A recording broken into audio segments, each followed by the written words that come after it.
Yes, Bismillah Rahman Rahim. Assalamu alaikum to everyone. SS, yes, you already know. You already know. Welcome, my people. Hello, hello, hello. Dadwena ya, Iwarama, Iwarama. The motto channel Kukuwari. So please, Fadlan. Aligu Ralia. Aligu no Ogol. Aligu no Ogol. Please like a Kudufta, subscribe on a Kudufta. Please, Dadwena ya.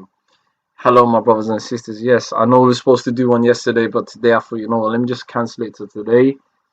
And yeah, open mic, you know what it is. If this is your first time, disclaimer: open mics about all type of conversations happen on this type of day. Everything's on the table, and if you're a very sensitive person, please look away. It's not your time, you know what I mean? So I'm gonna give you that disclaimer. It is an adult channel, by the way. I just like to say anything. So we like to keep the language very appropriate, but we can't control everyone. I like to big up everyone. Young Ryu in the building. I see you, my brother. I see you. Assalamu alaikum. Yeah, man. So let's get into it. Hey, first things first. Dadwini Amanta is going to be Siyasat Sunday because it is going down. I'm not going to lie to Dadwini. Wahan Arkim, okay, where's my boy, man? I'm going to play my boy, my guy. If y'all don't know my guys right now, yeah, he's my guy still. I like him. He's a big man that but I don't know, I think like there's one video that I wanted to play first things first, innit, yeah? And this kind of explains the second video that I wanted to play. So let's just look at these two things, have a look, SS, we're going to analyze it. Today's all about CR7, what's going on, and really, it's a bit sticky. It is a bit sticky. I don't know what's popping. It looks like it's a standoff. I don't know. A lot of people saying... No, I'm just going to play the two things and just let everyone else judge for themselves, innit? And then we have a say. The SS way, you know how it is. Let everyone else come through. Let me just add this. Boom.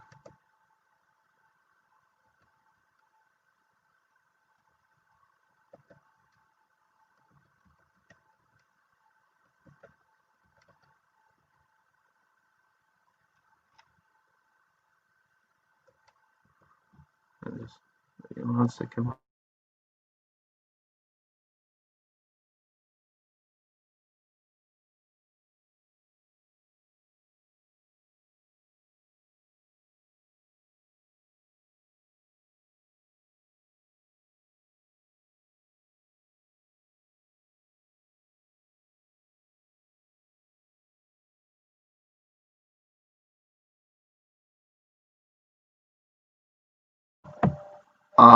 Bro, I don't even know who that is, GG. I don't even know who that is, but I wanted to play something. Let me play it now. And then, boom, I wanted to play another video, so hopefully you guys can have a look at this and let me know. Let me know what you guys think.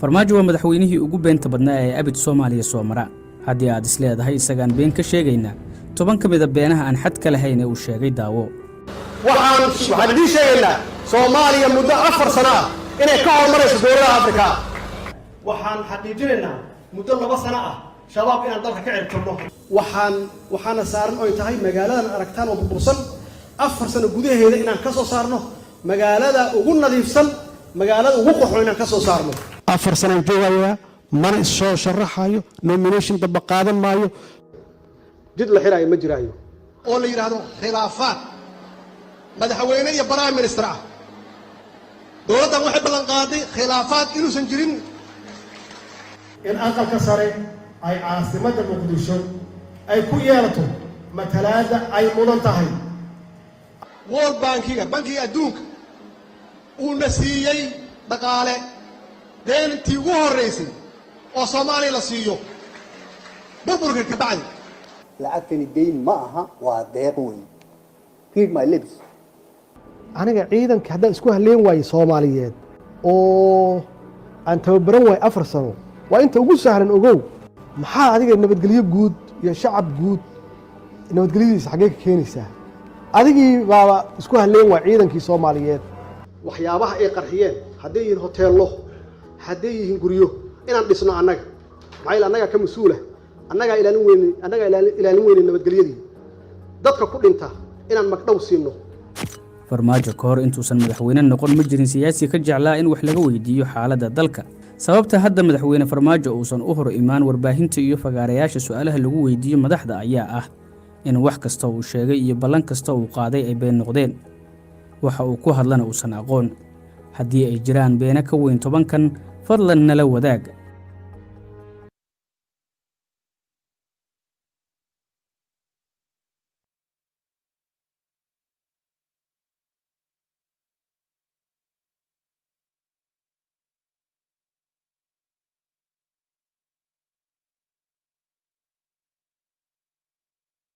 inta aan qodobada kale u gelin waxaan rabaa bal ninka aad ka sheekaynaysaan ee maxamed cabdullaahi farmaajo ninkan weeye shacabka Soomaaliyeed oo ila daawada hal kelmad oo runa ma ku aragteen afkiisa waxaan been ahayn ma ku aragteen afkiisa 10kan beenood ma 10kan beenood ninka noo sheegaa wili shacabka Soomaaliyeed la hadli kara ila daawada 10kan beenood qofka liidarka ama hoggaanka beentu waa ka xaaraan. farmaajo waa madaxweynihii ugu beenta badnaa ee abid Soomaaliya soo mara haddii aad isleedahay isagaan been ka sheegaynaa 10 ka mid ah beenaha aan xad ka lahayn ee uu sheegay daawo. waxaan idin sheegaynaa Soomaaliya muddo 4 sano ah inay ka hormarayso dowladaha Afrika. waxaan xaqiijinaynaa muddo 2 sano ah shabaab inaan dalka ka ciribtirno. waxaana saaran oo tahay magaaladan aragtaan oo burbursan 4 sano gudaheeda inaan ka soo saarno magaalada ugu nadiifsan magaalada ugu qurxoon inaan ka soo saarno. 4 sano joogayaa mana soo sharaxayo nomination daba qaadan maayo jid la xiraayo ma jiraayo oo la yiraahdo khilaafaad madaxweyne iyo prime minister ah dowladdan waxay ballan qaaday khilaafaad inuusan jirin. bismillaahir rahmaanir rahiim waa afayeenkii shirweynaha beelweynta hawiye ee muqdisho ka socday gudoomiyihii golaha siyaasadda iyo horumarinta beesha saacad waa daahir cabdulla cala sow ninka fariintan idin soo diraya waxa la yidhi beeliraad male nin waa iska dhigi karaa anaa maamulo madaxweyne ka ah geeska Afrika iyo Afrikada dhan iyo qaaradaha adduunka oo dhan maxamed cabdullaahi farmaajo 10 beenood baan u haynaa 10ka beenood baa halkan ku daawan doontaan shacabka Soomaaliyeed nooga qaadi doono maxamed cabdullaahi farmaajo iyo xirtiisa saaxiibadiisu waa iska mataqaana waa is amaani karaan beenti lagu yiqiin waa sheegi karaan qiyaali waa ku noolaan karaan maamulka Umar Finish maalin way tawaray soo saareen waxay dhaheen gobolka Banaadir laguma qaban karo shir aan fasax looga haysan ama isu imaad aan fasax looga haysan maamulka gobolka iyo hay'adaha amniga waxay noqotay beentoodii qiyaaligoodii waa kan maalin kasta shirka lagu qabsanayo dadku waa qabiilo ciidanna waa heestaan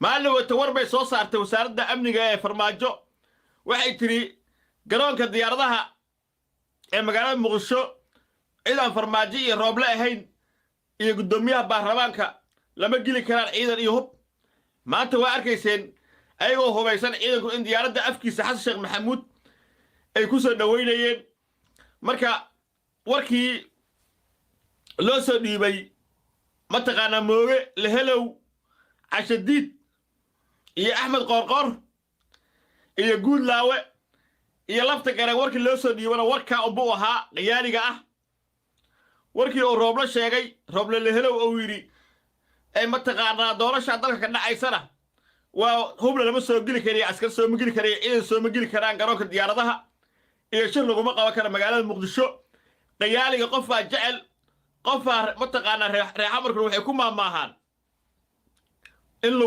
lagu xanta lagu xasuusta ka horeysa ina riyootar ina jiifato ka horeysa marka farmaajo waayihiisii ay ku jiraa 28 cisho u hartay 28 cisho beentiisa iska afuufo waa beentii dhaqanka uu lahaa waa qiyaaligii dhaqanka ay u lahaayeen waxba ha sheegaano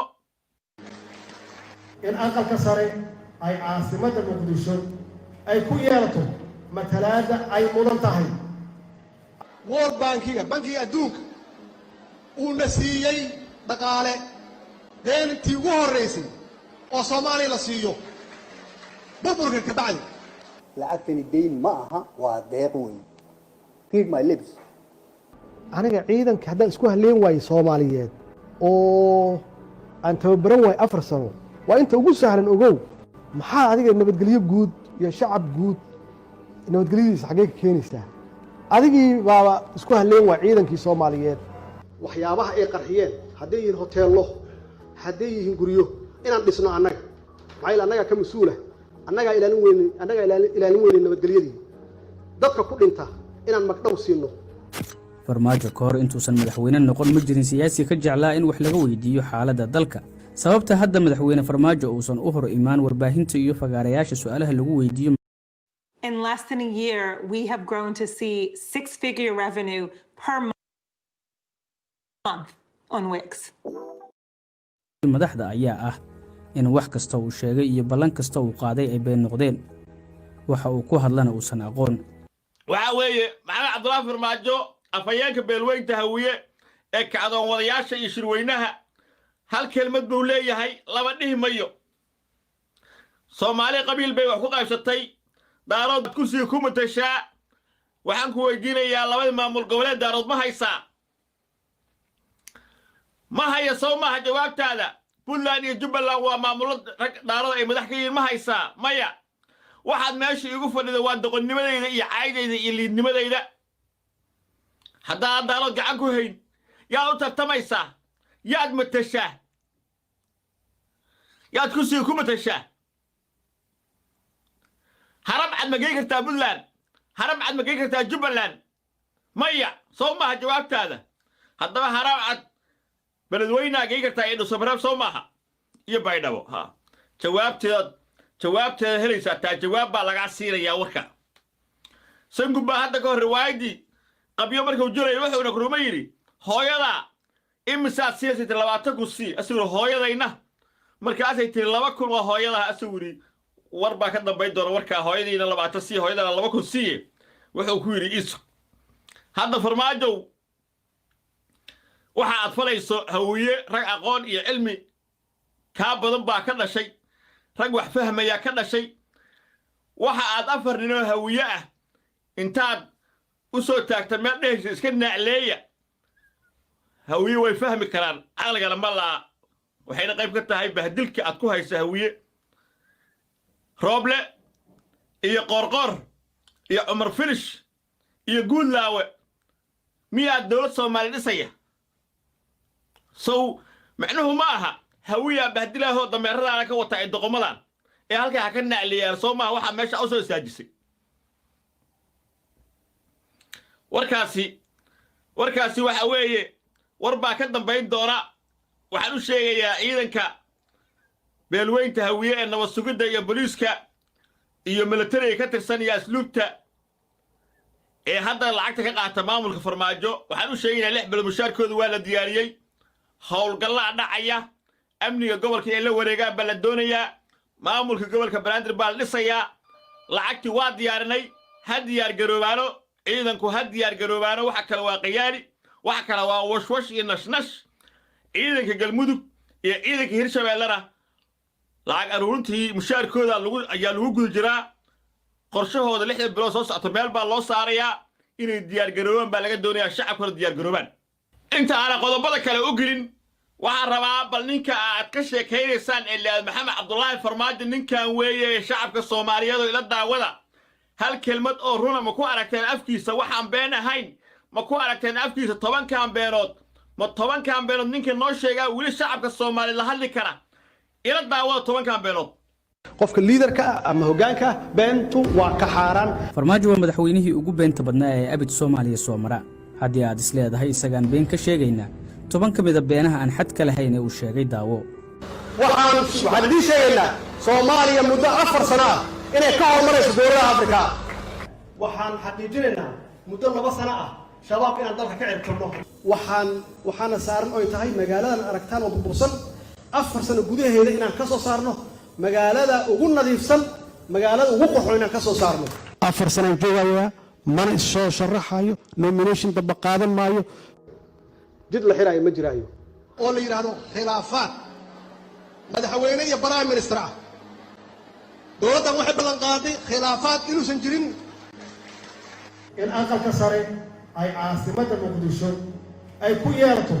matalaada ay mudan tahay world bankiga adduunka uuna siiyey dhaqaale deentii ugu horreysay oo Soomaaliya la siiyo burburka ka bacdi lacagtani deyn ma aha waa deeq weyn read my lips aniga ciidanka haddaan isku halleen waayo Soomaaliyeed oo aan tababaran waay 4 sano waa inta ugu sahlan ogow maxaa adiga nabadgelyo guud iyo shacab guud nabadgelyadiisa xagee ka keenaysaa adigii baa isku halleen waay ciidankii Soomaaliyeed waxyaabaha ay qarxiyeen hadday yihiin hoteello hadday yihiin guryo inaan dhisno annaga maxay annaga ka mas'uula annaga ilaalin weyn nabadgelyadii dadka ku dhinta inaan magdhow siino farmaajo ka hor intuusan madaxweyne noqon ma jirin siyaasi ka jeclaa in wax laga weydiiyo xaaladda dalka sababta hadda madaxweyne farmaajo uusan u hor imaan warbaahinta iyo fagaarayaasha su'aalaha lagu weydiiyo madaxda ayaa ah in wax kasta uu sheegay iyo ballan kasta uu qaaday ay been noqdeen waxa uu ku hadlana uusan aqoon haddii ay jiraan beena ka weyn 10kan fadlan nala wadaag qofka la idin sheegayo ee magaciisa maxamed cabdullaahi farmaajo uu yahay intaasaa ka runa wixii kale waa been shalay waxaad aragteen dad magaca sacad sheeganayo oo meelaha ka dhadhawaaqayo kula sacad baan nahay islaan oo daarooda qabo oo meelaha warwareegto oo dhaxalka aabaheedba boobtay oo leeyahay ubax tahliil iyo waxaad aragteen dad meelaha ka dhashdashle ninkaas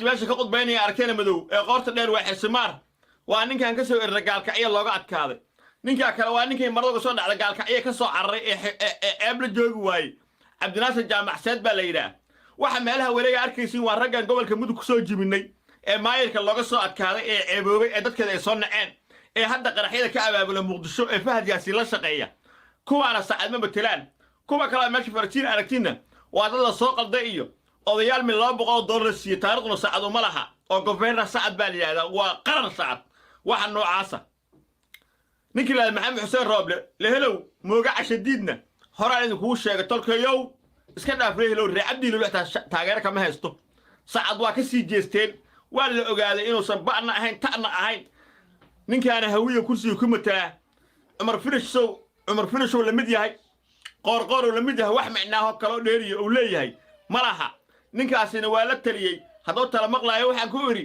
walaalow lacagtii dhuusamareeb aad kala baxsatay iyo tii calaala aad kala baxsatay iyo tii glissoon iyo tii bandiiraley tii gaalkaceen nagula heestaa aruurinteeda ku mashquulsannaha waqti kale lama hayno maxamed xuseen rooble haddii uu wax ka qaban kara gobolka banaadir waa la joogaa haddii uu maxamed cabdullaahi farmaajo doorasho ka qaban kara gobolka banaadirna waa waa isla joognaa waxa dhacayaan idiin sheegayaa waxa dhacaya waxa weeye toddobaad soo socda garoonka iyo dekedda magaalada muqdisho gacanta farmaajoy ka baxaysaa waddada almukarramana ciidanka xoogaga wadaniyiinta gobolka banaadir baa degaya ciidanka labada shabeelle joogana waxa weeye howlgallo ballaaran bay fulinayaan iyo kuwa gobolka banaadir waxaan kaloo idiin sheegayaa meeshii laada galmudug axmed qoorqoor sii sheega maa inuu madaxweyne ka yahay anaa idiin xaqiijiyey cali guudlaawo rag baa loo xilsaa raggaasaa laga rabaa warni ka keenaan inuu af la yaqaano ku hadlo yaa laga rabaa howlgallaa dhacaya barnaamijyaa la wadaa shaqooyin baa la wadaa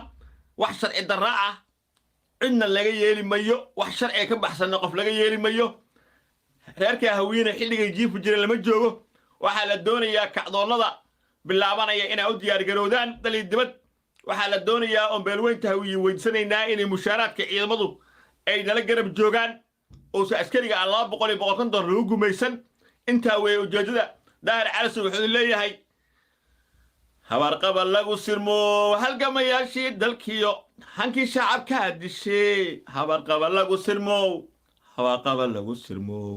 waxaan la hilmaami karin bulshada weli hadal hayaan halaagii sooba iyo halkaad qalbi dhagax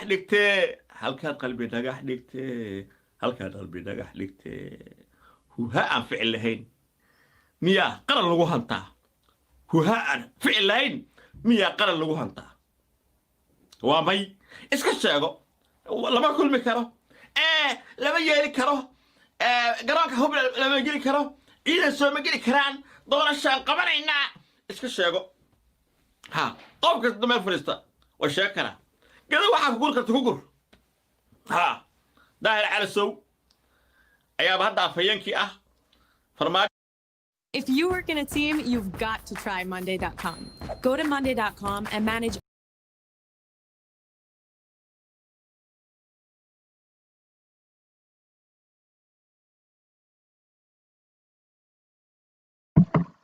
Boy, oh boy, oh boy. The boy died. The boy died. Dropped some bars out there, fam. I didn't even know he sings. He started singing at the end. I'm done. I'm done. I'm done. The boy died. He killed me. He killed me. Jeez. Where do we start? Where do we start? Is it frantic? Is it mad? Is it crazy? Because I'm hearing this all popped off in the last like 24 hours. If anyone knows, where's Abdullah Yab died? His next level. Come on. He's next levels, man. Hey, yo, Ilms, jump on, man. Come on, talk to me. What happened last night? Because it's going frantic. 1 minute, I don't know. Is the boy from March just saying because of I don't want to count Bootland and them Jubaland's votes?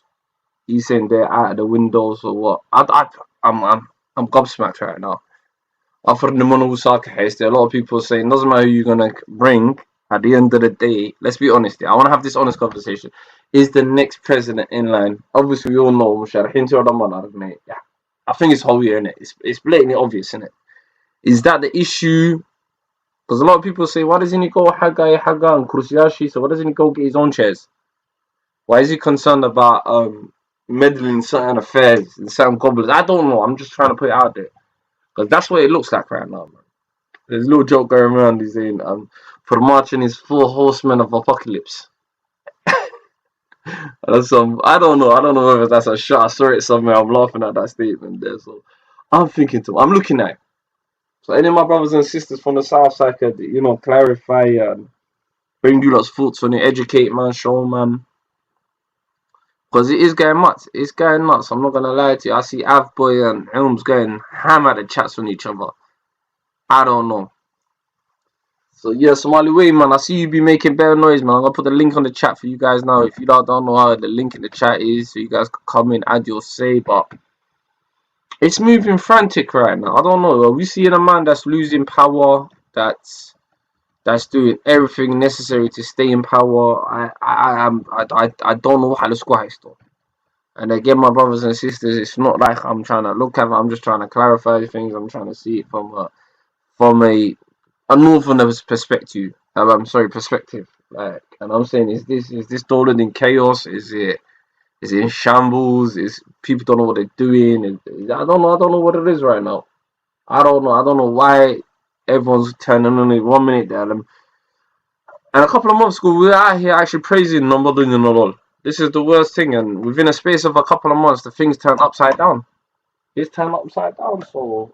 And if you've just joined, please hit up the like button, hit up the subscribe button. I'm going to put the link one more time in the chat. The one's pinned up, so if you guys want to come through. But I'm seeing this playing out. And if you lot don't know, we're actually talking about the elections that are going on in South Somalia.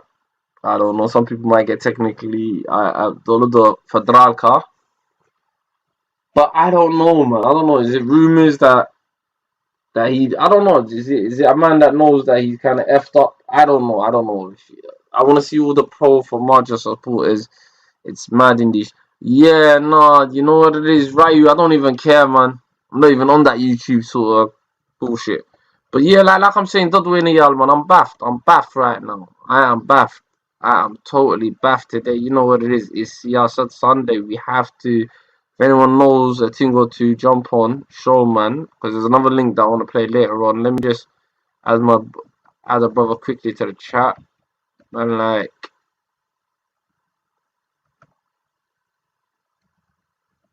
yeah, let me just add this brother here. Yo. Big up Khalid, man. Assalamu Yes, man. Alaikum assalam. Peace to the brothers and sisters in the chat room. You know how you do. Yeah, man, my brother. What's been going on, man? Shaheed, talk to me, fam. I see you been saying it's stressing that. Good, man. Hey, yo, look, people be saying I be stressed a lot, right? It ain't no stress, bro. Ain't no Bro, stress I am. all I'm gonna say is this, brother Khalid, yeah? Yeah, my brother. Doing my thing in the American streets. That's how we do, bro. What you saying? You said You said Bundy UK thing. I'm hitting up the American streets. Trust I'm doing me, it. fam. Bro, Colin, it's the bro. I say, yeah, if you go to Valley Stream, it's dead. If you go to any other stream, it's the same thing 24/7, bro. I ain't Yeah. dealing with that. Yeah, I One thing, know. That's why. That's what I'm saying. That's why Somali speakers we change it up, man. We're doing our own thing. You know, totally our own. We're getting international out here, fam.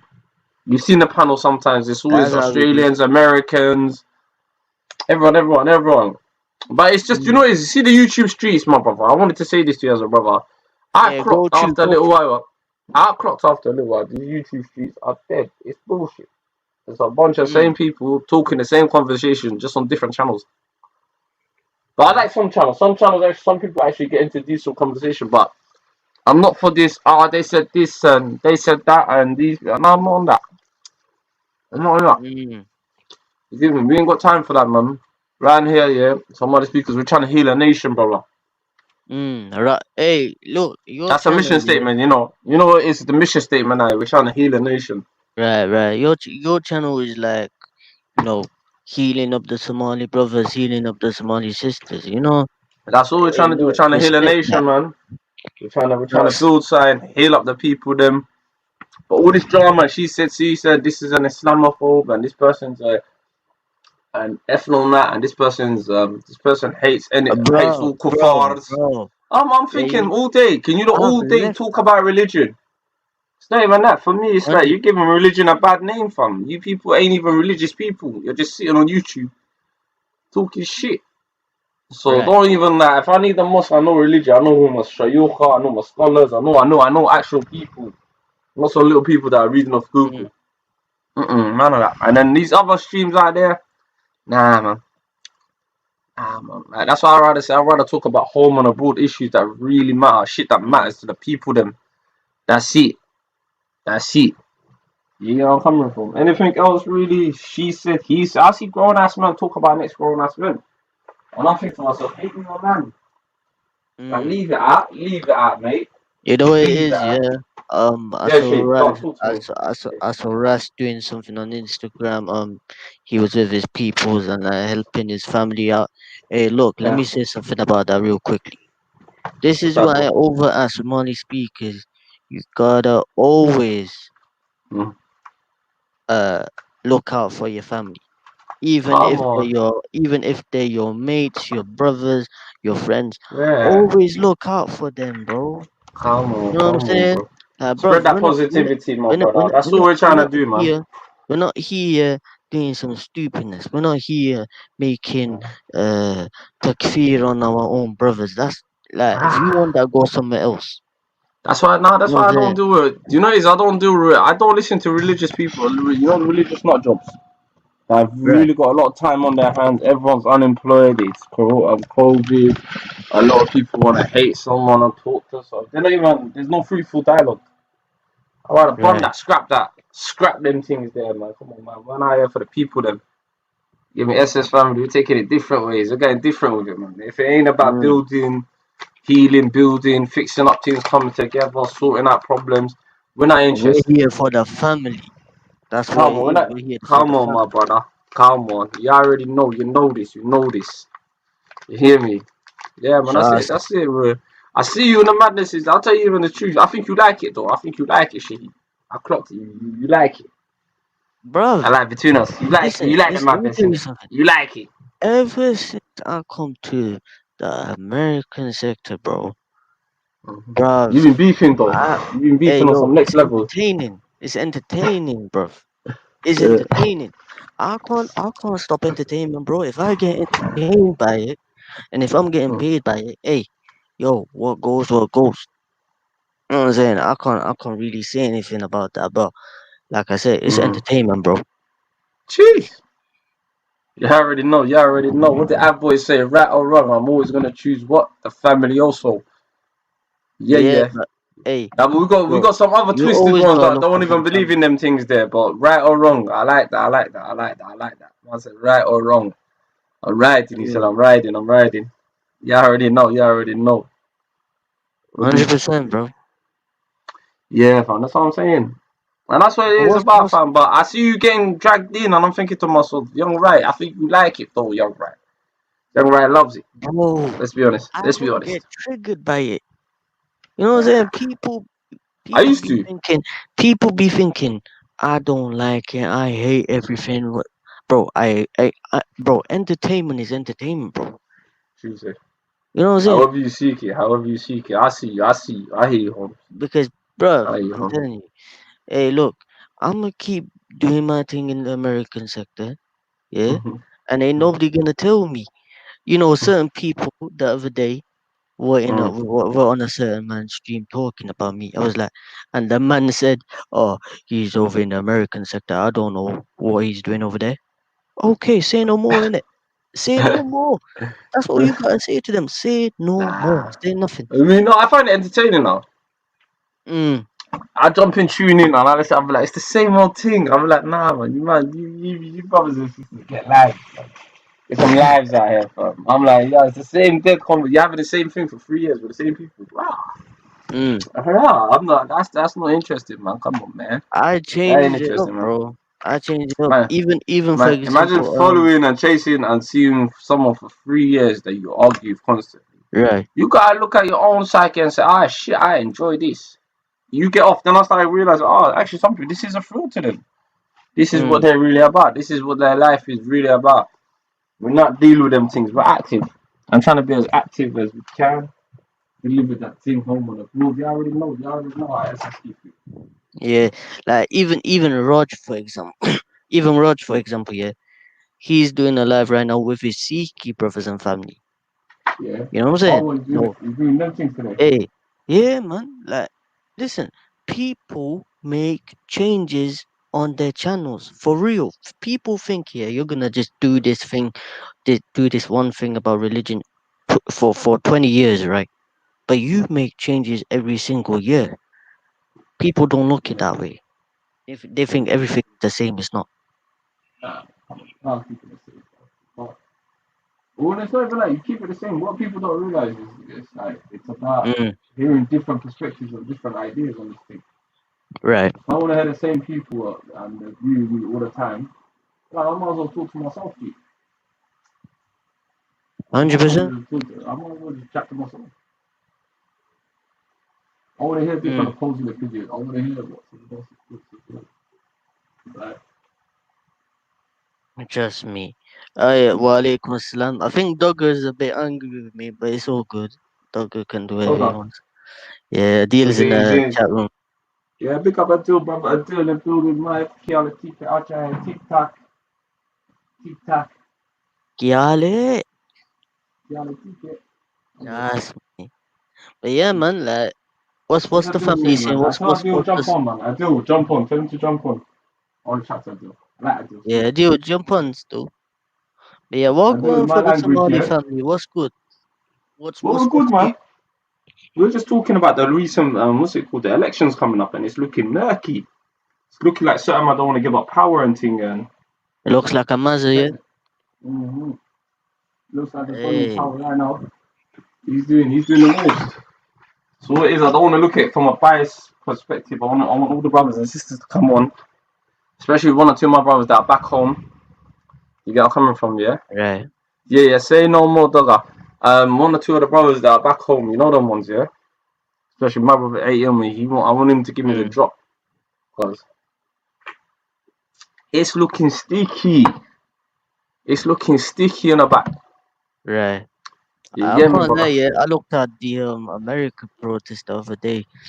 Yeah, what do you think about that? That man was stormed the nasty, building, bro. That man stormed the damn thing from. I was like, whoa, that man are crazy. They went into private government buildings, fam. Yeah. Humbuckler. Yeah, what? Jeez. You know, Hey, I would never do that, bro. Imagine if they were black and Muslim people. That's what I was thinking. That man there would get smoked, fam. That definitely. Yeah. They'll get caned out here for real. Yeah, I hear you, bro. I would have got smoked because I remember the protest like a couple of months down the line. Mm. You know, the Black Lives Matter protest. Just down the Yeah, road, yeah. people are getting capped left, right, center. People were getting capped left, right, center. Fam. I said if that was anyhow that was one of the Akis or the Muslims or the Brown brothers, yeah, Mm. it would have been small. So then I've always said this: white privilege is white supremacy. But people Mm. don't realize it. I say that both things are exactly the same. I said that and I 100%. say that all day long. And if a white person argues with me, I wouldn't even argue with them. I wouldn't even debate a white person over that. You you just Yeah, walk yeah. you just walk away in it. Come on, GG. It's about time. Come on, fam. What's Dogard saying? Yeah, come on, fam. I know like man don't know each other. Like you've been on you what? Forget a mod. You've been on my fucking what's it called? You've been on live on the videos out here debating. I said I'm a Hey, mod. you don't Come on. hey, you don't mind if I'm cross streaming you right now because hey yo, I got my Yeah. people. Oh man. Yo, Hey big up yo, sister. Is that sister Amina? I see that. real quickly, big up to Sister Yeah, Seahawks in my chat room. For my people, them, if you wanna come yeah. over, support my brother Somali Speakers, I will send his YouTube channel link in the chat room. You guys can come Come over. on, come You on, know how come we on, do. come on. Trust me, we international, baby. Huh? Yeah. Nah, man, dog, man. None of them antics around here, fam. No, it's just yo, come. I what what is that? The boy from Australia, my brother in the build. Up shit. I've been waiting for this, Tony. Been waiting for up shit. Up shit in the Mm. building. I see you. I see. He's lurking. He's lurking. But since I played them videos, no, it's like I was saying, bruv. I wanna like really get back to election talks right now. I'm really digging the election. What's your views on the election so far? My views is that I'm from a different type of the city, you know. I'm from a place where it's got its own sort of thing going on. And it's like, for me as an outsider, as a mutual, I'm looking at it, it looks like a mess. It looks like a mess. I don't see certain man even leaving the chair right now. Man, I saying, no, I'm not even leaving the chair. You know the ones. I was like, what? Man's not leaving the chair? So does it look like we're going back to the old ways where 1991, where like bloodshed and all of that? That's what I'm trying to avoid. That's what I'm trying to avoid. I'm trying to have this conversation and try to look at it from other brothers and sisters' perspective as well, not my own. That's what I don't really like. You know where I'm coming from? Mm-hmm. Yeah, you get where I'm coming from. That's the angles and the videos that I played today. It's got a couple of people chatting in the chats right now. You get where I'm coming from. But like I'm saying, me, I think I'm waiting for the president's fanboys. There's a couple of men that like promote my man and say, you know What the what? fanboys, yeah?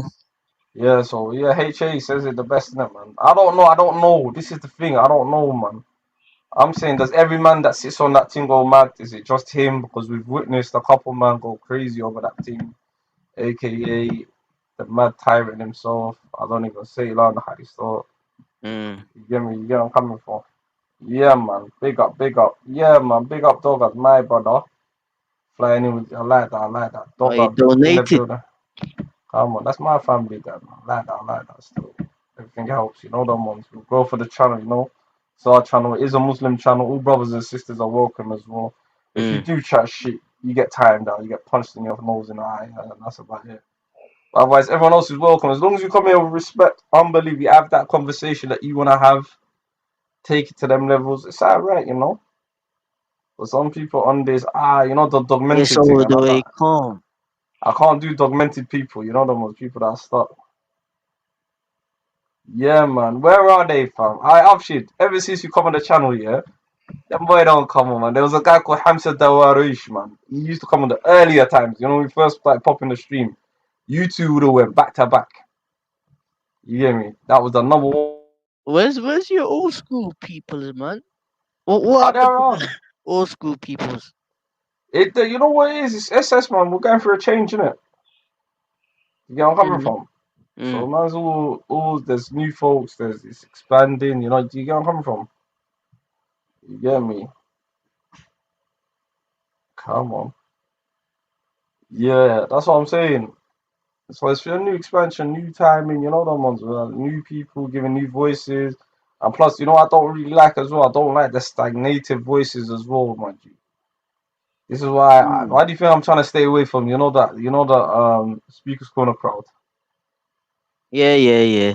I I know. do not. I realized it took me a little while to say, blood, fam, fuck these people. Sorry, I hate to say that, but boy, damn, bun them. I'm not gonna lie to you, fam. The man can't come with none of them things there. Some Come people are on. mad, bro. For real. Yeah, big up my brother Norway in the building, yeah. We're on resolution today, but Mohammed, how can we have a resolution when?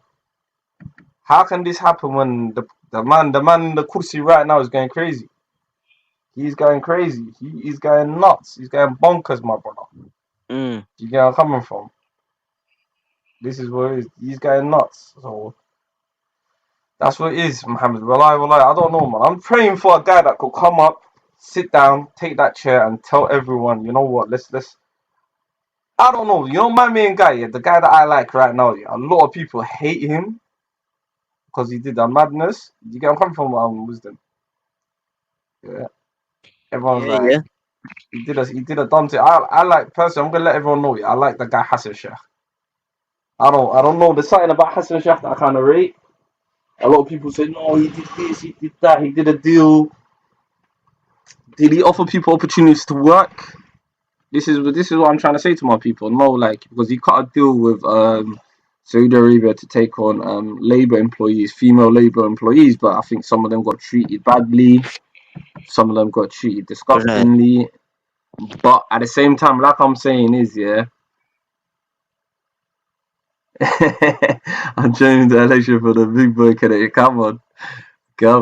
Yeah. So I don't know, fam. They should give the kursi to Musa Bihi. I don't know, fam. I don't know. Would Musa take that kursi? That's the thing. And would people actually even allow one of us from the north to actually even have the kursi? That's another question. That's a question. That is a question. And I feel like I've said this before. Because we were a very tribalistic community. We do something. We're very tribalistic. I've always said, give it to our minority tribe. And let everyone else fix up. Concentrate on your own states. Let a minority person actually, you know what, get in between all of us. I think that's a myth. I think he's one of the most articulated. Tottenham 5-0, bro. Yeah, they're playing some league. I don't know, some non-league team anyway. They're playing some mad non-league team. I don't know. I don't know. I think he's the best articulated. That's what I'm saying. I think he's one of the most articulate, spoken candidates there is out there, really. Seeing him articulate him. So, is he?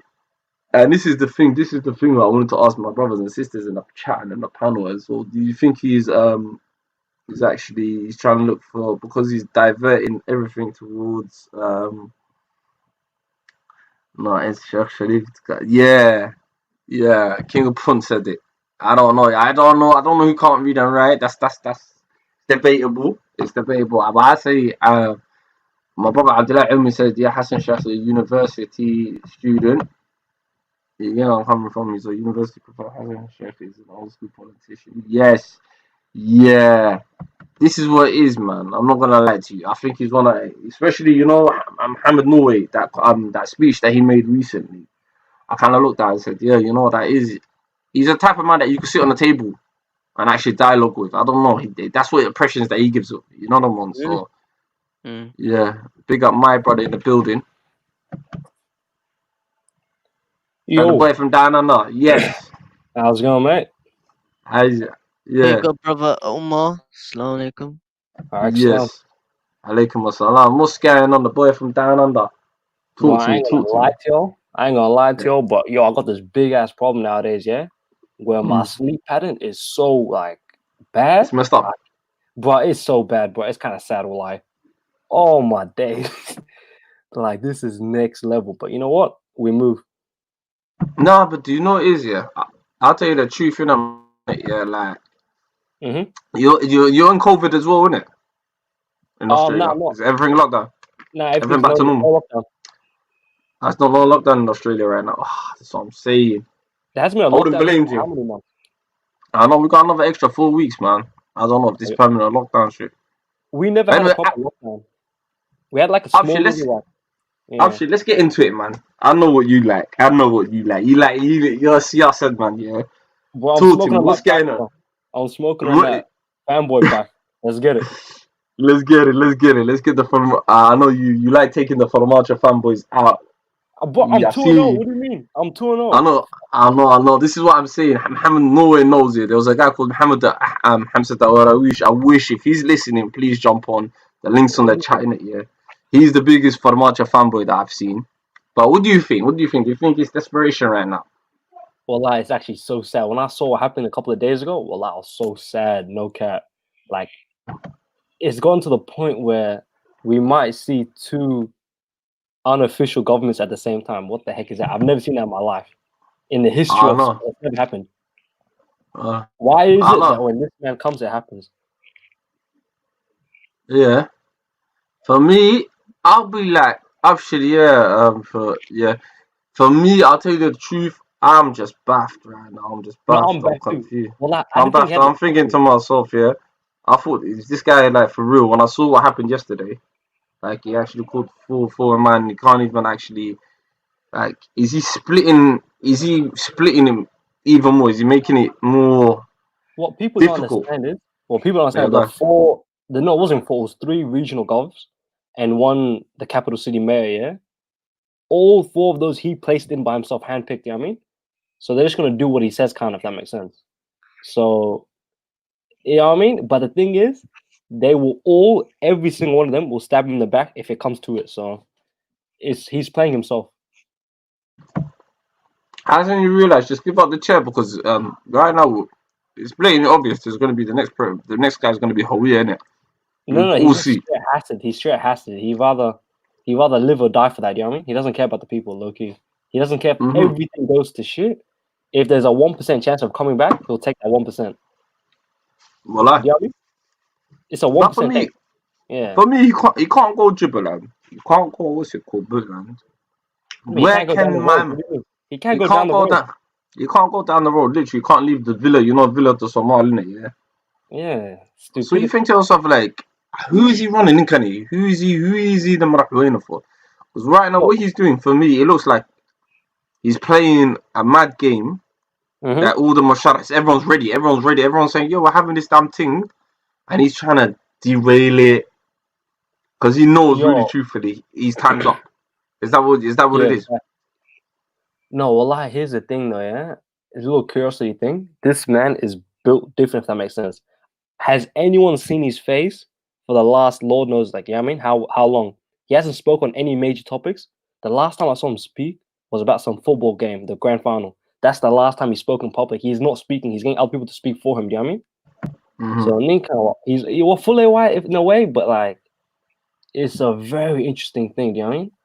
It won't succeed on the fact that you have to remember the budget for the government is 99.99% funded by foreign international community. You know what I mean? The second they cut his funds, he has nowhere to go. He has to do what they, you know what I mean? He has to do what the people are asking for, and that's what's going to happen eventually. He's going to get pressured into it, and he'll have no choice but to have fair, you know what I mean? Fair elections. And plus, you see the last video I just played right now, with all the promises that he made, and he has not come through none of them. And he's even trying to tell. Yeah. It baffled me. Low-key, I've never seen that in my life. Someone do the opposite. Wallah, I was shocked. I've never seen someone go backwards. For me, it's it's like my brother saying. For me, it's, do you think you know there's a football term or soccer term called, is the shirt too big for the guy? Is the kursi too big for him? Can you just admit, like, you know what, I can't do this. I'm not that guy. No. I concede. I don't know. Go on, talk to me after. No, it's the opposite. It's the opposite. He thinks it's too small for him, if that makes sense. He was telling people beforehand, before he came into Somalia, that this will be easy, piece of cake, and that's how he's treating people. Do you know what I mean? Because he lived most of his life in America, working in like those organizations. So he's saying to himself, if I can deal with Adan people like that on a daily basis, these, you know what I mean, Bantu people on the street, well, blah blah blah, I'll deal with them in 2 seconds. Do you know what I mean? He thinks it's too small for him. He thinks everything's too easy for him. That's why he's being hella ambitious and doing all this stuff. So, wallahi, but like, put in perspective, this man takes a bulletproof jacket no matter where he goes. What kind of full enigma is that? He has to do. He has to. I'm hearing No that like no one I'm else hearing has that ever done that. He's the only one. I'm hearing he can't even leave the villa without He Amazon. Forget that Somali troops. Without Amazon troops. I haven't seen him outside. That's the thing. People have to ask themselves, when's the last time you saw him outside? If that makes sense. In the 4 years, he barely goes outside. Hassan Sheikh, if you saw the photos of Hassan Sheikh when he was president and the grand final happened, he was in the stadium. He was presenting the winning team with their medals and everything. This man watched the game on a TV in his compound. So what do you have to say about that? Well, I think so to me, baffling. like for me, it's has he failed? Oh, that's not my question. No, that's a given. That's a given. Obviously, he has. That's a given. That's a given. Look at me. I'm trying to what it is. I've tried to do my utmost best to defend this guy. Innit? Oh, well, you can't defend someone. You can't defend someone that's playing 5 up front. It's like then he does this and it's like that. It's like one after the other option. I'm thinking, it's like fuck. You try to give him the benefit of that for dinner, and then it's like he does this, then he does that, and he does that, and I feel like fuck. When he first came in, I'll admit I was a spastic as well, and I fell for his hope and propaganda. Yeah. Then slowly, I realized, bro, what the hell is a statue getting rebuilt gonna do for me? What's a stadium getting rebuilt gonna do for me? Do you know what I mean? The fact that security is even worse than it was before. The fact that tribes are fighting again after Lord knows how many years. Nothing. So everything that's happening now wasn't happening beforehand. It's just crazy. Do you know what I mean? Or it isn't happening on this scale. Like, it's actually sad. Well, are we watching a man? Are we watching a man that's losing control right now? Because the moves he's doing right now, it's out of desperation. No, it's not even desperation. He has a complex. He has a complex where it's called he's like a narcissist in a way, where he feels like I'm gonna build my image and I'm gonna take the template of Siad Barre. He takes that template. Do you know what I mean? And that's what I did not want to say this coming from my mouth. A lot of people are gonna say, Khalid, you got D-block issue, this, that, yeah. But this is what it is. This man he's a remnant of what he's doing. Is what his uncle used to do. I'm not trying to be khavis, but it just happens to be that. You know what I mean? It's a stupid coincidence, but that's what's happening. And that is his nephew. Himself. And underneath his watch, there's a lot of people saying, look, everyone's looking to cut off now. Oh my God, here's the thing. How are you going to have elections without concerning 2 states? Puntland, which has 39 MPs and 11 senators, and Jubaland, which has 43 MPs. This is when I said the guy's nuts. When he said, we're not even going to consider any or Adam Ador's votes, and everyone's like, whoa. So you've cut off everyone else here. You've cut off all the D-block territories. That you are a D-block man, by the way. This is what it is. That 4.5. Yeah, I'm saying 4.5. The man is D-block. He is Darod, isn't it? Yeah. So I'm thinking to myself, okay, cool. You've cut off these 2 sides right now. Yeah. Yeah, you've totally fucked up both connections with both of these guys. Who are you running around with? Is it Gulmudug? What's it called? The other little Hawiya areas, and plus, are they really going to be that stupid enough not to back their own? Because you got to look at all the candidates right now. Hassan Sheikh, what's his name? Abdul Abdurrahman, Sheikh Sharif, and who else? Another guy, innit? You honestly think these people are not going to choose their own guys right now, and it's their time? No, it's not even that. It's like this man right now. I don't understand. Like I'm kind of as confused as you. But the sad part is, this man will leave. That makes sense. Once he leaves, I feel very bad for the people that right now are talking on TV and being his puppets. You know what I mean? Those people are going to be on the firing line when he leaves. You know what I mean? So they're playing themselves so hard. That's why I believe they will soon backstab him, and they'll turn their backs on him. That's what I see happening. But it's stupidity right now. Anyone standing on TV and supporting something that doesn't make sense and will not go through. Oh, you just played yourself, mate. Like, I don't know, man. Mohammed Zwala Sado. Mohammed Noe. Assalamu alaikum. Yeah, what do Alaikum. What do you think? What do you think? farmaajo laga hadlayo. Yeah, والله. To be honest with you, farmaajo wuu isku dheelay waxyaabo uu sameynayana he's out of control. He's doing things out of desperation uu sameynayo waxyaabo uu sameynayo. علي. Yeah, and second of all waxay tahay I don't know bro wuxuu ka dhigi rabaa sheekada qabiilna wuu soo gelinaya ma fahantaa. Yes. That's waxyaabaha qaladka ka jiro. Plus dhibka jiro waxay tahay qof walba wuxuu ka baqayaa maxaa la I don't know inaa idaacadaha Soomaaliga dhageysatay ba mar walba waxay leeyihiin they say haddii rabshada badato haddii la isqabsado maybe we might go back to the 90s ma fahantay dhibaatooyinkii hore dagaal sokeeye we don't want to do that qof walba wuxuu leeyahay don't be the one that push ma fahantay inuu dagaal dhaco that's why qof walba aamusan yihiin so I don't know meel xaaladda waxay maraysaa meel xun but then again it's exactly how Abshi said he's fully xabad haddii dhacdo bulletproof ku socda bro he is the only president who soo maray bulletproof ku socdo do you know how many president caadi tagi jiray meelaha it's okay to be shacabka ku dhex jirtay shacabka dhex jiri kartid to be part of the bulshada instead of hiding meelo kale. Hey, what? Quick, I need to jump in there somewhere. Yeah, I have a book written by fuck, where did it go? Yeah, there it is. I have a book named Inside Al Shabaab. Yeah, it's a perfect book. Anyone out there, you should go read it. Yeah, it's a perfect book written by a guy called Harun Ma'ruf. Perfect book. Yeah. In that book, is so we're speaking about a guy right now who wears a bulletproof vest. He's wanted by the Somali government. Yeah, for some reason. He's wanted. Harun Ma'ruf. I think he's wanted by the Somali Somali Who is he? Who is this guy? Brothers, I know he's a journalist. He's a journalist. Yeah. Works for VOA in America. He's the best one I've seen so far. Okay, I need to look him up. And he wrote a book, Inside Al Shabaab.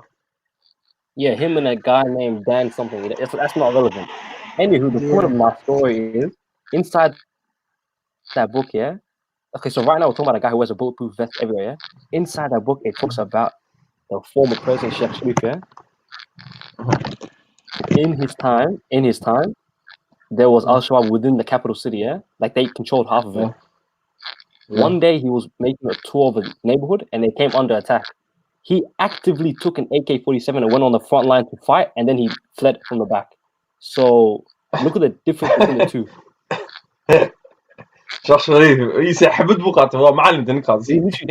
He went into the queue, they're near a trench here. He went into the trench on the front line for Lord knows how many hours, and then left. Jeez. Was it Hassan Sheikh, Mr. Sheikh Sharif? Who was that? Sharif. Yeah. Hassan Sheikh, everything was fine by then. There's no Al-Shabaab. There's no Al-Shabaab. No, but Hassan Sheikh, you know what? A lot of people it was all right. It was all right. You don't really have it. Fear it. Yo, to be honest with you, everything, I believe everything Farmaajo is doing now at the moment, wax loo sameeyay silver plate loo saaray. Everything was waxa sameeyay Hassan Sheikh sii diyaariyay infrastructure done. So the only thing Farmaajo sameeyay was to paint darbiye cad inuu rinji mariyo meelaha inuu rinjiyeeyo stadium renovation ku sameeyay. That's it. And statue magaalada soo gelay. That's the only thing he has done. Like most of it, Hassan Sheikh also diarrhea. I said that before. People didn't believe me. Legit. The tax, the debt relief, Sheikh already started that. The ocean argument, the case at the ICJ, Hassan Sheikh already. Everything right now was already set up for him. This happened by chance to happen during his 4 years. But anyway, now I have my receipts now. GDP when Hassan Sheikh left in 2016 was 4.4% growth. GDP growth in 2017 when Farmaajo came in was 1.4. In 2018 it was 2.8, 2019 2.9, and 2020 before COVID 3.2. What does that say? Say that again. Repeat that again, my brother. I was just reading this here. Mama said he left the coffee empty for the government. Yeah, Dusty, because I know Dusty's one of them anti. What's it called? Hassan Sheikh guys. He hates Hassan Sheikh. Nobody inherited $0. That's what he's saying. Nobody inherited $0. What do you guys think of that? They inherited our November. government. They inherited an economy that had 4.4 GDP growth. That's what they inherited. And in the second this man came in, it dropped down to 1.4, Hassan Sheikh 2.8, was a 2.9, flop. and Stop 3.2. the pro Hawiya. He said stop the pro Hawiya. Aye, like I does this account, bro. It's not even that. What do you guys think? Well, like honestly, because when I was reading them stats here earlier as well, and I was looking at some of them figures, Hassan Sheikh did leave a lot of money, but kind of, I don't know. I'm on agreements with Afshid and what's it called, Muhammad on that one. It's not pro Hawiya propaganda. I Yeah, think the legit. guy actually did a good job. It's not Come on. propaganda, but it's stating the facts. It's like me saying to you right now, if you support Farmajo, you're saying his tribe's propaganda. No, it's not. It's just whatever you believe in, you believe in. Do you know what I mean? But unlike Allah. most people, I actually have the facts right here. And Yeah. the numbers don't lie. Men lie, women lie, but numbers don't lie. Do you know what I mean? Numbers don't lie, man. Come on, I beg you, drop them numbers on them, man. Up shit, man. Tell me what's Okay, going so on when underneath you. Done. Hassan Sheikh left in 2016, yeah? That's when his term ended. Mhm. The year of 2016, the GDP growth in the country was 4.4%. This Mhm. man right now, the dictator, came in at 2017. The GDP growth went down to 1.4%. The next year after that, it went to 2.8%. The year after that, 2.9%. And 2020, before COVID, it was 3.2%. All of those numbers below the 2016 what it was left at. So please give me a response to that. Come on. I will Nafta. I know the boy Dust. I don't know why he's in the. Give a response then. Where is he? Hagucho, give a response. He's like stop Pan. What did he say? But here's the thing. Pan-Hawiyism. Everyone. Who said that? He said Pan-Hawiyism is a failure ideology. Let's be real. He's a cunt. Yeah. Okay, I'll He's give a him that. I'll give him cunt. that. That's pretty I funny. don't know. That's a big statement to say, man. He's trying to kill half my fan base, innit? I'm not gonna let that happen. Go ahead, follow. Hello. He smashed it. I'm not gonna lie to you. No, what I'm actually exposing the Khabirs who are quick to mention someone's Khabir. Well, that's fact. If you're quick to mention someone's tribe, that means you personally do have some what do you call? Yeah, You tribalism. personally animosity. Yeah, the fact that you think about that first. No, but say if you say, alright, say if someone's tried, like, say if this guy, alright, say Nikon, he flopped in it, and then Tamantas are Nikon Darod, like, for me, I'd say Nabil is a Tilmam, innit? It's a postcode, innit? Just because I said this Darod or this Isaac brother, it doesn't mean all of us are the same, innit? For me, it's a Tilmam. I'm like, Neo Kira, Hasu Gusime, Kuyoro Daro, you know them, for me, I see it, that man was, I might be wrong or right. Yeah, well, but I'm just bamboozled. People legit. I'm giving facts, and these people are trying to find. I'll try to show you a video of Hassan Sheikh handing over. How the hell do you have a video of someone handing over Zone dolls? That doesn't really make sense. What the heck is that? Someone make it make sense. What the heck? I'll try to show you a video of Hassan Sheikh handing over $0. What? Like up to?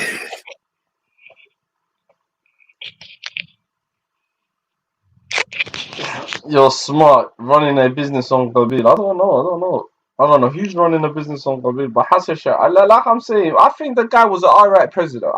For me, I say he's articulated. I think to myself, the man that his speeches are important. You know the way the man. Like, for me, they hit different. Come on, like, the guy's a good talker. Listen to this, yeah. And the evidence is there, Like I'm saying, the evidence is there. Like, I've seen, who is it? Where's that channel? That channel that I'm watching it. Yeah. It even shows the numbers that Nico Kursiga, when Hassan Sheikh was leaving, the amount of money they handed by. Do you get where I'm coming from? No, but you have to remember. You have to remember. When he speaks and when other people speak, it's not about the way he speaks.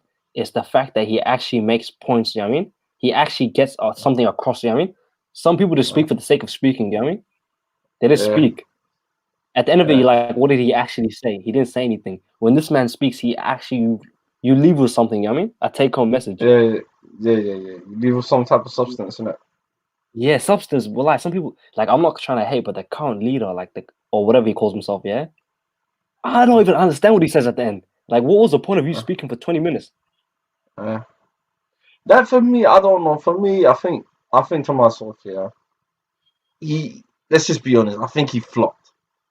That's what. Oh no, he I didn't think flop. he Flop is flopped. an Yeah. understatement. I think he flopped. I don't think he could. The kursi was too big for him, and I think what he's doing right now, he's causing too much tension.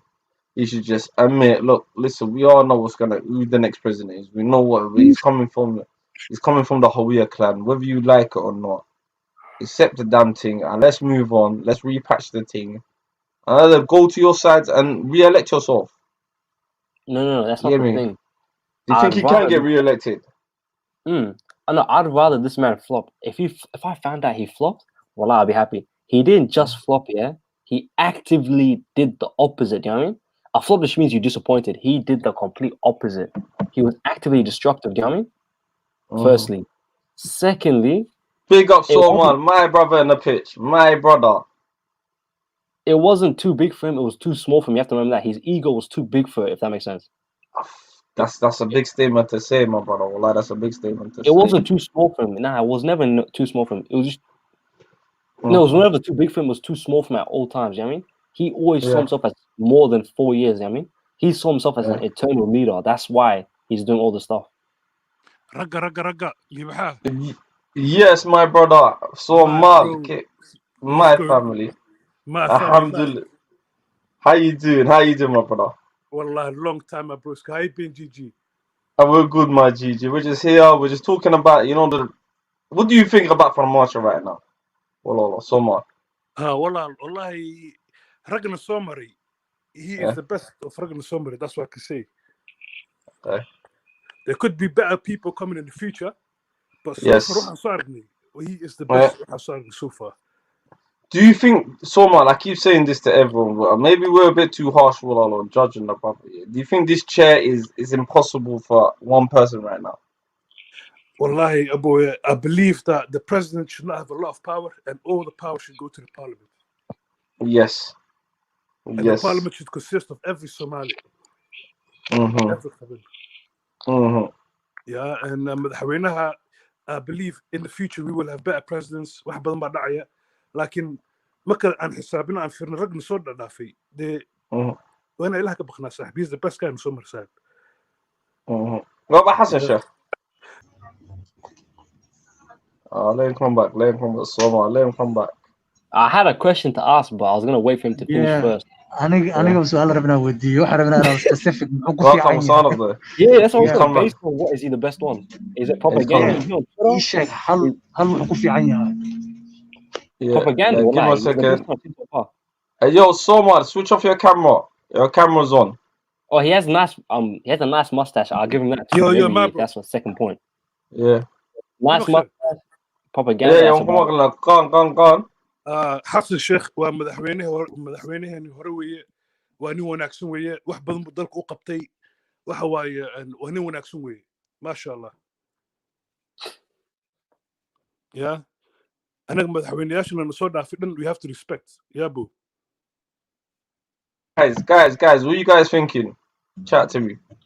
You wanted to ask me a question? Somaal waxaa ku weydiinaya waxay tahay waxaa tiri farmaajo uu fiican yahay madaxweynayaasha soo mara wadankii asaga ugu fiican so far waxa uu ku fiican yahay specific hal waxa ma laba ma nooga sheegi kartaa de inaad markaan eegno wax badan maartay marka hadda eegno markaan fiirnaba foreign policy markaan fiirno clear wax kasta markaan u dhaafno foreign policy waa very important ya walaal anaga dowladaha waynu ku mirqaami jireen Ethiopia Kenya sida rabeen ka yeeli jireen hadda waxaa soo isbedeleen ya hadda waxa waaye qaadka marka rabno waan keensanaa marka rabno waan ka diidnaa xuduudka waxa noo jooga raggeena noo jooga waxa waaye waa ciirinay dhowr jeer ana waxaan tusaynaa dadkan maartay inay afaarihin soo dhexgeli karin yaa walaal kuwan kale sorry, can I just give you a rebuttal? Yeah, up to now.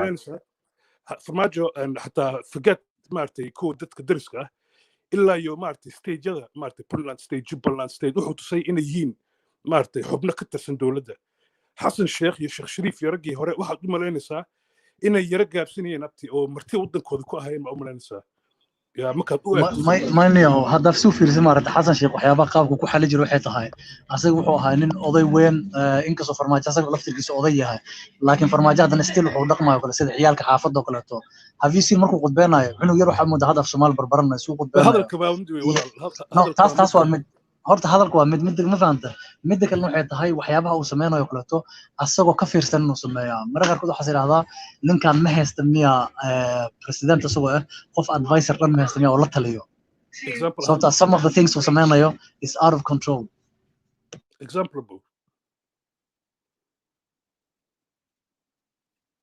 hello yo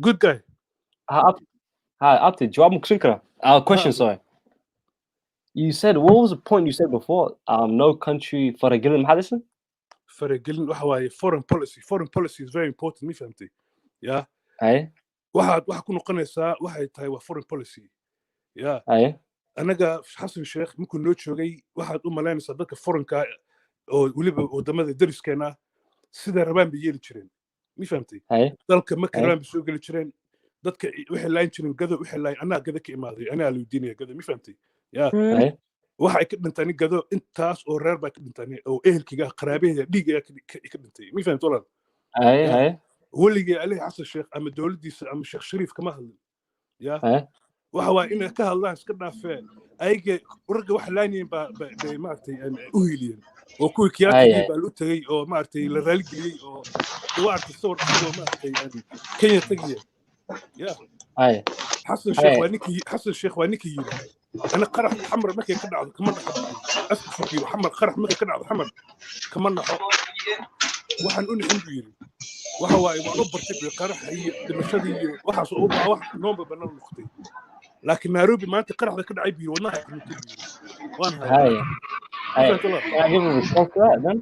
one second marka aniga ninka hadalka uu shigshigaa ama hadalka si fiican uma hadlo waxa soo maayna marka loo eego foreign policy okay fiiri yeah okay foreign policy waxa tire that's one thing but markuu u dhacayay Cabdiraxmaan Cabdishakuur as a president asagoo jooga meesha sidii ku dhacday qof inta gurigiis loogu dhaco just because maxaa la opposition kaaga waayo party kaas horjeeda waayo dhibaatooyinkii qaladka sameynaysa ku dhaliilayo waa sida hadda Trump oo kale ayadoo la dhaliilay Joe Biden ayagoo dhaliilayaan oo dhahayaan waxaana qalad ku sameeyay all of a sudden uu diro FBI guriga inta ugu dhacaan ay dad dilaan dadkiina ayagoo kabahooda wata lagu aaso taasna maxaa bro waxa uu sameeyay Cabdiraxmaan Cabdishakuur waa nin Soomaaliyeed waddankiisu jooga xaq buu wuxuu leeyahay inuu mucaarad noqdo mi fahamtay guriga leeyahay waxay sameeyeen waxay tahay witch hunting ay ku sameeyeen Cabdiraxmaan Cabdishakuur to be honest with you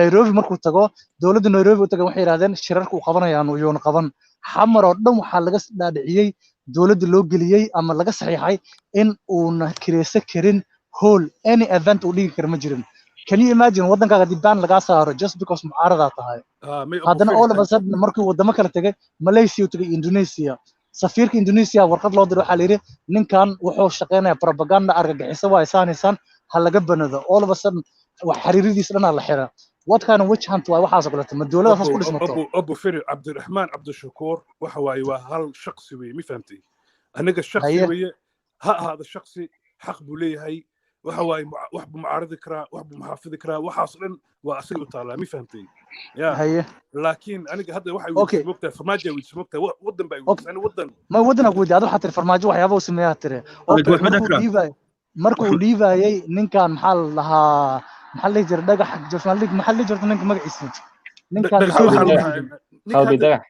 qalbi dhagax okay qalbi dhagax wadankaaga inta ka qabato hadda fiiriyo kaleeto nin British inta la qabto ma kula tahay in loo dhiibayo German in loo dhiibayo la leeyahay ninkan ay soo wareejiyeen no example in siina nin dhalashadiisa Soomaali ha jirtay kalinka shalaab waa Soomaali ogaadeen dhinaca Soomaali Abu Firi ninka qalbi dhagax waa nin Soomaaliyeed ya laakiin markaan eegno ethnicity markaan eegno ya wadan ethnicity-giisu Soomaali nationality-giisa laakiin waxa waay Ethiopian ninkan wuxuu soo ahaan jiray askari buu ayaga buu hadalkiisa wuxuu ahaa askari ka tirsan dawlad deegaanka Ethiopia buu ahaa mi fahamto walaal ya waxaana waa arin ka weyn abti waxaan waa foreign policy weeye hal nin anagu waxa haysanaa we've got a contract between our neighbor countries ya maxaabuustan inay noo sidaayaan anaguna goodna u sidayno Ethiopia waxay soo sidaysay thousands and thousands and thousands of Somali guys oo ku xirnaa xabsiyada ku jiray mi fahamtay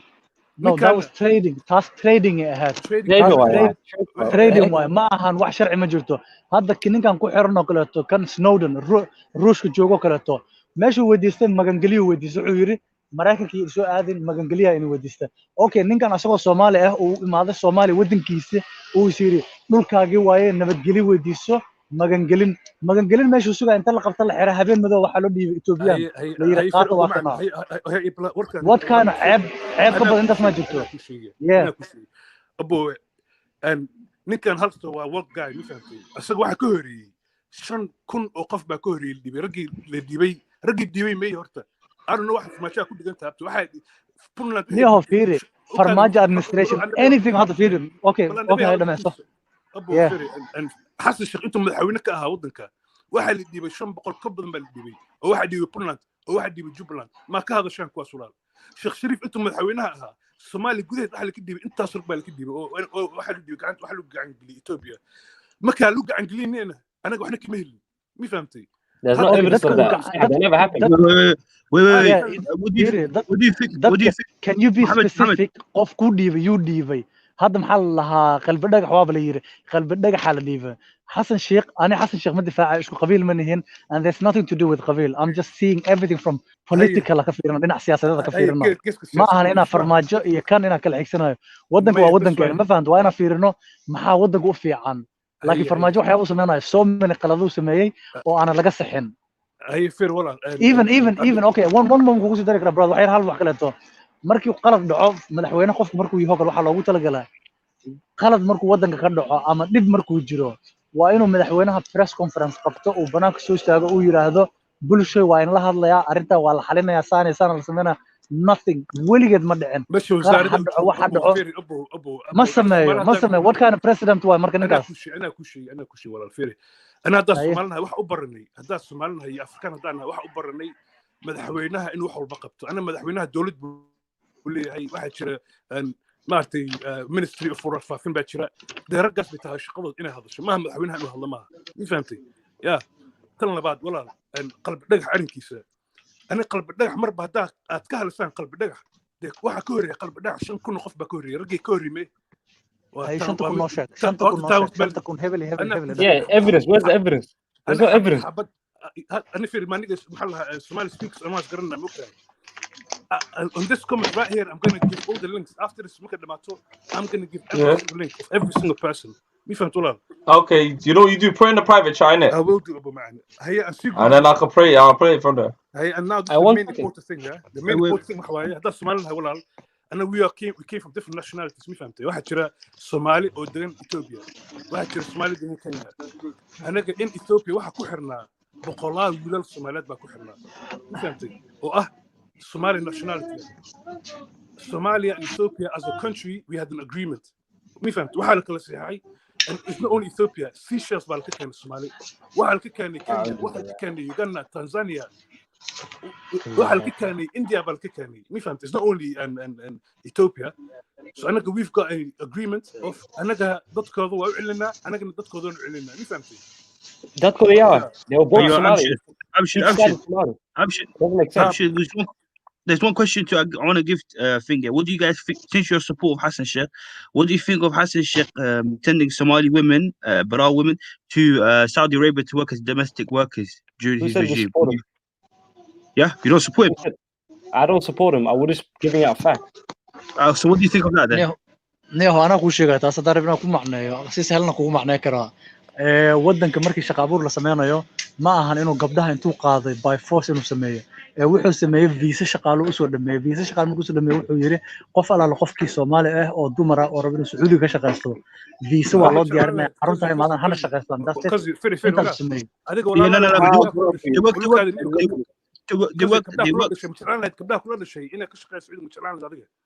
My Somali. They didn't even just work here in like as a cleaner job. They worked in the houses of men. Some of those women were even raped. Listen, you got sisters. No, but can I ask alright, let's ask a question. One at a time. I beg you, good guy, please. One at a time. One at a time, please. Dialogue. Let's dialogue. Lads, you guys got sisters. All you guys here. If you guys got sisters, you got walala ladies. متعلان لها then up to end of you guys sisters إنك شقارك كل جود مش تعلان لها Okay, can I say something? Let me answer this question. Abdul. Me personally, I don't have a sister, but wallah shay imaka. If I had one, it don't talk kalifte. Listen, at the end of the day, this is shaqabur. It's like Muhammad said. Wallah, lo, again, so would you prefer qof shaqaysto or qof wax baryo? At the end of the day, wallah, I'm not gonna lie to you because then bahi bataka has as well. Shaqona wa shaqo. Wixii hadii ku dhacayna wax untahay. سؤال ما يودي Sorry, Mohammed. And maybe Mohammed, Swasha, naga weydiiyey Soomaali wuxuu dhamaanta every man on the panel wuxuu walaasha ina chariid ama waxa ka shaqeyso ma jeceshaan waxaan ku leeyahay walaasha ay baahiya dan u geysay. I ain't got a sister, but baahiya dan shaqana ceeb maaha, but ada hadii la xoogiyay. It was a work job which was domestic workers to work in the Arab man's house and to clean the Arab man's yard. Clean his boxes, everything. There's women actually that's literally stuck in Arab men's No, but listen, at the end of the day, we got to remember, in Otasi, where I'm trying to come from, sorry, Abdul, I just want to come back with this guy. I know the only reason I'm trying to say that is, for me, shako was shako, I wouldn't allow it. I wouldn't allow my sister, but had they bahi, would you rather prefer? Because that's why not sugi as well. Not sugi as well, bro. Shako wala, I don't want shako is still, yeah? Wala ab maha.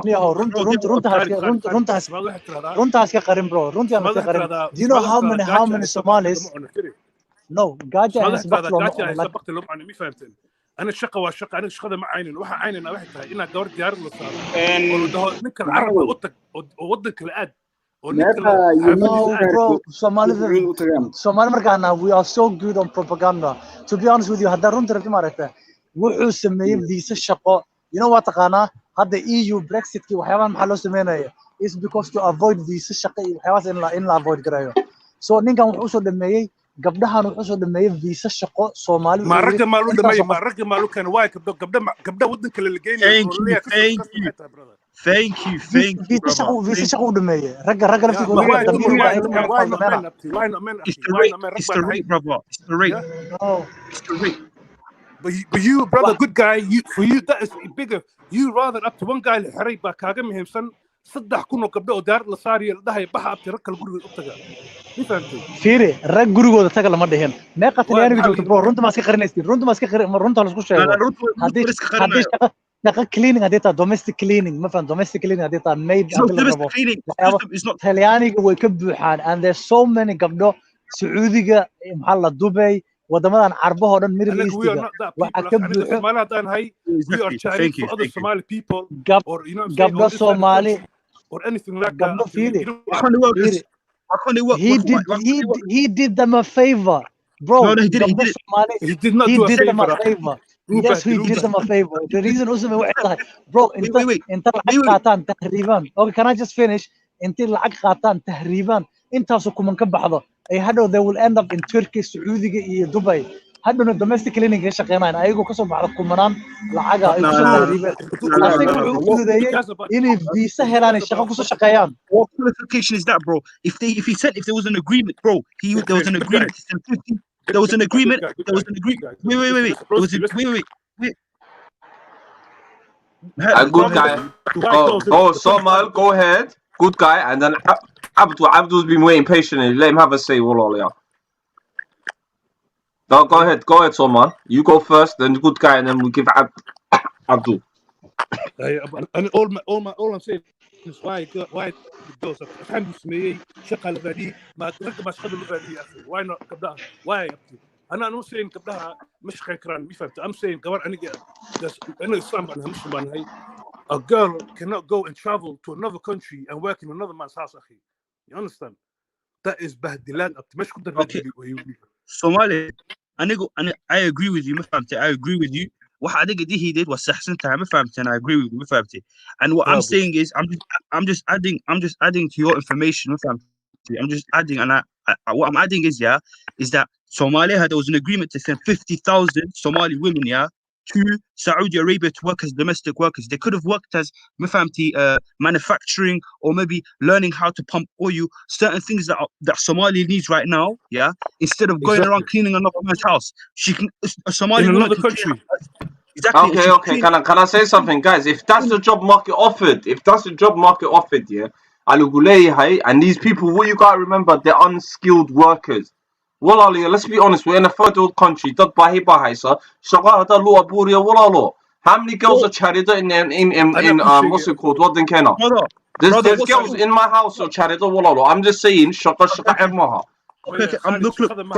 If wixii xumaanta ku dhacday yeah, that is the culture. I blame the culture of dadkan ay u shaqo tageen waa wasakhiin. But I'm not blaming Hassan Sheikh imika dad buu shaqo u abuuray. Yes or no? Come on. Brother, what skill? We're not saying the skill? No. Yeah. What we saying is yeah, and it's yeah. That's a big boy, you know, fam. Yeah. Gacha is a bakti ma yuno. Gacha, just because you are hungry. What do you mean, brother? I don't cook khalifa to baktigaasna halal bay ku noqonaysaa inaad Hassan. No, but Somal, you're sitting in a position. I'm not just trying to say you're sitting in a position, my brother. Yeah, of comfortability. In Greece, can do you know it's in Greece? You're European money. I'm just saying, look at this here. I'm saying, what then can I put yourselves in their scenario? Sometimes we got to put ourselves. Please, 1 second, please. And let's have a dialogue. Good guy, I do for God's sakes. China's one cuisine na. I'm gonna do an 8-hour stream. 10 hours on Semenina. Look at channel to see. Well, Chinese, you're eager to talk, man. I know you're new, but look, the angles I'm coming from Somalia. I'm saying I agree with Mohammed here on one aspect. And then we give the floor to Abdul and Ilmi. لابد إنك يساق المهلية. وحنا ودنا عن كيمنا ولا another. إمكا we are speaking of the luxury of living in the UK, American country. Heater كينا حيسنا.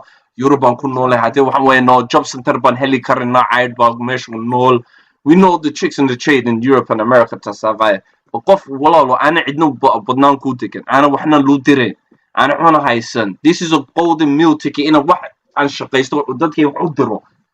I don't see that as a عيب. شغل عبورس عيب ما walaalo شغل عبورس ما ها عيب. Please. Okay. أنا الشقة ما عيني ما فهمتي يا جارية up to that's a good job. I've got family members who are charity عادي وي charity ما فهمتي لكن تلسكو هست waxay tahay wadan inay ka baxdo oo shaqadaas wadan kale ay ka soo samayso that is not up to islaamiyan hatta ma fiicna ba ma fahmto walaal Okay. I'm not saying shaqada qabanayso ragi shaqaysanaya. Imagine this nin imka Somalia joogo walaal. I've seen this walaal. I've seen it in my own cousins walaal. Don't tell we offer him shaqo. nimanka Soomaaliga imika walaal we know this qaad baan waxba ka dooranay ninkii reerkiisa u kacayo oo yiri aniga nin baan noqonaya. And who in Saudi Arabia is going to take men? My brother Kilo say Khalid, you send out men, you never send out daughters. imika look I know guys who are on the front lines the own life up to they for $200 I'll say bishi me فهمتي wow that's true. يانسن waxaan anaga dadkeena back home waa dad shaqaysanaya ma dad dhibaataysan waa dad shaqaysanaya they die to work me فهمتي but the shaqadan haday ana yaaleen yabo okay let's give the floor to Abdul Ilmi. Yeah, I'm gonna come back guys. labada ilmo soo dhaweeyay they just knew la ma tamay hadlin Ilmi walaal soo dhawo هذا السلام عليكم. عليكم السلام. نيهو هذا حسن الشيخ محمود أرنتيسا horta waa sax waa work visa oo gabdhaha Soomaaliyeed buu siiyay ani ahaanteeda hadii laba oo saddex wax ku dhacda boqolaal gabdho baa la diray hadda ani shakhsi ahaanteeda hadda gabar aan qaana oo mardow soo noqotay oo inta sana maqneed reerkeeda biileysay walaaleed iskoolka bixinaysay intaas reerkeeda u qabanaysay marka dhigaysiin Xashiq Maxamuud gabdhaha wuu gaday waxaas qalad waa aflagaado waaniyo exactly sababta qofkan fiiri sida hadda jaariyad waxa tiri Soomaali markii joogtay jaariyad ahaan ama shaqaale ama booyaasa sida qof uu yaqaano waa okay laakiin inuu dalka dibadiisa ka soo shaqeyso waa qalad taas macquul ma noqon karto on top of that waxa laga yaabaa qofka markuu wadankii joogo inuu $100 ku shaqeeyo ama $200 oo shaqaale booyaas guri ku noqdo laakiin gabadha hadii Sacuudiga waxa laga yaabaa inay $1,000 ilaa $2,000 ku shaqeynayso maxaa ka qaldan in gabadha soo shaqeysato xagga oo loo diyaariyay visa shaqo okay nimada kara waxya let me just explain something cleaning ma ambaareenaysa ay this cleaning is not a bad thing ma fahamti cleaning job cleaning waxaasdan is not a bad job doing cleaning ma fahamti The problem, why taking women, 50,000 women taken to Saudi Arabia to work there to clean other men's home. What type of skill are they learning? There's no new. adiga man yaa kuu sheegay in they sent to men's house. Wait. There isn't a skill that they're learning that is new. The skill is they already have. So for them to go abroad to clean another Arab man's home, and some Arab women, some Somali women were abused. Were abused. There's even a video of a woman, Somali woman, بيوسخ عباده an Arab forcing a Somali young woman to drink dirty water and spit it out constantly. ما فهمتي? That's what's going on in Saudi Arabia, Saudi كدعادة. ما فهمتي? And I'm saying to you, there wasn't a new skill. There wasn't benefit. It didn't benefit Somalia. They didn't come back as engineers. They didn't come back and do something that was beneficial for engineers Somalia. waxaan out of here the workers visa engineers nimada maanta nagu wada maxaa waniyo. Nobody's talking about engineering. I'm talking about the people go abroad to learn skill, bro, to learn how to work. Okay, firi. You know what, in Dubai, the most work visas or Dubai محل siiso محل Asian ka Hindida waxaas maxay badan yihiin waa construction, because construction ka xagga ka imaadaan ayaga lagu shaqeeyaa waa Pakistan iyo Hindi iyo Indonesian. hadhow xasan sheekh wuxuu yiri sidee wadanka gabdhaha jooga shaqo ugu abuurtaa visa u diyaari asaga muu dhihin gabar walba soo bax qasab ku shaqeey wuxuu yiri intaas boqolaal visa diyaariyay qofkii raba ha apply grade visa shaqo oo Sacuudiga interest ku inuu imaada. I can give you evidence. Wallahi, I can give you evidence. He said he had an agreement with Saudi Arabia to send 50,000 Somali women to go to Saudi Arabia and work as domestic workers. ما فهمتي؟ Working as a domestic. وعليكم السلام. I've been quiet for a minute now. Wallahi, I've just been listening. Up to good guy. How you? Magaca maxaa? What's your name? Good guy. Abdullah. Where do you live? UK, yeah? Yeah, good guy. Yeah, I got the other Abdullah, sorry, yeah. I was gonna ask him, wallahi, where do you get your information from, firstly? Who's telling you these things? You clearly don't know. You know what I mean? I can tell by his voice that it's something he heard on Twitter. It's not actual information. So I wanted to ask him now, wallahi. He's making it sound like it's the 1700 slave trade or some shit like that, from Sierra Leone to America. وعدد all Africa. Hey, يا شيخ ربط. ها بح مشيغا. وسكا هدلو يا. Later, they took me by force. What the heck is that? Engineer. But how the hell? Engineering ما وقع له يا با. Who talks about engineering? Who goes? Let's say you live in Saudi Arabia, you're a billionaire. Let's say you're a billionaire, sheikh, yeah. You go to a third world country, you look at these Muslim females and say, "Who wants to be an engineer?" Kyle Sobah. What the heck? What actually? What the heck is this? gabdhaha Soomaaliya joogaan bishii $50 ama $60 bishii u shaqeeyaan. Hadda xasan sheekh maxamuud chance uu siiyo Saudi u tago. He gave them a chance to go to Saudi Arabia to make $300, $400, $500 a month. oo reerkooda ku biilaan wax ku qabtaan. And to say they all got raped, that's bullshit. Well, all of them got raped. No, he said, they're making it sound like they were taken by force. He said, hey, wants it, you can take it. Hello. I've got connection. ها كورنا هذا محير بان قبلها إن تقريبا وضد مران بضد مران أو لسوح وكبعد الشقة تجان ما حاسفير قرش كبر ها قرش وقبح هذه لو هي لا مارتي هذيك شرعية يس وماركت وحياة قار وإيمانا يانو ضد متجيس هذيك عبدن كسليمة أو متجيس إلهية أو متجيس وماركتي وضد أنا بساوي ولا بدي أتقن فنا أتقيلها. horta walaalkeen oo haday dhahay gabar in shaqo la siiyo oo Sacuudiga loo diro waa qalad qofka dhahay kaas rabo inaad ku laabto hadda soo fiirisid dadka tahriibo gabdhahan hadii diineen la fiirinayo gabar maxay u tahriibtaa oo loo dhihi waa gabar oo dhan iyo tahriibin wiilasha tahriiban hadii gabar tahriibi karto maxaa u diiday inay shaqaysan karto because way tahriibo sabab nafti halis gelinaya. Right, here's the thing, Upti. I wish they both stayed on because I was quiet the whole time listening, yeah? And there was too many people talking. Wallahi, billahi, the amount of questions I could have filled them with. Let's go back to the beginning, yeah? The guy said, what's his achievements? And he responded with, foreign policy. Nowadays, we're independent. No foreign country can touch us, yeah? He said that, yeah? Yeah. Or Bentis, why? They killed 15 people in Beidou. Who killed them? Ethiopians. Who killed the ones in Belgium? Ethiopians. Who killed the ones in Wallah, I forgot the other city. It's another city. On the best. What محالك شيء then? Independent my ass. Independent where? What dictator why? Yeah. Haddana bro, on top of that, laba Arab lo way farmaajo. One time wuxuu leeyahay Ethiopia waa cadowgeena. That's the election ku soo galay last time. Haddana all of a sudden markii doorasho soo dhaweed wuxuu yiri Ethiopia waa walaalahan Kenya cadowgeena ah. What kind of nonsense? Ciyaal ma meesha joogo markuu saas ugu sheekeynayo. Maxaa loo bedtime story dadku uga sheekeynayo. Yeah, this is the problem. I think it's not even, the Anuta Kahana was, the debt relief. Shakiri debt relief, wuxuu taagan and I was like, yo, what do you number? Oh, do you feel this is what I think certain they think awam inanahi. They don't know the age of information on the Here's the thing. This man is so bipolar.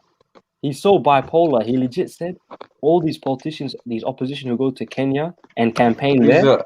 TH said it's un-Islamic to work. What do you mean? Islamic Islam bentolo. Wallahi Islamic.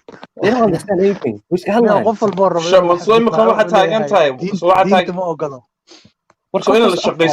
in la shaqeysto diinta ma ogola. Wallahi no, it's just that. Wallahi hadda Soomaaliya dhexdiis geninta oo dadka kale u shaqeyso Soomaalida kale u shaqeyso xaraan xataa ka samiya. That's the su'aal imika la soo haysto. This is what I'm saying. Dadkana is takfiri timine. These guys everything hadda doostid waa un doona haram. These guys do sax haram. Everything waa haram dadkani. Bro, haddii runta la maaragtay guri walba Soomaali gabar shaqaale u joogtaa ma fahantaa iska dheh 10 guri hadii yihiin 8 guri shaqaale joogto gabdho oo guriga kala ka imaadeen guriga shaqeynaya weelka qatayo cunto karinayo ma ka hadlaan intaas ma ka hadlaan Sacuudiga maxaa xaraan ka dhigan Soomaaliya jooga xaraan ka dhigan tumay Soomaaliya joogtana 100 bay qaadanaysaa tana 500 reer dhan bay bilin karaysaa okay dayta xooga imika lug dhageyso okay aan ummadda Soomaaliyeed rag waxaan ka xanaaqna hableen la xooga yes tahan ka xumnay bataas waa dhaqan Carabiyeed. We have to stick on the dhaqanka Carab maaha inanta shaqaysanaysa ceeb maaha. For me anigu naag imika shaqaysanaysa I would never send a woman to a non-meher. Taano waa aad Europe joogo waxaas fiirin nin Europe joogo Mareykan joogo wax dad soo sheega fiir. This is what I'm saying nin Europe joogo oo guriga hooyadiis oo Ingiriiska iyo Europe ku nool ana baahi arkeen saas wiilkiis baahi ma arkin ana walaashiisa ana baahi arkin the ones ana cidiisa ana baahi arkin it's very easy to talk oo wiilkiis Soomaali tagan hatta of Somaliland tagan dad waxa uu sheegay there is option the brother's back Somali's back this is the situation I'm trying to tell everyone okay go on SS Khalid waxay isu abshira ku sii deynana abshira su'aalo badan ku haayo intii arabnina ku dhaana abshira ku soo sii deynayo hay or Somal. You said Faragalan Hassan independence no intervention by foreign countries, yes? Sir. What do you have to say about the Ethiopians that killed people in Beidou, 15 people? It was 3 years ago. How did you have They've been there. 2018. 2018 when they looked up Robo, you're talking about when Mukhtar Robo, when he tried to become what's it called again, president. Yeah. They locked him up and they shot at the protesters. Yeah. They locked him up and shot at the protesters. Ninkan that's the thing. He's not. Firi, you have to understand. They gave him amnesty. You can't give someone amnesty and then lock him up after. It doesn't work like that. Amnesty, it comes with conditions. Ahmed Madow maxaa markaas? What's Ahmed Madow markaas? Ahmed Madow no, you know why? He's the same tribe. Yeah, he has to let him go. Ahmed Madow Farmaajo wants Ahmed Madow or he's against him. Huh? Ahmed Madow is not like Farmaajo wants him there. Marka, for you to bring up Ahmed Madow is actually, it doesn't make it point number. Hamar oo imaaday Ahmed ma qajaro Soomaa Hamar oo imaaday muxuu qabo waay? Yeah. Mukhtar Robo muxuu ka rabaa marka? Ana ku sheegay Ahmed Madow iyo Mukhtar Robo wax isku mid ku ahayn ba ku sheegaya.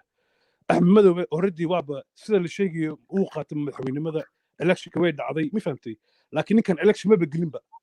Marka say isku noqdaan one guy who already became a president elect and one guy who didn't even get into the election saaba isku mid u noqon karaan.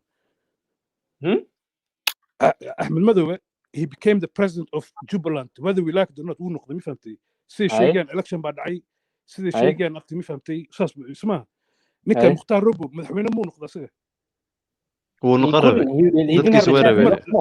so asaga almost would have been a president and a president isku mid ma hargaan basically ma there was fahamtay an election mal election It's jirto true. muxuu u diiday election ninkan waxaa la yiri adiga argixisa tahay rag baa laysay anaga we're gonna give you amnesty ah kuma dilayno Yeah, kuma that's laynino exactly what happened. dhegeyso kuma dilayno soo kuma axmed qof ma laynino dilin Balik, axmed ana qof ku ma sheegay dilin miya markaas Oh, Sheikh, what do you mean? One, not so why idayso Nikas. ana nishay horta idayso dabti Mukhtaar Robo waxaa la yiri Mukhtaaro adiga waxaa tahay argixisa tahay rag baa laysay we know about you ma fahamtay ana kuma dilayno Allah, kuma man. laynino adiga wax kaa rabnaa waa noolaanaysaa laakiin xil madaxweynimo ma qaadan kartid you understand Okay, what about Zakaria Hirsi then? Why they let him? Why they give him a job then? Zakaria Hirsi waxa Mukhtaar Robo booska uu taagan yahay Axmed Madow أنا كل شيء Mukhtaar Robo waa ka sareeya أنا كل شيء مختار روبو casaaka dil مختار روبو هدون نقنية أكيد فهمتي CIA الصومالية هدون نقنية and if he's going to help us smart and if he's going to provide us with information intelligence he can do that like He did. He did do that for 6 years. أبو فري and ما كان لها ورنيه waxaan dadkan wallahi ma fahmin wallahi. Listen, for 6 years he actively helped the government. And in 2018 they gave him amnesty, the Americans gave him amnesty, everyone gave him amnesty. They let him be. The second they see this man has a chance to become a president in a state where they want to have a puppet there, they locked him up. So that's what I'm saying. facts So Joe, he wanted his puppet. haddii maaragtay nin adiga ku taageersaneen oo meesha imaanayo adigana awood aad leedahay aad ku celisid yaa meesha waa ka saaraysaa He waa legit, wax xaqiiqada meesha if he had told him back then from March, I will support you, he would have left him. The fact that he's independent, he's like, nah, I have to arrest him now. And I used him. and مختار روبو سؤال بقى يوصل مختار Mukhtaar Robo nin kale ka horeeyay oo maaragtay oo lagu hayo hadda Muqdisho lagu hayo ninkaas hadduu dhaho ka waran anigana waa isoo sharxaya weli fikradihii uu aaminsan yahay madaxii oo shalay ku fikiraya weli ku yaalka أبو فري رق waxa weydiisan مختار baa weydiisan yaa مختار ragga bay daba jooga wax badan buu ku laayay ma fahantay inaad ku tiraadaan ragga laasay ragga argagixisada aad ku sameysay madax u noqo de wax shaqeynaysa ma aha walaal ma fahanteen First off, Philip. Firstly, so what about the other? Firstly, yeah, the fact was I asked you why was Ethiopians allowed to come in and kill innocent people? That's they weren't allowed to intervention. come in okay the answer to that is Mabruski they were not allowed to come in and they were not doing their own thing waxay ilaalinayeen ammaanka ilaalinayeen ragga la laayna waxa ahaayeen protesters who illegally protested ma fahamtay There's no such thing as a legal protest. لا إلا protest maaha illegal wax jirto ma jirto wadankooda suma jooga sugo see u tooganaysaa dad oo protest wadankooda joogaana wadankooda joogaan soo loo dilaa wadankooda joogi karaan meesha waxaa jira dowlad baa jira dowladda dee tiraahdo war feere saaxiib waxaas warkaas anaan kaama yeelayno niyahow waxaas kaama yeelayno ada wadankay jooga ana nin islaameed baa dilaya fiiri runta iska sheeg waxaad tiraahdaa dhiiqa ku jira kamana bixi kari ee iga wareejiyay sheekadahan ninkan gadoo ka imaada waa mudaharaadaya ninkan saaxiibo gadaa ka imaadee farmaajo adarka waa ku ogaaye naga da ciyaartay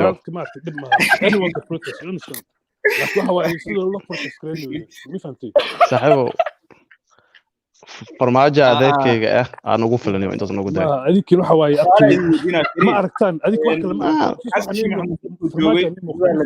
Cabdishakuur baa adeer ku ah intaas baa wuxuu kuu sheekaya dhegeysta wax kale ma ana Cabdishakuur marbi iyaga dhan iska baxaan micsuba noo imaado aniga taan hore u sheeg waxay ahayd waxaan u yiri waxay ahayd madaxweyne kasta soo maray madaxweyne fiican buu ahaa la ka yaabaa madaxweyne ka fiican farmaajo inuu soo maro ma fahamtay marka ani garan maayo adig waxa xaginaysaa ninkan garan maayo aniga ma fahamtay maya ana farmaajo waxa uu qabtay qof ma ku diiday farmaajo wax badan wuu qabtay wax fiican wuu sameeyay laakiin waxa uu sameeyay oo fiicneen oo qir hadiidan aad markaa maarta qofku wuxuu sameeyay waa warta qaladaadku gal waa inaad dhaliili kartid ma fahamta ayadoo lagu dhahin qabiil hebel waaye kan waaye xataa marka daa waxaan ugu bilowday gada ka imaaday anigu ma dhahay farmaajo ilmaadeer tihiin iyo waxaad tihiin waxa laga yaabaa xataa inaad gada ku dhalatay adoo farmaajo isku qabiil ahaan oo aad taageeraysid dadka gadaal ku laayo oo macagso ku laayo fiiri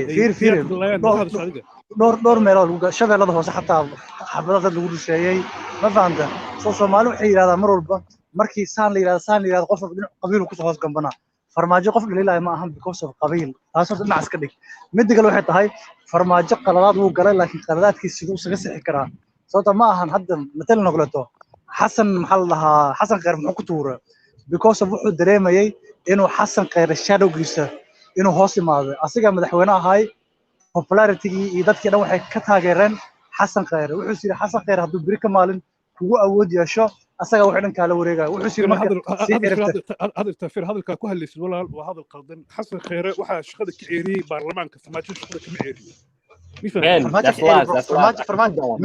farmaajo loo soo saaray farmaajo miiska loo saaray ma saxiix la yiri hadduu farmaajo leeyahay ma saxiixay baarlamaanka waxay ansixiyaan buu saxiixaa فهمتي؟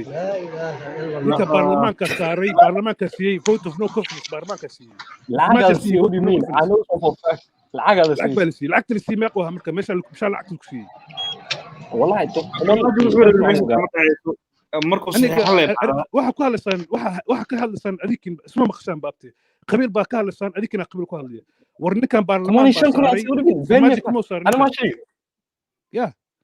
أنا ما شايف توني they got 15,000 I can't do anything about that بس شك مش شك no شو مش مكسي سوق والله evidence مقسمة evidence مقسمة سوق واحد تسعة up to you والله lucky سوق hold on check the private chat أنا هاد جوجل واحد قصة صاري أنا هاد رأينا واحد كنت سيا نكان برلمانك إن سيان vote of no confidence هذا كنت سيا أي العقب بالسي شن كون بالسي أفكون بالسي واحد وشاكة الصوماليات مي فهمتوا الشاكة اللي دلكوا شاكستان يا ماشي واحد شير برلمان بعد شير برلمان كده consist of every Somali every قبيل هذيك هاد اللي ضدك هذا كتير نيك واحد سي vote of no confidence بالسي مي فهمت سحب check the private chat yeah and just read it and leave it at that read the private chat سحب this I have receipts if you want أكس أبيه ده راح أبتني نفسه أنا حروا أول your thing is trust me your source is trust me bro ask me راح على مرة بس واحد يتصاني صاحب من يا واحد I've seen it myself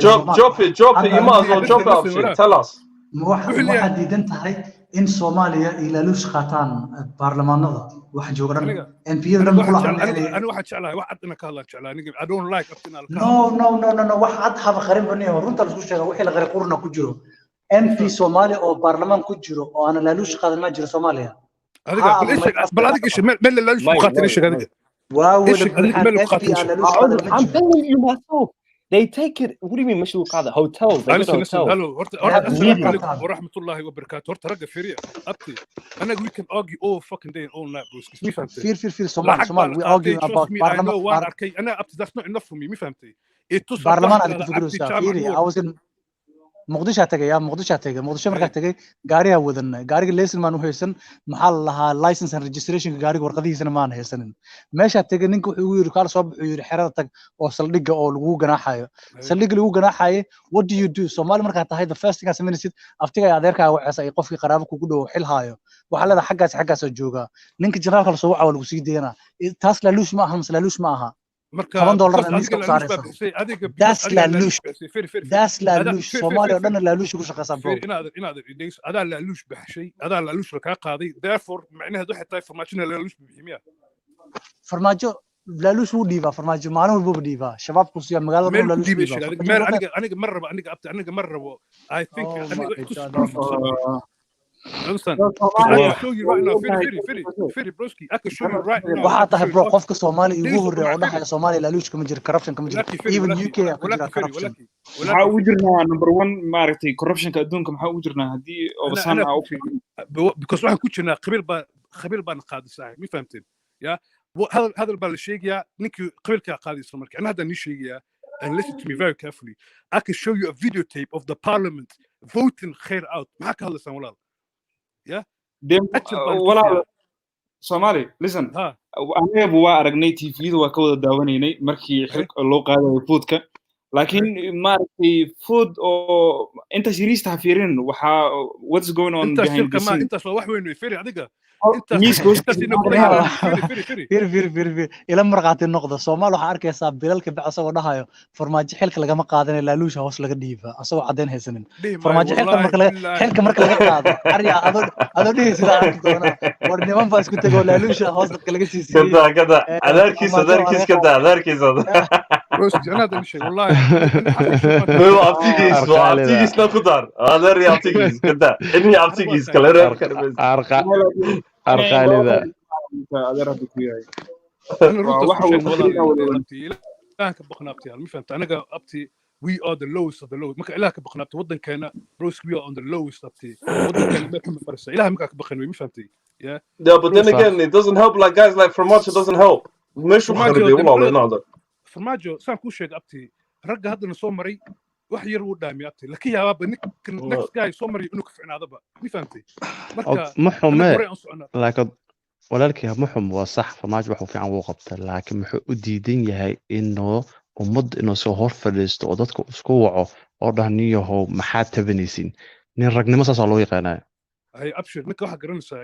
abti madaxweynaha markaan leeyahay this guy he was better than other presidents markaan leeyahay waxaan ka wadaa the other presidents America waxa uu qabtaa shaqada they didn't know how to do it properly this guy he's a president is not supposed to do them waxa sheegaysid shaqo madaxweyne ma aha abti ma fahamtay waa shaqo abti waxa jira waxa jira there's different wasaarado there's ministries abti oo shaqadood ay tahay waxa sheegaysid laakiin hadda maamulka madaxya ka asaga Soomaan asaga waxa heesta Soomaan horta waxa way qaybay kala leeyihiin okay like asaga Soomaan heesto they appoint defense to him Soomaan asaga waxa waaye ina la haystaa ba qalad ah because meesha wasaarada jira ma fahamtay wasaarada jira waxa jira ministers ba jira dadkaas bay tahay shaqadood ayaga la rabaa if you have any complaints for example immigration waxa la kaaro abta immigration inaad u geysid ma fahamtay complaintka Soomaalidu waxa u qabaan hal nin inuu ka yahay madax wax kasta ya waxaas qalad way saaxiib qofka Soomaaliyeed laakiin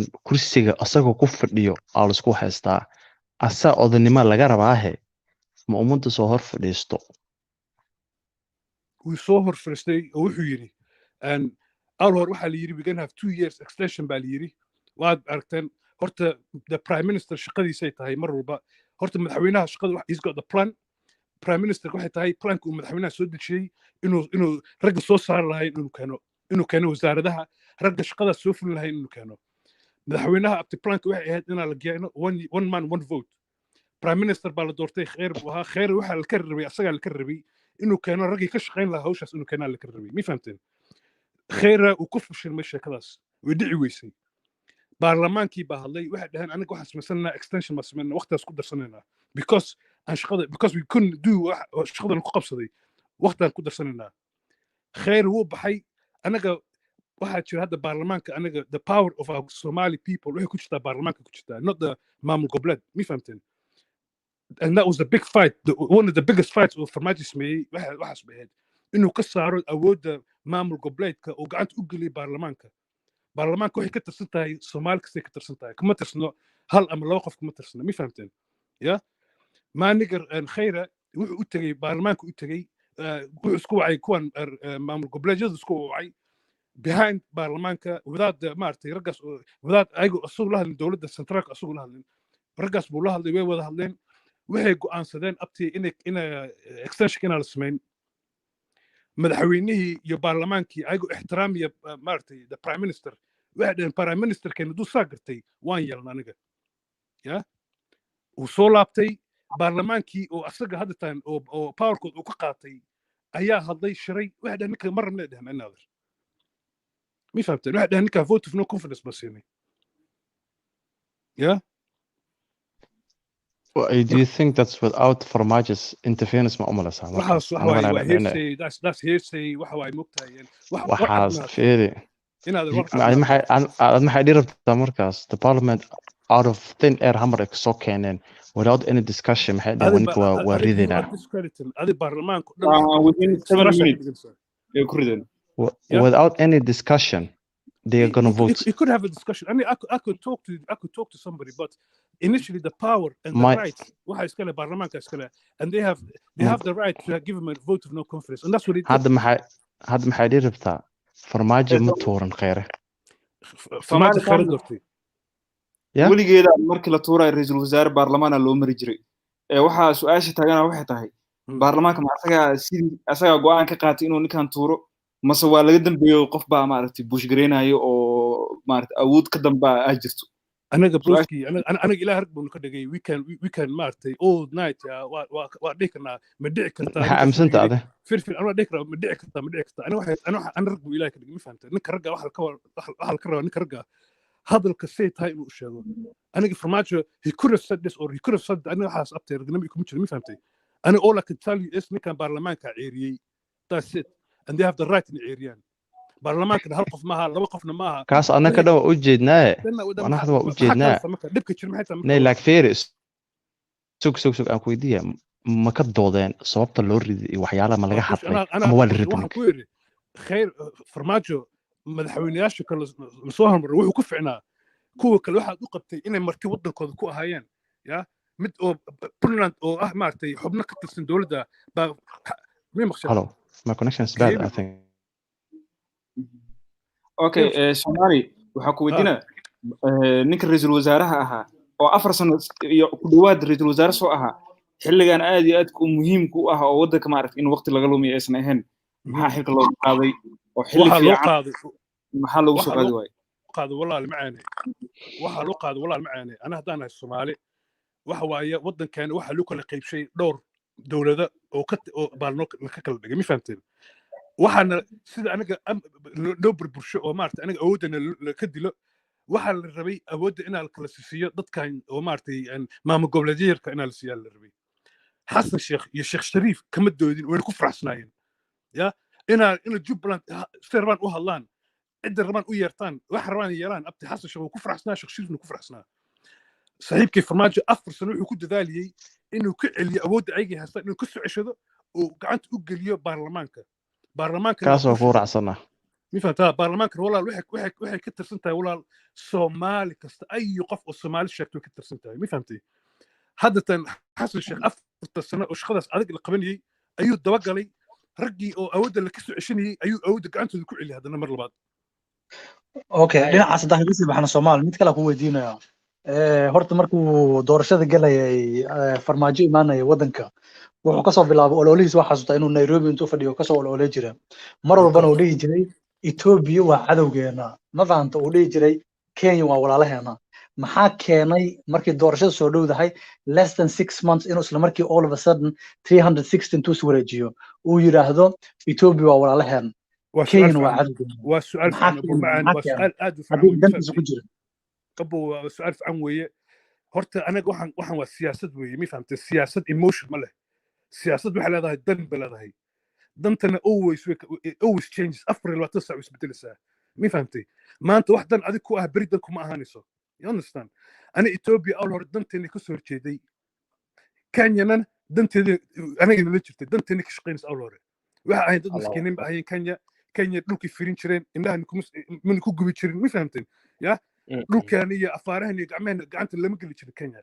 Ethiopia waxay ahaan jirtay dad aad u xun ahaan jireen waxay ahaan jireen beesha Soomaaliya ka burburi bahay Kenya Ethiopia waxa ka dhacay siyaasi isbedel baa ka dhacay madaxweyne cusub baa soo baxay ayaga siyaasadood baa isbedelay ma fahamtay waliba ha isbedelaan wayna tusan in siyaasadood afka macne waa wayna tusan ba way noo yimaadeen afka bay ka dhahan anaga waxa aaminsanahay Soomaaliya anaga lama hadlayna anaga maamul goboleed waxa garanmayna ma fahamtay anaga madaxweynaha la hadlayna never ever anaga maamul goboleed wax lama hadlayno you understand marka anaga waan ixtiraamay laakiin Kenya waxa waaye meeshii Ethiopia ay ka soo laabtay bay ay galeen Kenya meeshii ka respect gareeyeen madaxweynahan awal hore waxay bilaabeen haddatan in maamul goboleed iyo waxaas in la shaqeystaan hey Firi listen can you explain to me why Ethiopia bought a 30% stake in the Berbera port?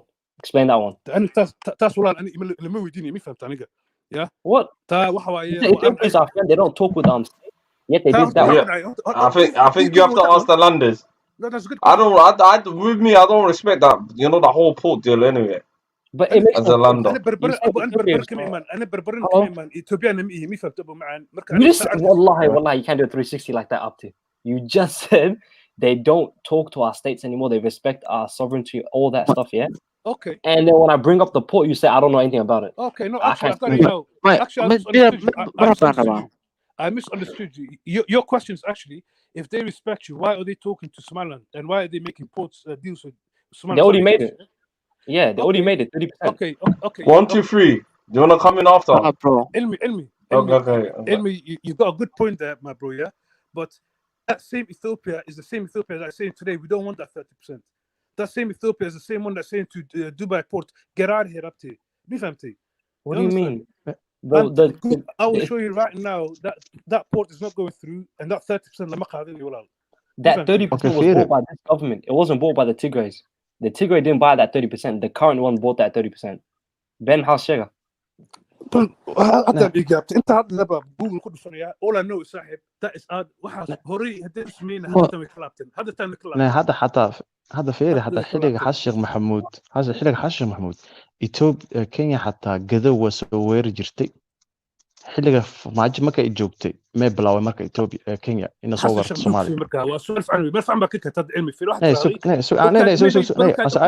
ماشي كمان أنا سؤال دمستة ماشي دمستة مركا ليش حلقة فرماج أو كولونيناي دورشيديس كينيا صومالي وسوير جرتي حلقة أصلا كينيا فيديو أي كينيا صومالي سوير جرتي مركا كينيا وصاحب كان ميا كبعد كينيا أدوغن قوميا هذا اسمه هذا الكلام مخشعب تفيريا نكات كهلس فرماتشدا أتكون دقتها at that time أما قلت دقنا إديس نك فرماتشدا لا هي why is in Kenya at that time واحد كهلس قف civilian you saying why is a civilian in Kenya أفكار واحد كله هاي كينيا وحش سوي ريتشتي إديس أفكار واحد كله هذا right now كينيا واقس بوحش سوي ريتشتي قدر مي فهمتي بل waxa ay sheegtay aniga gadahda waaga soo weerari jirtay ninka farmaajo wuxuu ahaa civilian buu ahaa Kenya wuu tegi karaa Ethiopia tegi karaa Mexico tegi karaa ma fahmtay madaxweyne ma ahin waagaas madaxweyne xasan sheekh bal waxa ay sheegtay xasan sheekh qabtay xasan yaa taageero meesha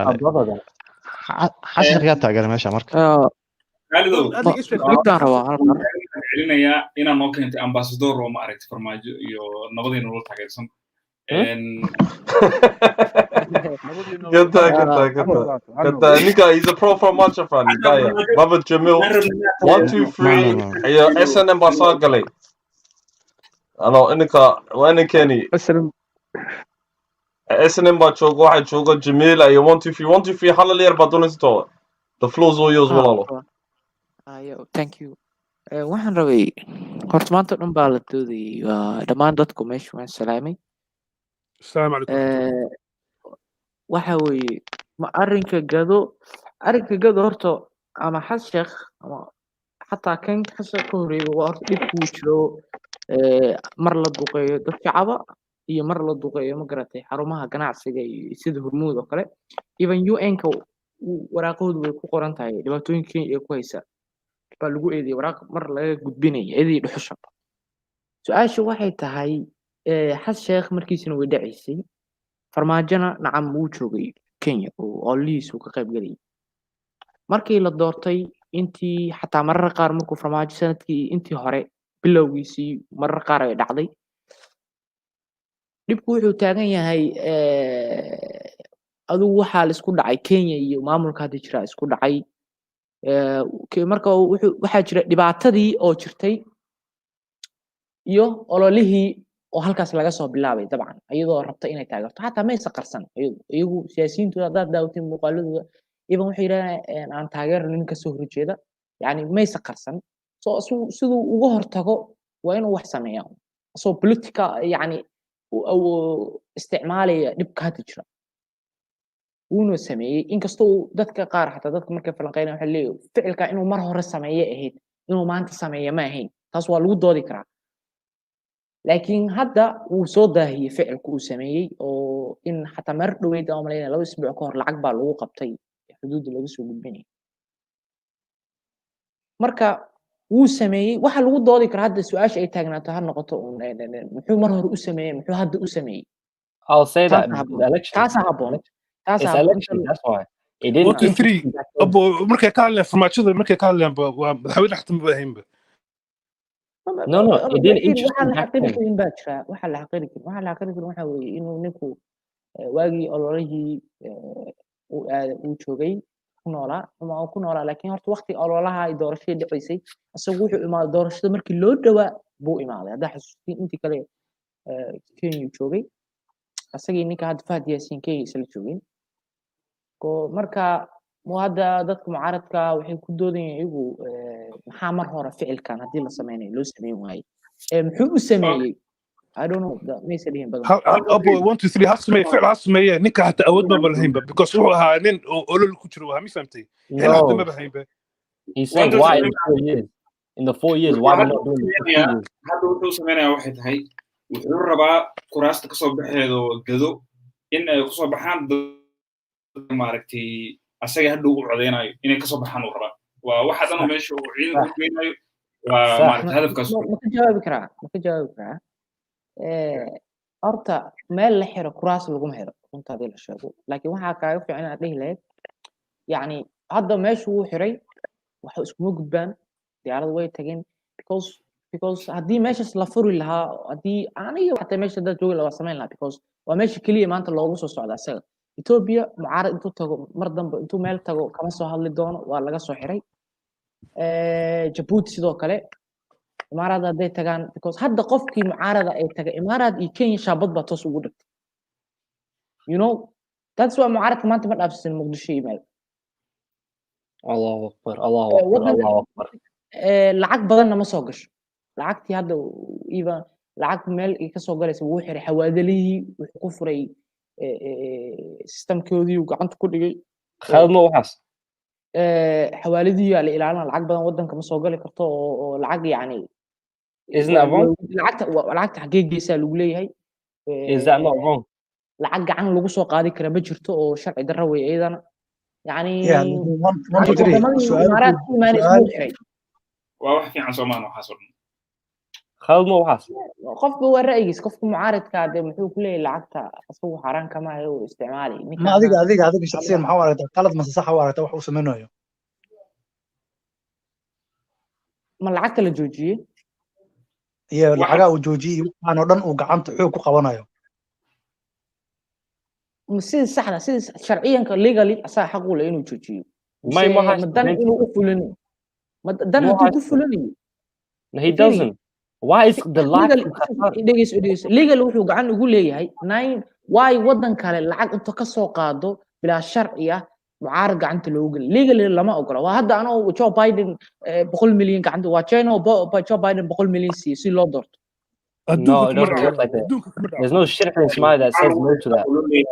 adigu ma legal ma ogola ma hadda ha ogolaadaan wadan ogolaanay adduunka ma jiro laakiin waxa ka doodi kartaa fiiridis waxa ka doodi kartaa waxa dhihi kartaa dan uu asaga leeyahay waxa waa ku doodi kartaa laakiin lacaga la isoo dar even ninka adiga iska daa ninka mucaaradka ma oran karo lacagta la isoo dhiibay maxaa dhexda looga qabsaday yani wax lagu doodi karaa ma 9.5 million ba airport lagu qabsaday Listen, 1 sheekadu farmaajo wada waxay tahay haddii aan interestkayga tahay wixii aan danteeda waa fulina wixii dadka mucaaradka dantooda ahna lugta ka qabana cunaqabateena qabana waa istaajina that's dictatorship that's gumeysi Soomaalida ogtaa Soomaali gumeysinimo laguma tali karo dictatorship waxa fiiri mid baa jirta waa qof aad ismaaganeedeen yani qof oo aad isku dhacdeen kaba soo qaad laakiin legally amaanta gacanta ku hayso legally asaga wax illegal uu sameeyay waa ku qabat ma baanti sorry what you say okay fiiri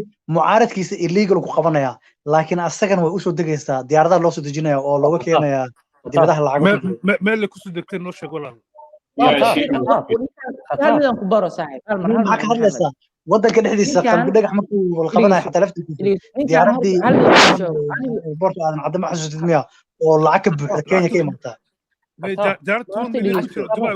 laakiin asaga uma soo lamada weydina xoog buu ku qaatay ma horta dhigeyso hal midaan ku sheego maxamedow ninkan anigu kuma dhahayay waxbuu xadaa iyo ma xado laakiin xaqiiqda jirta waxay tahay nimankii hore maybe inay sameyn nimanka hore haddii wax xadeen hadda suuqyada maanta laga helaa hadduu wax qaaday hadduu naagtiisa ay wax qaaday cunugiisa hadduu qaad laakiin anigu runta haddaan kuu sheego systemka hadda jira intuu ninkan uu jiray wax ma xadin kuma oranayo laakiin inuu wax xaday inka lama yaqaano xataa mucaarid kuma eedeyn kara ma dhihi karaan intuu xaday lacag buu halkaas kala baxay bangiga lama oran ma bil yaqaan inuu xaday Yes, there is. There is. Do you even read reports? waayo hadduusan budgetka lacagaha ka maqan malaayiin ka maqan okay go ahead abshir It was reported a few. Listen, budget listen. ma arkin okay It's missing. There's lag that's missing. You know that, yeah? yeah lacag uu xaday mid baa dhegeyso waayo mid baa lacagta uu one mic hadalka kala sugno okay kaaga jawaab hadalka kala sugno kala suga okay lacagta lagu fangareynayay jawaari in meesha laga qaado lacagta lagu fangareynayay maaragtay ninka ugu dambeeya xataa kheyre ugu ha yaraato kheyre lacagta lagu fangareynayay in meesha laga saaro lacagta lagu fangareynayay maaragtay maamul goboleedyada in lagu bedelo dadku maaragtay dadka xilka hayay lacagta adigu horta fiiri aniga fiiri doodda hadday noqoto mid baa doodda hadday mar noqoto lacag la xadin miya ma horta fiiri mid dhigis doodda hadday mar noqoto lacagta halkaas lagu habeenayo lacagta halkaas lagu habeenayo come up with backup yani haddii waxa la timaado okay aniga dood aniga fiiri ma ihi qof kule si indha la'aan qof uma taag mana taageerso runta laakiin haddaa wax la timaado okay yes waa kugu qaadanaya midda jirta waxay tahay What's the guy's name? What's the guy's name? Absamed bro.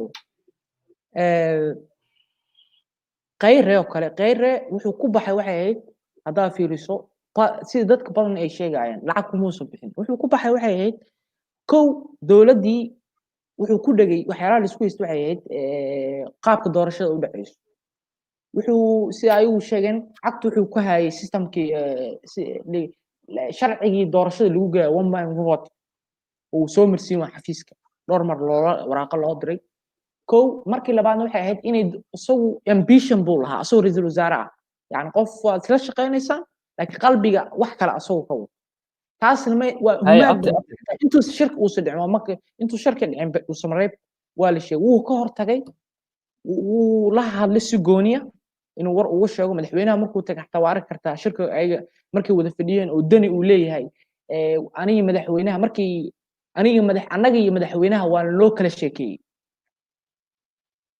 Hey, abti.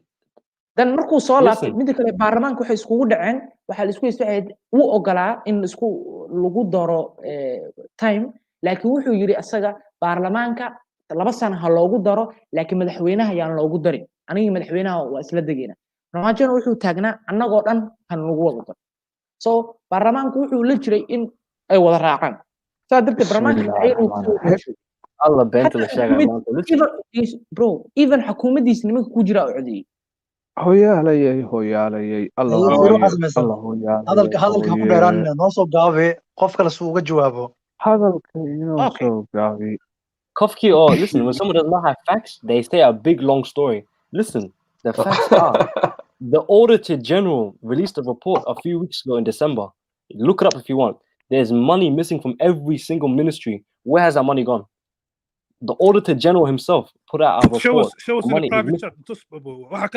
Look it up in Google. When I look up Somali Auditor General, will come up for you. It come up for you immediately. وحنا شيء man. It's he did it. قبل أنا Auditor General is it the same guy who told you واحد شاكوين كان العقبة القاطية وحسب القاطية and you can't prove it. Till now you can't prove it. I can't. What ما حكى لسه هذا نيو مو أنت هذا. It's a report by the.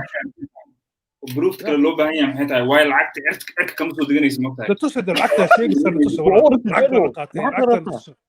marka lacag bixinaysid oo qof xilkaaga ku qancinaysid oo qof kale maaragtay u coday inuu xil ka dago maaragtay just tin ay ma siinaysid moogtahay waa qofku waa inaa wax ku maaragtay ka dhadhicisay Soomaaliya wax la yiraahdo mid qana wax la mid qana firi adiga hadaa wax saas u baratay ama hadaa adii saas ku leeyihiin mise hadaa wax ku sheegay dadka dhan saas maaha moogtaadi war manihin yo musuqmaasuqu soo yaraaday farmaajo si fiican buu u wadaa adiga hadaa mucaaradka Soomaali waxa jecel mucaarad inay noqdaan war gabaygan ardayda akhriya ma dhageysataan yo bahalkan aad ku sii daayay ayo no akhri no wariyaale soo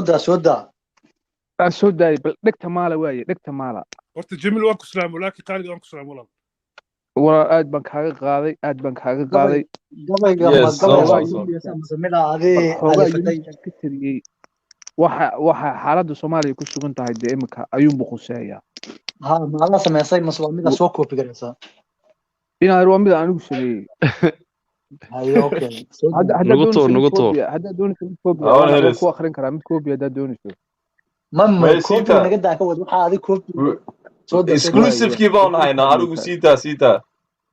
exclusive wiigan Before he got daawan ka soo famous. qaaday laakiin weli ma dhammaystirin waxaan idhi in dhaweydba hooyaala gabay ma tirin oo waatan hiifayoo nacaye heensaha ma saarin maansadan soo hoorin jiraye aan hagoogta ka qaada caawatii hurdada ii diiday dhulkii hooyo cadow baa hantiyey inana waa hurudnaaye hadhuubna kama maalnee haamaha laynagu raraaye nin hoygiisii joogoo haddana habranaya oo hoggaanka nin kale u hayo heerya saarantaanahaye huq iyo ciil nin ku hafto hadoodilan baanahaye haybsooc nin dayn waayo haybsooc iyo hadal nin dayn waayo hunguridoona baanahaye hanadada la dilay halyeeyada qurbaxay iyo hooyooyinka ooyaaya hagardaamada shacabka lagu hayiyo hebellada boobaya haweenka xaqoodii la hoosaasiyey iyo hogaga la aasaayo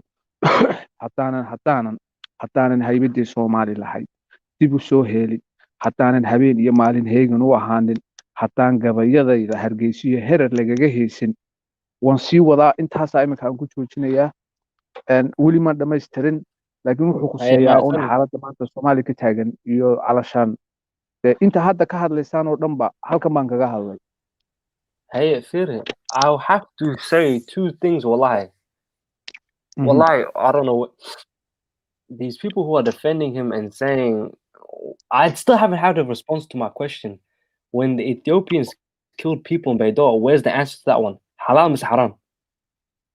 Explain that one to me. horta heede Soomaaliya cadow badan bay leedahay ama Kenya ha ahaado mid danteena wada iska yar Soomaalina waxay u badatay mucaarid inay kaga dhigto mid kastoo Soomaaliyeed aragto waa mucaarid farmaajo ha la qabto Muuse Biixi ha la qabto Deni ha la qabto Madoobe ha la qabto war dadkan waxbay qabteen farmaajo waxbuu qabtay dawladda Soomaaliya meel fiican maraysaa You can.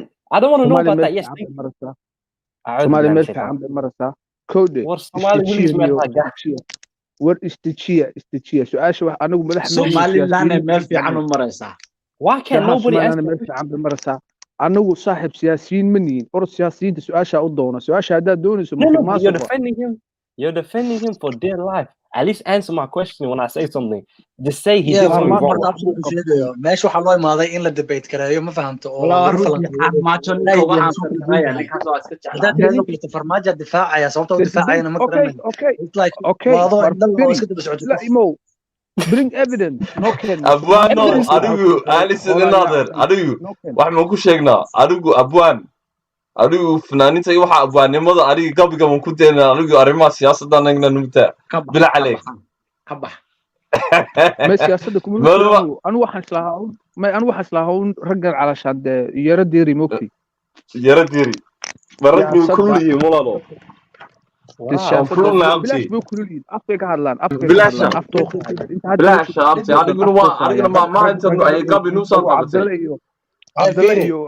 الله عبد السمد يورت رجع السلوية معارضنا معها يجوا حوالي مكانه ونيشرال وية ما ركتي لكن هورت هذا إنه ما إمك ما سوق بعد عيب على ليه what evidence no كان حولا لا داعي no كان واحد لا داعي أوي أنا واحد إلى أرض وهم I think I'm hacking what I think a mental cast I don't know where listen ورميلا أنا ما هيش show us evidence bring me the evidence محالة داعي محالة داعي 15 people died in Baidoa if you want to dig up their graves go dig it up it's everywhere on the news everybody knows about that one there's people who sent to Beledweyne okay the army called Danab which was meant to fight Al-Shabaab was sent to Somaliland to fight them back in 2018 answer that thing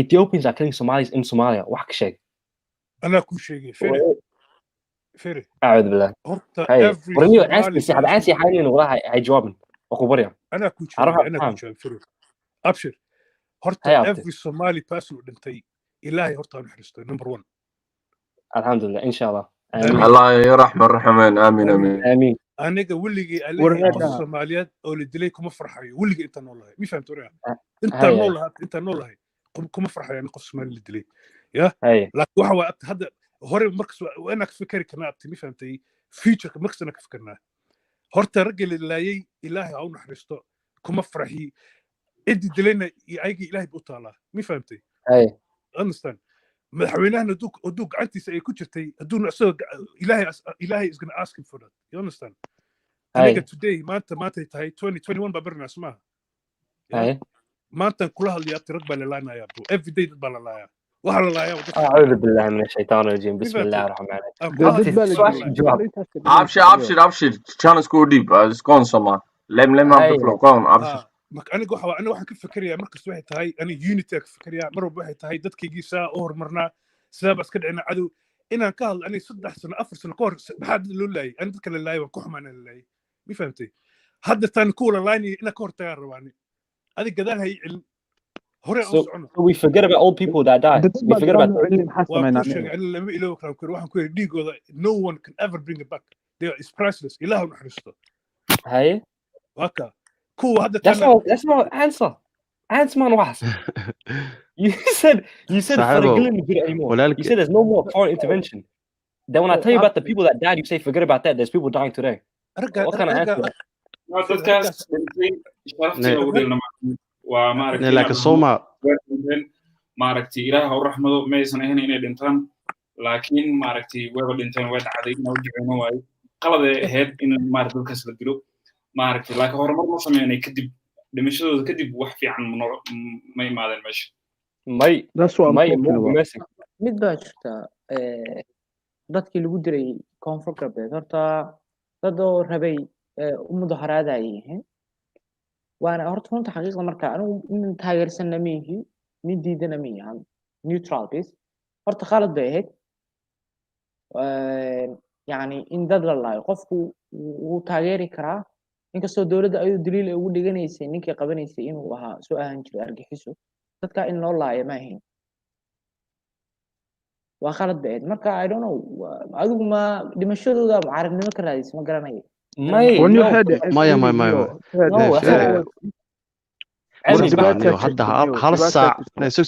hal saac dhan maxaa ka doodaynay xasan sheekh maxamuud oo dad dhoofiyey oo gagaday anaga dhan waa ku taageen waa sax waa qalad waa ahayd laakiin ninka dadka jans bay ku heleen oo ku shaqaystaan hal saac dhan muxuu dhahay xasan sheekh maxamuud qalad lahaay marka farmaajo inuu qaladkan ku lahaay niyaho iska qir maxaa dhacay Yeah, why can't you accept that one? فرماجي وبدعان وقدمي كراه. Nee, فرماجي. Oh my god. Nee, like ولكن إن هذا تحت حشق محمود بالعاد وقدمي كراه فرماجي له هذين ساس. أنا فرماجي أنا ما أعرف يعني مال أدل ليه هاي نكمل بقدم ما فهمت لكن مدحوينها هدوم مدحويني هاي ود مدحوينك هاي إن أدل هاي وقلد. لفت. أوكي. like لفت جرين أساك كان صدي لفت جرين مدحويني من الربي ساس بطل اللي جود دلي. marka walaal iska qir anaga tafmaajaniyo wax badan wuu qabtay wax fiican wuu sameeyay laakiin marka wax qalad sameeyniyo iska qir walaal wax burabay waxaas aniga ma qiriye waxaan qiriyaa kaliya waxay tahay maadaama madaxweyne yahay dalku madaxweynaha uu ku yahay asaga dadkiisa inaa lagu laayaa hal su'aal dhammaan dadka oo baahan dalku madaxweynaha ka yahay inaa dad lagu laayaa khalada taasna waa ku bogaadinaya waa arrin aad u khaldan weeye okay su'aala idin weydiin rabaa su'aasha waxay tahay xasan sheekh maxamuud markuu xilka hayo oo sii dhamaanay doorashada xilkeeda la maray walow asaga sidoo raba xataa waxa uu watay wuxuu awooday ummadda kale dadkii la tartamayay wixii oo processkaas ku jira dhan inuu ku qanciyo in doorashada hore uu sii socdo oo ma aragtay dad qaar haba dhahan laakiin majority hore loo in wax sii socdaan la rabo doorashada qabto farmaajo wuxuu u qancin laayahay dadka ka soo horjeeday iyo maamul goboleedyada iyo wax walbo dhacabo hore aa ugu sii socono oo doorasho aa wada galno dadka dhan ayagu hay'adahay maxaa loo heli laayahay ninka Ali Abdullahi yes waa Abdullahi ay firi ana waa baxay assalaamu calaykum kulligiina waa baxay ana But wallahi, next time, inshallah, next time I'll be back next time. What time is it? What time is it in Australia? We're up to 4:30 a.m. والله أنا استحضر. أبشر Yeah, man. Anyone that wants to jump on the panel, big up. علمي هاي what's أكثر my favorite man علمي. هاي وقتها نبر النحدين وقتها ما شاء الله. أريا نيو لسه. I'm getting off now, yeah, but you hold it down for me. Hold it down. أديت. Wait, come on, we'll see you next Wednesday or Saturday, my bro. You know, open mic on Wednesday, innit? My bro. Listen, Ninkana Nomad, but new Nomad, really big up Somaliland's. I'm sorry, SS speakers. Just wanted to say all Somalis are welcome in Djibouti. Yeah, that's good, It's man. our That's home. good. Yeah. Huh? Djibouti, come on. It's our second home, man. Yeah, but Djibouti, I'm not doing it. I'm going to Djibouti. You're welcome in your own house. How? It's not even that. It's my house or well, Djibouti. The worst thing is my house or the biggest foreign army chogo or Djibouti. I'm gonna do a show about Djibouti. حالة Djibouti ولا فهمتها. اسمع العمر كيلا. I don't like what he's doing. أصلاً. إنك أصلا كرسي وكوراجة. أنك هذا نيو Somali. اسمع العمر كيلا. Okay, what do you think اسمع العمر كيلا? What do you think اسمع العمر كيلا? أنا والله أنا ورادة ما حكى تاكي ورتاكي ما حكى دادن تاكي ما حكى دادن. تاكي is the best. نينك تاكي شكري سيا صعدة. مد الصومالي يلا صعدة اليوم. بس السوداء ورتاكي عادي ما نيو. أفر حاصل وأكو أقانا نيو. أفر حاصلة. You know somebody got أفر حاصلة right now. I've got him right now. Fuck yeah. Whoever doesn't know, I'll play him right now. Jamil is a little bit jealous. Jamil وكما سير عملنا. مع ناس طبعا هذا مستر مايكل مع المايكل تاكي وانترفيو زي ولا فيصل the full interview. I won't feel it. I got a bit of it if you guys want to watch. I got what's his name? Ediana Take. وحمق لي تاكي قبلها وحو كدو جري واغي 1991 قبلها وحو كدو جري اما 20 دورو اما انيغنا ايغو راحaysanto camal والله ninkan Nuriyaan weyn waa saaxib laakiin aanu waxa la yaabaa inuu yiri calanka waa maxaa la jiray calanka waa calan do you know what is it? He came out 6 months ago and then made that one. You see Take 6 months ago, no one knew what he was doing in it. Yeah. One time in the last 3 weeks, ninkan shakli sa qarxay. I was thinking, yeah, ninkan what are you xagu ka imid? Marketing. He knows how to market himself. Nah, he married 4 women. Into afar xasna one time gursaday magaaladii uu sukalay. One time I was like, yo, ninkan macallim sana. But I don't think nin Somali afar xasnimada ku caayas ka yar. I don't think none of us afar xasnimada cidna may ku caayin wali.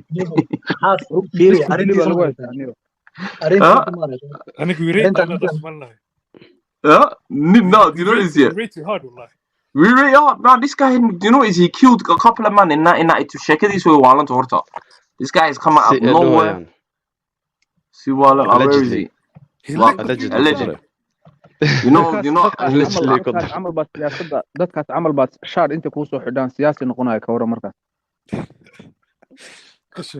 aniguna u dagaalna raggaas ka war markuu waraysi laga qaado in yar ka bacdi markuu leeyahay you know I'm very educated man aqoon-yahan ahay aqoon-yahanadii uu iska celin in yar markuu hadlo wuxuu leeyahay anigu aqoon-yahan baa I know angalka ka imaanay yes Yeah, even what Amal she even knows about Amal Baqaslisa, Amal Ati Baqaslisa. I think I got let me play this little video lads in it. 2 minutes for Sahib Kane, Dar Ali Suba, my guy. ninkaas xataa moogta wuxuu yiri Mareykanka aniga waxay baray $200 baa ugu baxday shirkadda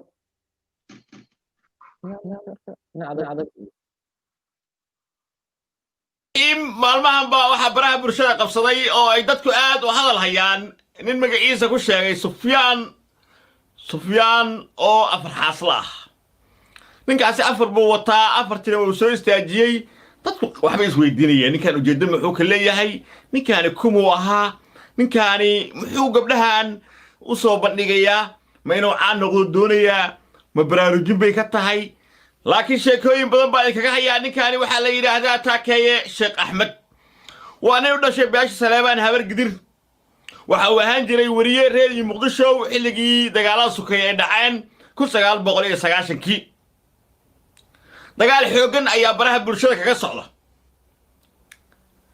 dagaalka waxa hogaaminaya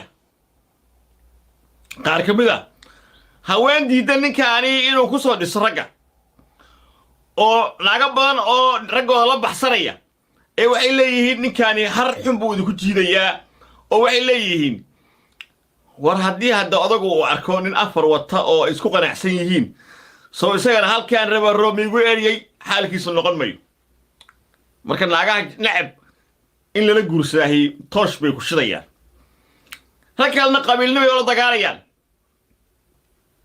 oo ninkan yuu yahaa la isweydiiyo waa reer hebel baa la yidhi ninkan waa nin habargiiro hawiyaha la yidhi qaar baa intaa ugu shidaya. So I have a remote job where I work from home and work only 5 hours a week. But the craziest part is I get paid. qaar kalena waxa weeye sida uu isagaba sheegay oo xaqiiqo ahna weeye waa niman ula shaqayn jira oo sirdoonka reer galbeedka ah oo shaqayn ay kala dhaxaysay oo muddo u xiraa kadibna sii daayay waa ay ku shidayaan laakiin su'aasha isweydiinta badan waxa weeye warka lagu baahiyey baraha bulshada ee la xiriiray inuu dilay 4 wariye ma dhabba ninkaasi muxuu ahaa ninkan waa ii sheegay in Salmaan weeye oo niman la madiyaro Axmed Diiriye qoladiisa jufadiisa weeye ama adeer uu toosan yahay inta ninkan ka ogaa ii sheegaya ninkan waa run inuu reer bulshada ka shaqeyn jiray ninkan waxa lagu eedeynayay dilka qaar ka midna waa run qaarna waa lagu eedeeyaa oo wali cadeyn looma hayo nin xawaalo ah oo wariye ah oo idaacadda ka shaqeyn jiray ayaa isagoo maalin dad la kala celinayo ay xabada ku dhacday xabada isagoo ninkan taakeeyay Sheekh Axmed oo xabada isku ridayay nimanka kala celinayay ayay nin wariye ah xawaalo ay xabada kaga dhacday xabadaasi marka ma kuwi kawaasa riday mise kana riday waa la isku qabto muddo buu ka taagnaa laakiin ninkan inta la ogyahay nin wariye ah beeshta u dhashay oo idaacadda ka shaqeynayay wariye ogaadin ahaa ayuu xabad ku hubsaday laba nin oo kale waa lagu eedeeyay wili cadeen looma hayo horta xogta afarta wariye ee la sheegayo waa sidaa weeye wariyaashu laba kamid anigu waa naqiin laba kamid anigu waa naqiin raggaas uu laayay waxa soo laayay laakiin ninka ogaadeenka iyo ninka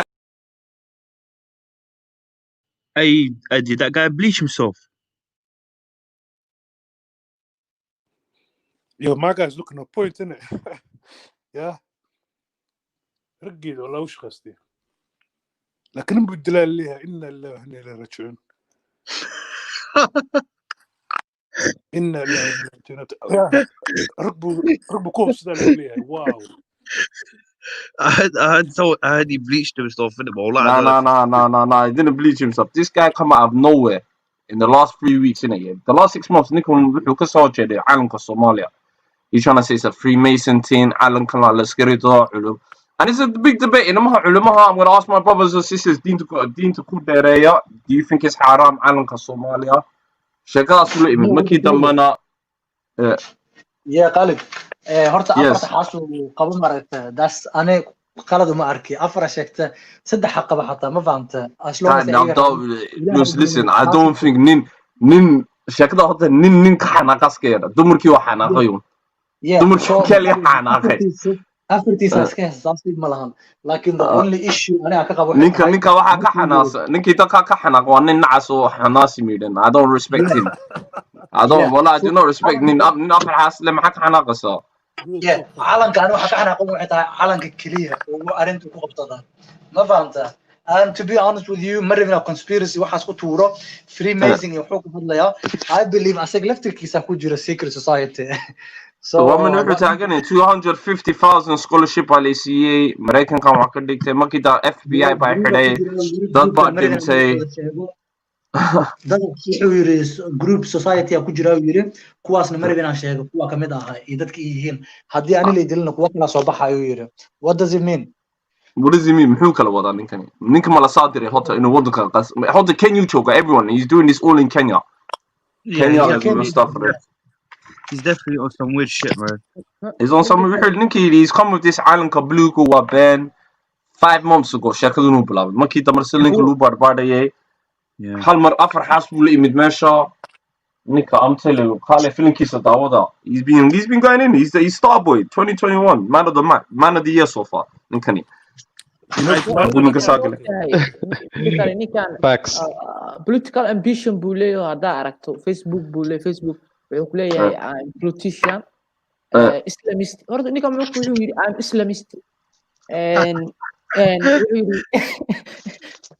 wuxuu yiri Islamist uu yiri aniga waxaan wuxuu yiri siyaasadda islaamka baan oleeyaa ina dadkii dalka hogaamiyo dalka Soomaaliya inay hogaamiyo calankan aan ka bedelnaa rabnaa Amal Basha كان تبحري he divorced a few women and sexually abused a woman from هيا نكني وانا خطرة صح واي كندا tagay 9 iyo dhowrtii xasba ahaana lagu qaaday naagtiiba isku dhaceen waa la dacweeyay way dacweysay aduu sexual assaultiga kadib uu ka fakaday wuxuu tagay Mareykanka markuu informationka uu siinayay muusa dhihin Canada ka imaan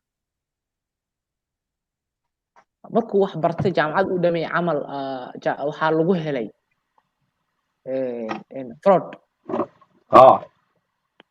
oo wali dad baa dacway lama sheegi lahayn marta mar dad ka waramayay meel ninkaana ka waramayay hadaa rabto waa geyn kartaa kan hadda adareys macnaha meel caruur ku barayay meel buu caruur ku barayay caruurtii ugu barayay meesha marka waxaa ku wada qornaa macnaha meesha waxaa maamulayay asagii kuwa kale oo madrasada meeshii buu si asaga qaasa iskugu qoray kadibna wuxuu ku dacweeyay CIA nimankii la shaqeynayay inay terrorism wax la shaqeeyaan ku dacweeyay nimankii la shaqeynayay nimanka waxa la leeyahay he's the Somali James Bond ninkani waxa la taagan FBI baan ka soo baxsaday filimkaasaan ka yaabay Yementa anigu wuxuu taagan miyan wallahi he's dangerous this guy Wallah, Somali is active. For the last 2 weeks, he's taken over every Somali social media. Melo, but Tarkeye. Afar hasle. mid kale markuu dacweeyay nimanka qaar la xiray qaar Soomaaliya la geeyay sharciyan haysan qaar kalena waa la soo daayay markii nimankii la soo daayay nimankii baa waxay qabsadeen suu ninka uu sheegay marka Daahir Cali Suwi private baara kaamirooyin baa meesha lagu xiray marka asaga waxay ku dacweeyeen inuu caruurta micnaha ku xadgudbay marka waxaa la arkaa la yiri inuu qaraacay ilmo asagoo micnaha qaraacayo iyo suu sheegay iyo caruur uu meel private geenay laakiin lama oga wuxuu sameeyay si muuqaalada hadda Mareykanku degan yahay laakiin meerma Mareykanka buu Kenya wala mustafriinka والله he's causing a madness ninkani fam he's made a scene dad buu maskaxda ka galay I'm coming back guys yeah? Give me 5 minutes okay boski nin wareersan waayo nin afraxaas ka qabo awaalaya asaga ninkiyo macnaha like nin afraxaas iska haysto oo isku farxsan maxaa social media soo gelinayo wixiisa barwaaqadiis ma isku dhuuqo ajaad isha wallahi iska meelaan xataa waxaas niyo waa maqla doonta mar dhow laba naag la furo waa maqla doontaa is he running for presidency qof kaas ma dooranaysa politician معقول لكن president معقول ما عنده waddanka inuu hogaamiyo wuxuu ku leeyahay waddanka dhan badbaadinayna taariikhda Soomaaliya baan rewrite ku sameeynayna taariikhda Soomaaliya sax ma aha wuxuu ku leeyahay gumaystaha taariikhda been buu ka sheegay dhaqanka Soomaalida diin islaamka lagu soo duulay barnaamijyo adigu waad ka hadlaysaa inuu waalan yahay asagana waxaas buu ka hadlay marka kala daran weey kala daran ninka waa la filiyo yaaniyo Soomaaliya islam ka dhigana ama diinta waxa ragaas la yaabani wallahi mugtabo micnay maxaa ku daa waxaan ka wada hadda ifam short meel wax ka akhrinayay inuu yiri waxa rabaa Soomaaliya inay noqoto wadan islaameed dawlad islaameed yeelato wax buu yiri mugtay ay hadda maxay tahay markaas asaga la yaabanahay taas markaa waxa la yaabanahay ninku saas u hadlay aniga war nin barwaaqo ku jiro waayo oo barwaaqadiis inuu ku jiro oo ogeyn hadda uu soo baxdaniyo bas inuu iska aamusan oo aadniyo alxamdulillah wuxuu yidhi heshiis baa lala galay markaan lisoo musaafirinayay dowladda Mareykanka wuxuu yidhi horta inta uu sugaarin wuxuu yidhi lacag waxbarashadeeda ayagaa dhiibayay 230,000 baa ku baxday waxbarashadeeda waxaan ku bartay San Diego jaamacad ka soo baxay Spain baa wax ka soo bartay wuxuu yidhi Spain markaan joogay waxaa ii imaaday sirdoonka Mareykanka waxay yidhaahdeen nagala shaqeey terrorismka inaan la dagaalano marka anigana waa diiday uu yidhi waxaan ku yidhi terrorism nigalama dagaalamaaye wax kale ii sheeg wax kale waa nagala shaqeyn laakiin terrorism may kadib way xiran way dileen niyo Soomaalida maaragtay waxa ka gadmado waxyaabaha oo wax qiyaal hada Soomaalida badankood aan maribina Soomaali oo dhan iraahdo because aniga laftirka Soomaali ma fahamta laakiin badana dadkeen waxa ku badan waxyaabaha qiyaaliga waa laga gadi karaa the other day waxa fiirsanayo kaleeto maxaa la yiraahdaa waa taqaanaan GTA ciyaarta la dhahayo baabuurka la bursanayo baabuur boodaayo lo faniinayso waxyaabo YouTube la soo gelida waxa oo subhanallah lo-dan intaas oo tareen ku dhacen baabuurkaas ku dhaca wili socoto maxay tahay la ilaaha illa dadku ashahadinayaan soo dadka waxay kala saar laayihiin wixii fiction ah iyo wixii facts ah wixii runta iyo waxyaabihii ma fahamta oo social media hadda daasi u fiiri sidoo kale ninkan wuxuu yiri Soomaalida badankoodu waxa ka gadmanayso waxyaabo aan jirin do you think inay FBI CIA shaqaaleysiisay inayna ka saxiixin horta kooda hore NDA heshiis ma fahamta inuuna hadalkiis banaan keeni karin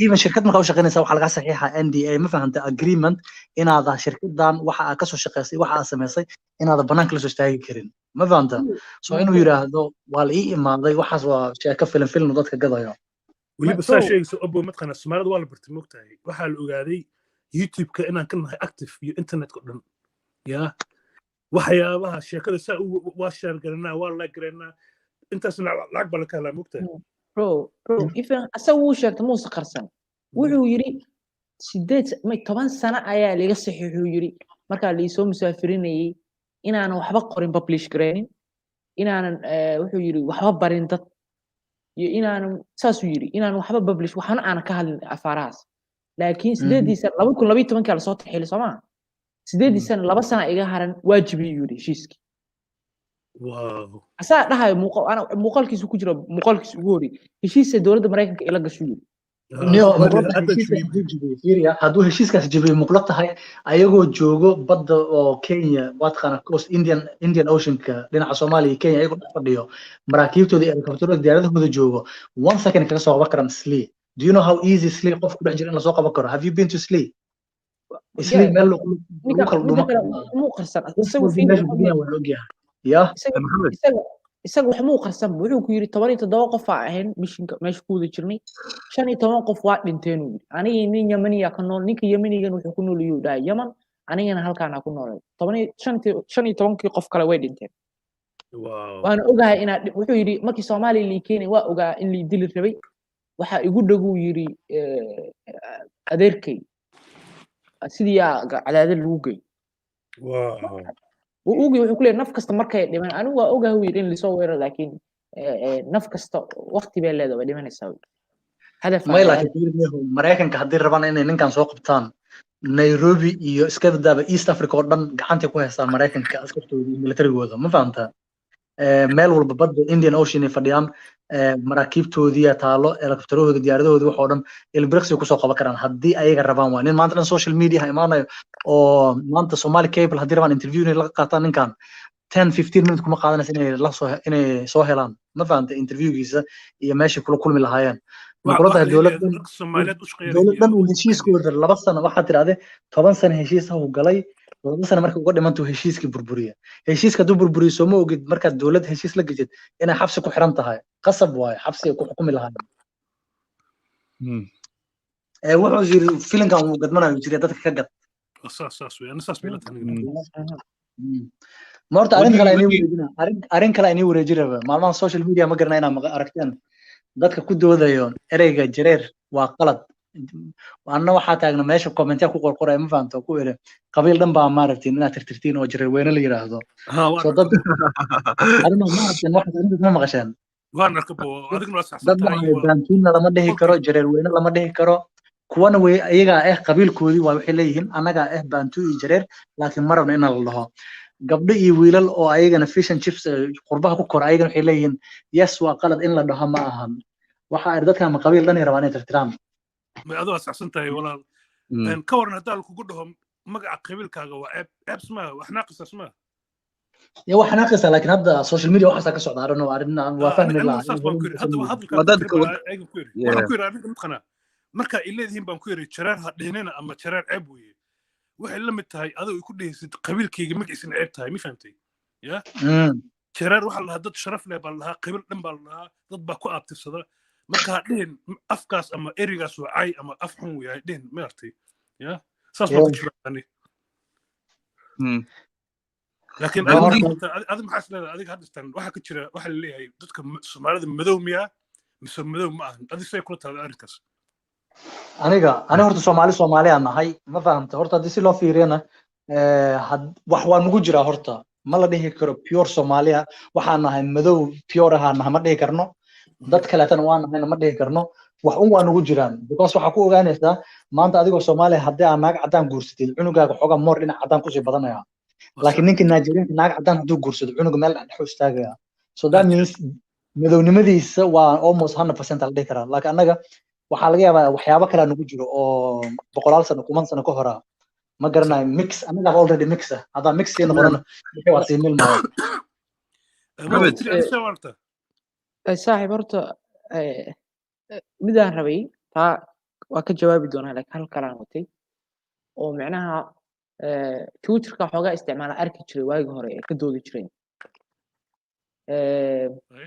يعني wax ereygan aan aad ula yaa waxay ereygan black يعني waan la dooday kuwa meesha ku jira waxa uu leeyihiin waa inaad tiraahdaa I'm black waa inaad tiraahdaa markaas aan ku yiri aniga Soomaali baan markaas yiri no but waxa ku leeyihiin oo Soomaali waa tahay laakiin blackna waa tahay markaas aan yiri why aan u rabaa inaan u sheego midabkayga qofka hadaa is aragna xataa hadaan ku dhiray I'm black uu ii jeeday balagnimadu midda qalbiga madooba meel wax qarsoon balaaga ma tiraasho aniga ayaa bana wax kala raadinay qofku hadaan qof cadaan hor istaagayn wuu arkaa inaa madooba ma ujeedo karo rabaa wuxuu raadinaya balaagu ma qalbiga madooga I don't know why ma garanayo you know Asia I think you know is runta manaysa I think is you know wadamahan oo kale Europe ma ka joogto imqa so Europe imqa ku haysa group dambe nagu xideen ma fahamtay صح maalin sidoo aniga Maxamed Dusty waan ka doodina in kala weerisi wala wabu jooga Jack walaalo ay mid ku shaqeey baan group kale nagu sii daraya okay no okay it was wrong you know what yeah wallahi yesterday I was doing my research because you said it's biblical somehow and I looked at my research and I was like nah kushtik money he found this kushtik is not even real in it Somali be Somali in the high that's it you know what I mean we're just Somali I don't say I'm kushtik anymore I made a mistake and 1 2 3 مخاطر 1 2 3 يا mistake كله تسمى you know when ما كان قد هاي سلطانها مقدس there were Arab Persians من هند Somaliyiin there was Somali African that's what I wanted to say to 1 2 3 والله هذه the day نك عرب تسأل هل سواكها صاحب man big up see man yeah okay I'm cooler أنت cooler والله bro I loved it man I'm not gonna lie to you but I love the energy fam والله yeah he's in the chat right now man Cooler's lurking when they get something Cooler he's my guy but he came with the wrong energy me fam what do you think of guys like this though what do you think because we have this debate all the time that Qasim that Kenny bar Muhammad Somali bar they are Somali they are people me fam ودت Kenny ويا لكن ودت they have to be they have to be part of us me fam أنا Somali ودتك so don't keep another walking the beast from Benadir Salam alaikum my bro Bucho hello I'm just listening alaikum assalam Benadir I believe up to you I believe up to me fam that your people are my people I believe in a Somali time me fam I believe up to you are closer to me than anyone else right now ما شاء الله أديت وال what do you believe عليه بقول نك الصومالي إنه يهاي شك قف إنه كجرت أو غلط وال أني أساسكم ملك قديرنا اسكملنا لكم حبالايا أني أسوق وسيم بنا نصحوا أنا ما دام ونين أو حمر دجنا هاي ورا حمص لا دجنا هن وغلط وأنا إن الله نك الصومالي ما اسكو مد بان اسغنا انه ده اني السومالي The problem is, yeah, this is the thing. I have the issue with Kula, and me and him be struggling. I don't think Kula feels he's Somali. Okay, Yeah, ask him. And maybe That's that's his thing. Hello with you. We don't Let's need ask to him. label Sound him inuu Soomaali rabin wuu ka bixi karaa Soomaalinimada cid ku qasbaysa ma lahan محمد No, like hello with you. محمد ابو هذا ما تري انا حمر باكي ما تري aniga ما يروح علم بوجهه. Soomaali waxa aaminsanahay ninkan hadduu xamar tegi lahaa uba waxaan aaminsanahay waxaas dhan ka tegi lahayd baa aaminsanahay mogtahay ya ninkan an صح. cooler if you went to xamar waxa aaminsanahay an calankii asaaba mar walba geysan lahaaba no to be honest with you ani waxaas leeyahay inay ka tahay uun hadal ma fahamta oo ayna ka ahaan deep down just to start a conversation laakiin qof waddanka dhahay aada xamar Soomaali weyne xamar jajab wadamaha dhulka soo arko ninkan waa sax waa ninka Soomaali uu yahay dadka reer xamar niyo Soomaali dhan waa wili abti waaye ninka Soomaali waa niyo midda kale iyagu hadda DNA hadduu iska qaado maybe inuu arko waa la isdhex galay 500 sano maybe hadduu soo galay hello with you ku sheegana conversation dad waaweyn ah hadda u yeelan si fiican dad badan waxaa jiro reer xamarka ma fahamta oo sida maxaa la reer baraawaha ma fahamta reer xamacaadka Soomaalida dhahaan badankood ayaga waxa ka dhadhacsan inay Soomaali ahaan iyo Yemen yihiin marka weydiisid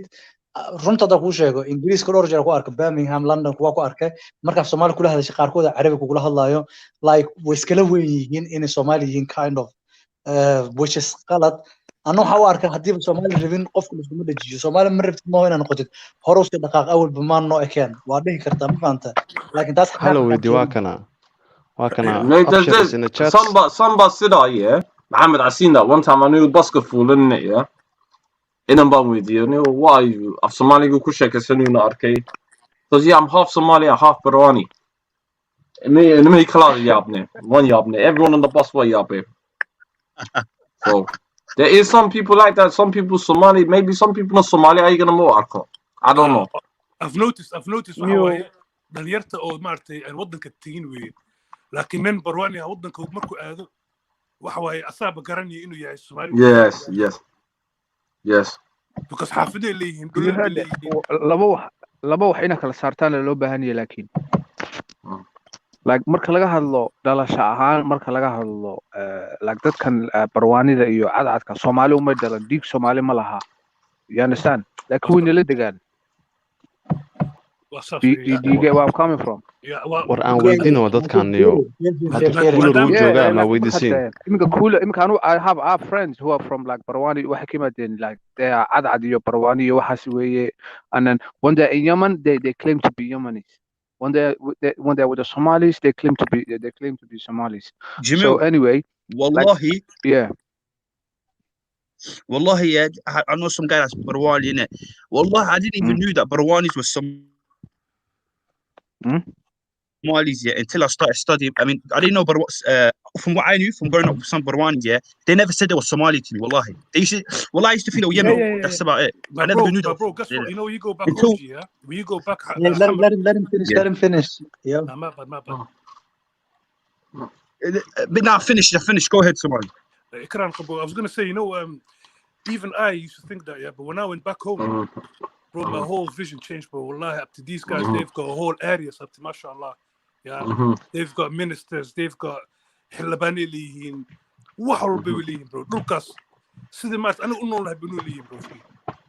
Yeah, but laakiin laakiin maxaa keenayo inay dareemin inay Soomaali yihiin ay isku moodaan inay yihiin Arab ama Yemeni qaar waxa jira ku dhahay even to the extent ku dhahay Portuguese aan nahay I'm like what waxana dadna ku iraado yo Portuguese waxa uu tahay ku iraado because Portuguese ka trade man ay jireen dooni soo qaada jireen they used to sleep with other Somalis and then mixed race xaga ka dhalateen maybe that's why Mohammed Abo you know English ka maartay Soomaalida magac fiican kuma haysan mi fahamtay waagi hore ana 20 sano deganahay Ingiriiska Soomaalida abti magac fiican kuma waligood kuma haysan mi fahamtay ya dal badan ma galnay jareerta dadkan waa la dagaatay hadda tan laakiin Soomaalinimadu waa ku faanaaba ya dad oo cadaan madow wax Soomaali ku hadlaan hadda Soomaalinimadu wax noqotay wax aan ma ila aragtay muqa wallahi Somali see with me in it you see yeah يا انا قلت بفور ولا كفايه شيء even واحد شيء ضد الصومالي لا الصومالي حتى maybe اكيد كان والله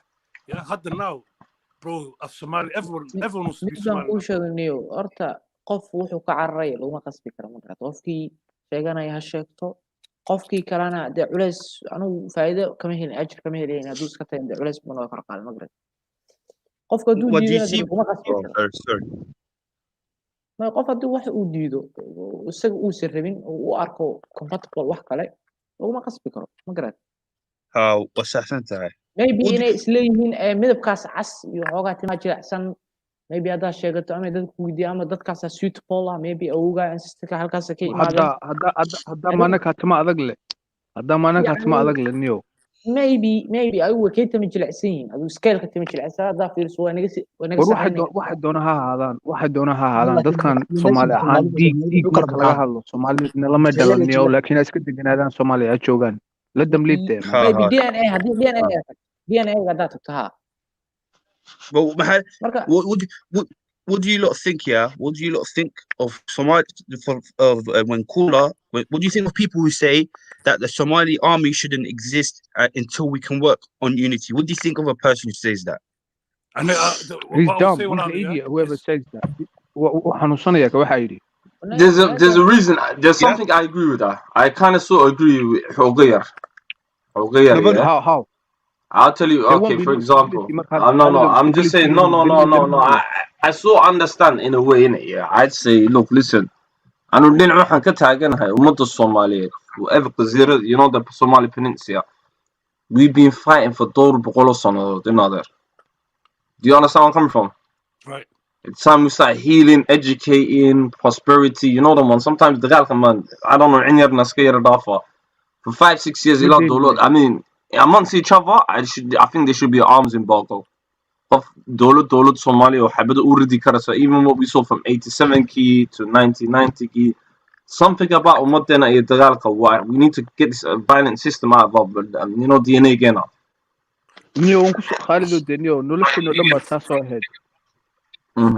Khalid, and أنا حد لم تخنا يا هذا قاعد right now you know رجل كل لاين يمارتي كان لاينين هذا كان شو اسمه you made a whole program I mean everywhere you know me somehow anything where there's any debate I've got this exactly هذا you made a whole program about it مارتي you made a podcast about it so هذا قاعد أبتي هذا كذا والد قسمه لكن قف كهذا ضدك السماد اللاين يو سو كهذا كرا أبتي ما فهمتي السماد arming themselves stuff like that yeah so you guys look, why I asked this question was because I was watching Speaker's Corner, and Caller said, yeah, that Somalia shouldn't have an army, until unity, whatever. This is what Caller said, and that's stupid to give up an army when Kenya is trying to claim our territories, is doing all the madness to destabilize the country. First, we need the army to defend our territories, and then we can work on unity within all of our people. So now sorry. Jay, well, I think you're saying yes, take all the weapons away from the civilians. Yeah, I'm something on that. Yeah. But we need to, you know, educate, and for me, I'm just saying the last 400, 500 years, if you look back in history, what a violence. It's all violence, man. Come on. Okay, the colonizers are scaling. Then 50, 60 years, I think I school now. 50 ما بقول لكم تصلوا الصلاة على النبي وصلى على الرسول وحاس واحد إنسان ديك ما مدة نكتات. What is this unique violence in Somali? محل بدنا نسكت كني. That's why I want to understand. Even Somali, even Canada, London, Minnesota, I am everywhere violence. You know to understand that question, yeah, to understand that Khalid, yeah. وأنا كنا قلت قابك أن أنولين. You know, I'm talking about 200 years back or thousands of years. Anaku waxaan ku nooleed nolol reer guuraaya. Had iyo jeer colaad ayaa taagnay. Yeah? Okay. Ninka Soomaaliga wuxuu ku noolaadee nolol colaada. Waa mar geel la dhacayo, mar la soo dhicinayo, iyo mar gar lagu jiro oo laba beelood loo xalinayo oo la dhexgelayo. Noloshu intaas ay ahayd ba. You know, Soomaalida waxay ku maamaadaa. You know, dasa maahmaah baa tira dagaal gundahaagu ka dhashaa. Yeah, so they were always ready. Dagaal iyo colbi markastuu taagnaayeen. Waa wax inagu beeran oo de kumanaan sanadood baan kusoo jirnay mugta halgan iyo dagaal iyo waa wax inagu beeranba ma fahantay waa runta marka wax la odhan karayo maaha easy de calashaan oo ayar wax looga tanaasuli karo maaha waqti bay qaadan wax la xalin karayo maaha wax la xalin karayo waqti bay qaadan أنا هرت إنه generation أنا ما أرتي واحد أمسنها أنا واحد بدل ما كبدل كنا المستقبل رنهاتي واحد كينيا بكس أنا جوا أرك واحد بدل أنا هاي مش فهمتي والدين تانا يكون كسوري and you know Somali نمو few times ولد باتي بأنا واحد you know the meaning of Somali نمو you could be in Frankfurt station up to يا العقلان بدأ سقف Somali كسر مريء قف كسمالك وعاونية مي فهمتي لكن يا بقول شنو جايب أبتي كعشي so tomorrow أصلا تيستش كوسعيني it's happened to a lot of people هذا كان صاحبي بدنا وحواي وح قبل كستيك لي وح كستا مارتي وحواي أنا لأن يرتنا أنا واحد بدنا صارني مارتي plus وحواي أن واحد اللي كنت باتي just for being Somali ساكاش كني 20 years ago ما كودك عماني dadka waxa arkay Soomaali kaliya arkay ilaa ay maanta Soomaali kaliya arkaa Soomaali marka waxa aaminsanaa anaga we are the generation insha Allah ta'ala oo maartay isbedelki kana definitely but you know what is Somali I think what we need to do is we need to have honest conversations and honestly we need to look at history not what our walideen to them I'll be honest I put my hands up I grew up Darud phobia that can wax lagu sameeyo until I started speaking to a lot of my Darod brothers and sisters and I started realizing dadkii oo dhan buu ku saajidsaday inkastoo waqooyiga si qaar ahaan buu laayay ummad kalena si xumlo wuu galay you know you get where I'm coming from and this is what I want to xasuusa and sometimes as me and this is the diaspora this is why you know in dad badan saaqno waxaan isku qabsanay Khalid you're a bit too siddan you're a bit siddan in that I'm saying no I have diaspora meel xaafad leela Tottenham ku soo qoray all my closest friends were Hawiya walaalo. You know, from Suleiman, Holmesy, Wood Green, you already know, Tottenham, Melahad, you already know. So for me, there's that aspect, and for me, it's Runtamanais. We need to look at history correctly and sometimes be honest. And you know, this is why Somali speakers are great. Let's have our differences. Let's wahambarano, wahanskirdegesono, wahanskabarano as well. And I think honest conversation is the way forward. You know, I agree with you on the history. Lakin, however, up to you know, أنا جمعت and هذا for example and دقال صنعي everyone دقال بمران. The only way we should look at history is with a good heart and good faith and Marty just with intentions of never Marty repeating the mistakes. That's all. Yes. Not to point fingers at one another and say you guys have done this or you guys have done this. Just سواء كبرنا واحد عي or Marty you guys never again حسوس بيكن. Yeah. But Somali, a lot of people say Sheikh Adasi Mobisla. Go ahead, yeah, who's that? Who wants to speak? I want to ask you a question. Go ahead, Mokosi. So what do you think then? What do you think when the Barwani guy said he's half Somali, cooler, yeah? Now do you would you understand my opinion now when I say that only the ethnic Somali should rule for safety and security reasons, not to discriminate? No. Sure. I'll tell you why I disagree with that. I'll tell you why I disagree with that. I believe like Somali said, there's that wooden canna, like Kula, in a more against for that in a more Bantuka, you know, Relkachera, Winka, Yumata. Okay. I think had to cough Ila Kapakonio amongst them in a minority crowd, Runtawan accent, and Hilkaludipo, Intan, Anugu Dehana, Wana Haraj, Sankarno. That would be much beautiful. That would show Somali unity, Tadno Sachi Dinasa. We're in it together, you know? Because sometimes, like I'm saying, all I'm saying is, we have to really talk in a Somali now. We live in the year of information, you know how there's the age of information, the olden ages. Information man, we're a diverse nation. So Somalis are very diverse. Some are diverse, some are not. There's people who are more patriotic than you are. That's right. And they look more different. Yeah, cause. You know, and there's some Somalis, Barwani, and anything up to Chararia or Wadanka Choga today, and they are dying for that Somali. Yeah, they are there for everything up to. They are there for Wadanka. They are paying taxes. They are doing everything up to that you are doing. Marka, while they should have the chance to rule as well, you know what I mean? Yeah, Yeah, whoever created that 4.5 thing, Shaitan Boha, he was the devil. Wallah, Yeah, come on. Well, I run when I Yeah. said even now, Imoko, why do you think Farmach is running around? Because he knows the next person is going to be Hawiya, then after that's going to be Darod. And even when we're trying to even say Midnimo, that has to change as well because we're out here in the north saying, so we need to even look at these systems deep down and say, what is dividing us? It's what the colonization. A lot of things, bro. A lot of things. There's a lot of things, and the thing is, we have the best solution, my brothers and sisters. Do you mean we have the best solution? We have the best solution as well. Hadan dinto don't squid man cover. That's We're not even the doing only that. thing that Somalia done, hey? The only thing that Tano squid man karimeno. This is what I'm thinking. That is the number one best solution. No matter, he's a little man. Big up Nomad, man. Yeah, Montana, we have to do with them. How would you do? Okay, you know what? That gives a. no matter he's not a threat, I said it, because he is 0.01% of the population. I think Kula said it the best. You know, Kula wa endo didi. Islam will overrule. I think Kula ba shekada no the message. I said that Ninka Kaya Kelly was Kula Ninkasi. He said, bro, you He can said it very never. well. He said it beautifully that day. He Well, I said, used to tell you all the time, man. Hey, Khalid.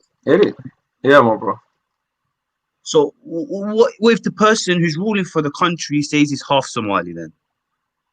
You know, Brother, does the person? No, listen. As long as listen, I know I'm old school. As long as Abaha or Qabila leedahay or Mel or Somali Mel kasaga shit. Yes, inan haday ku dhashay. Sorry, sisters, get out of the way. I'm old school like that. No. You know what I mean? That's true.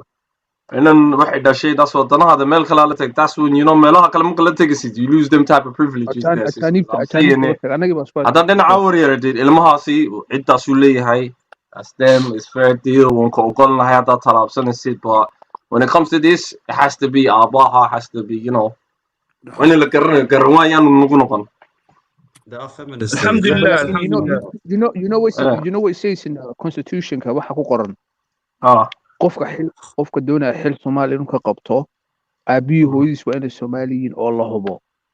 That includes like dadka jareerweynaha dadka beesha jareerweyne iyo barwaanida iyo they are included in this. You understand? So dadka علشان waxa ka hadlaysaa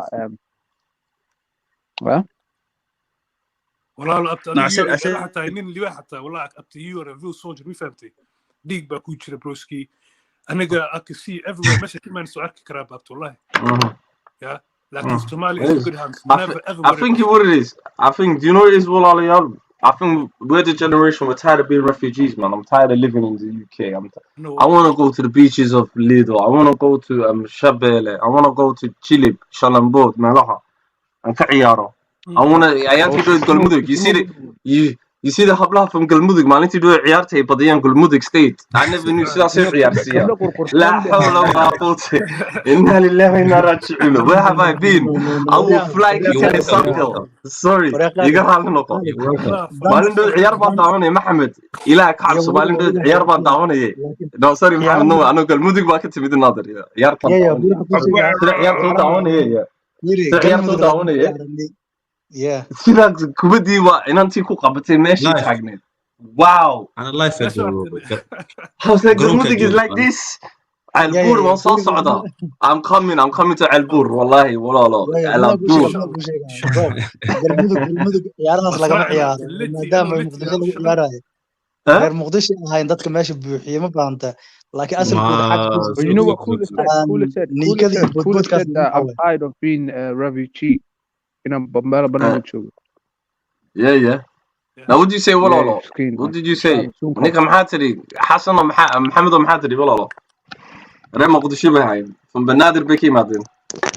mama waxaa ka wadaa Galmudug niikadii waxaas horta waa wax nagu cusub dadka meesha ka ciyaaraan waa dadka reer Muqdisho gabar reer Galmudug oo inta garoon staagta niikanayso I don't think حلمي maxaa ka qabtaa niyo wata beemani sheega horta niyo horta ciyaaraha dhan waa fiirsanay garoonka waa tagay waa iska baashaalayay niyo ho maasha Allah horta garoonka waa buuxneed meel la istaago meel la fadhiisto waa la waayay walahi midnimo Soomaali waa tusay Soomaalnimo waa tusay qabiil waxaas ma jirin waana taageerayniyo maamulkiisa maasha allah ما شاء الله bro أنا والله I wish إن شاء الله تعالى in the future next summer إن شاء الله تعالى المساعد. You know what is Somalia? You know, this year, yeah, is an important year because this is the year we start drilling, innit? We start drilling in April after the March ICJ meeting. And I'm telling you, when poverty is taken away from Somalia, there will be unity, man. None of this problems with Darod and Isaac, whoever, will be occurring. Well, I said this before as well. You know what? I said ummadda Soomaalida gaajo and education. Labada when hadaan laga saaro gaajo education, yeah.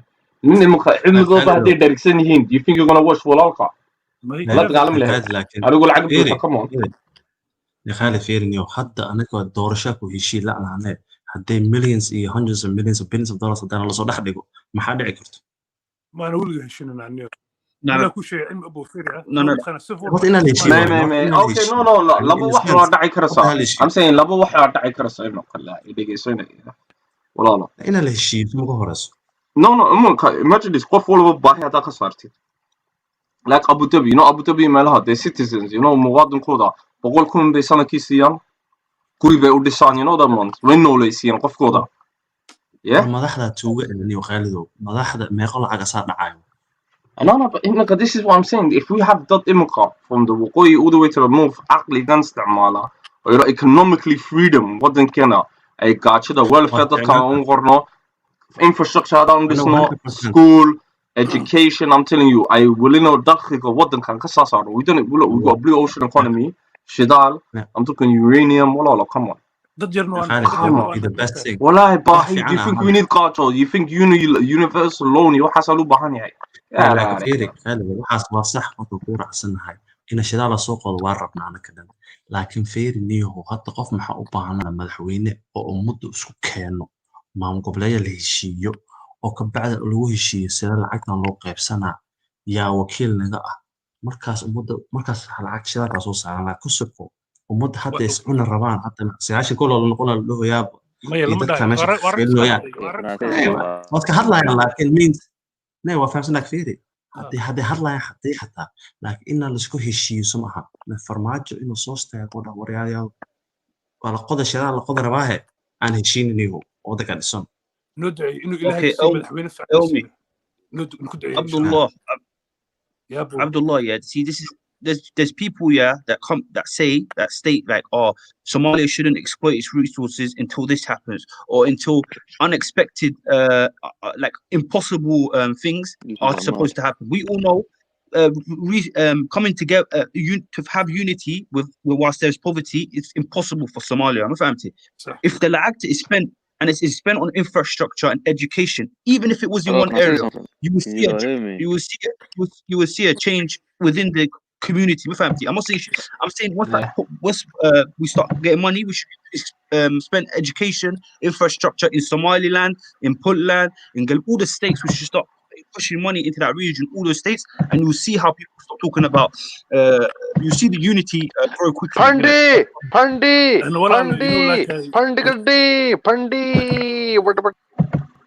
Fuck that. Sorry, guys. Sorry about that. And that guy loves you, bro. That guy loves you, fam. He always comes in like every freaking week. Nah, they're bored, innit? They're bored, bro. Yeah. What it is, we got a live chat going on, man. That's what it is, man. Certain people ain't go. We're popping, my brother. We're talking real We stuff gotta today. keep. That's what it is, man. That's what it is. Some people they want to derail the conversation, innit? Yeah, but they can't do that. Tell them to handle it to their own communities. Yeah. In the last but they can't do that. I heard you say, no country makes real money from exporting livestock, Marty. Yeah, that's so true, fam. That you said they have to export, Marty. If you export it, you're not going to make no money. Yeah, you have to actually make stuff and then export it like that. I believe that as well, man. We have to industrialize. That's what you said last time. That's what we need to do, bro. Yeah, and then we need to put money together to open a little.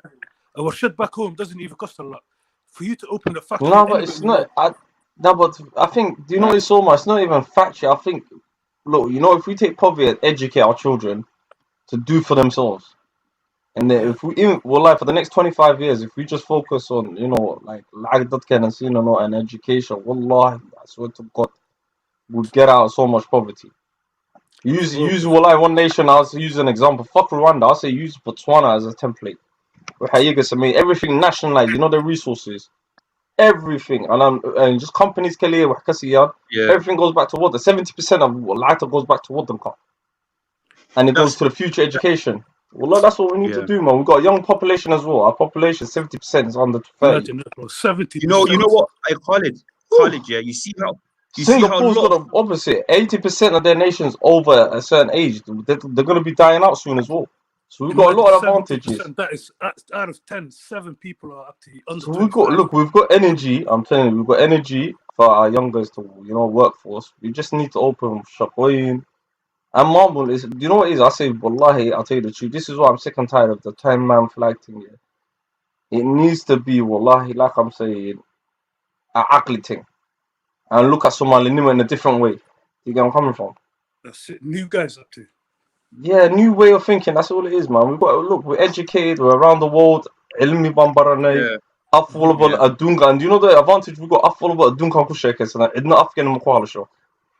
Imagine, bro. Allah, I need to learn the Somali language, fam. Afghan people actively learning our Af right now, bro. There are people like Yeah, man, and many other people actively learning. It's not even. There's a guy. If you go onto YouTube, there's a guy I looked at him one time. I was typing. Nin Sam Somali, Nin Adana. He's making culture from. لعب من قدول سمستي. I'm thinking, right, man. Nin kan adwa waha Somali the maqar da kuhnaya. And this is what I'm saying to. This is a topic I was gonna have with a couple of podcasters. Yeah, Somali how come culture again? Dad kala inanga ibsan doona. We're gonna buy our own culture of people soon. Then You're gonna have to pay for them online courses and shit. You Imagine I'm serious, bro. It's a joke thing. You're gonna be learning and paying for them online courses. You get No, me? but you know it is, brothers. واحد nin kanu عن 2 euro عقيه أو nin عطانا أنتو مسلم أو بسكو قرسلي from the afkila. But and I'm thinking, right, you're making so much of that, and I'm wondering, I do that Somali وحطرة. No, you're making money. Cultural appropriation to its finest. Yeah, I know exactly what you're talking about. Yeah, you're totally right. Yeah, have you ever heard of cultural appropriation? What can I suffer? Well, like, market, we are literally his target audience. This is what I'm saying, and the worst thing is, Somal, I'm saying we don't even own our imaka Saha. I know one brother, he's a rapper, he's a Khalid. There's one bar that came out last year, Magaldi or done. Are you not? Except Somali though. I'm thinking to myself, what is going? We need to own our own industries, fam. That's what I'm saying. I got beef for the Marlies. You know that one bar? I got beef for the Marlies. It's all over every June song, yeah. That bar, and there's one guy has to submit Hapsi coach Hapsi has to be Hapsi. Yeah, and you know what? These guys all over. Yeah, the other day, I was walking on the road, innit? I see a couple of iyad. I go, Allah, askar, yeah. None of them are Somali. Oh my days, trust Wallahi. Wallahi, that's so true, fam. Wallahi, that's so true. I was baffed. I was thinking, okay, why are we not capitalizing on our culture? Marketing on it. Like, you know how West African, our music, I like. Do you know what? Yeah, Khalid. Yeah, you see, as soon as we start drilling this year, yeah, that will give rise in it to like more education, everything in it. And I would advise, if I could advise rules, I would say send those Somalis to engineering education because we need engineers. That's what I would say. Engineers. I can think about it. Our brother here. He's in Malta. 1, 2, 3. He's an engineer. You know them ones. I was his time, but I don't know. Again, first time motor bucho guys. I spoke to one sister, yeah. Imagine it's Somali. Yeah? She was at the Shugri Abdi, you know, the first demonstration. Dr. Alicia Kane. She lives in Birmingham. From Birmingham, that sister, she was telling me, Khalid, there's 500 professionals or just in Birmingham. But how can you get them all to work together? She was asking me that question. Yeah, that's a good question, Wallah. Professionals, I'm talking about lawyers, professionals, or Daliora Somalia. I'm not going to lie to you, boy. You know, there's a Somali doctor society in UK. There's a Somali medic society in the UK. There's a Somali engineering society in the UK. There's Somali law. We've got bad societies, bro. Now is the actual thing of getting the societies to work together. Yeah. Yes. Somalia is now assigned to societies, bro. Why do you think Somalia? Somal, why do you think now? Alhamdulillah, me and brother Jamil, we're gonna be working with the Woolwich lot. They got like a little place in North Korea, and they're like, yo, we're gonna be doing Somali there. But I'm going into every community center. I'm speaking to AJ. My last video, he's a football coach. They invited me to Hilltop Football.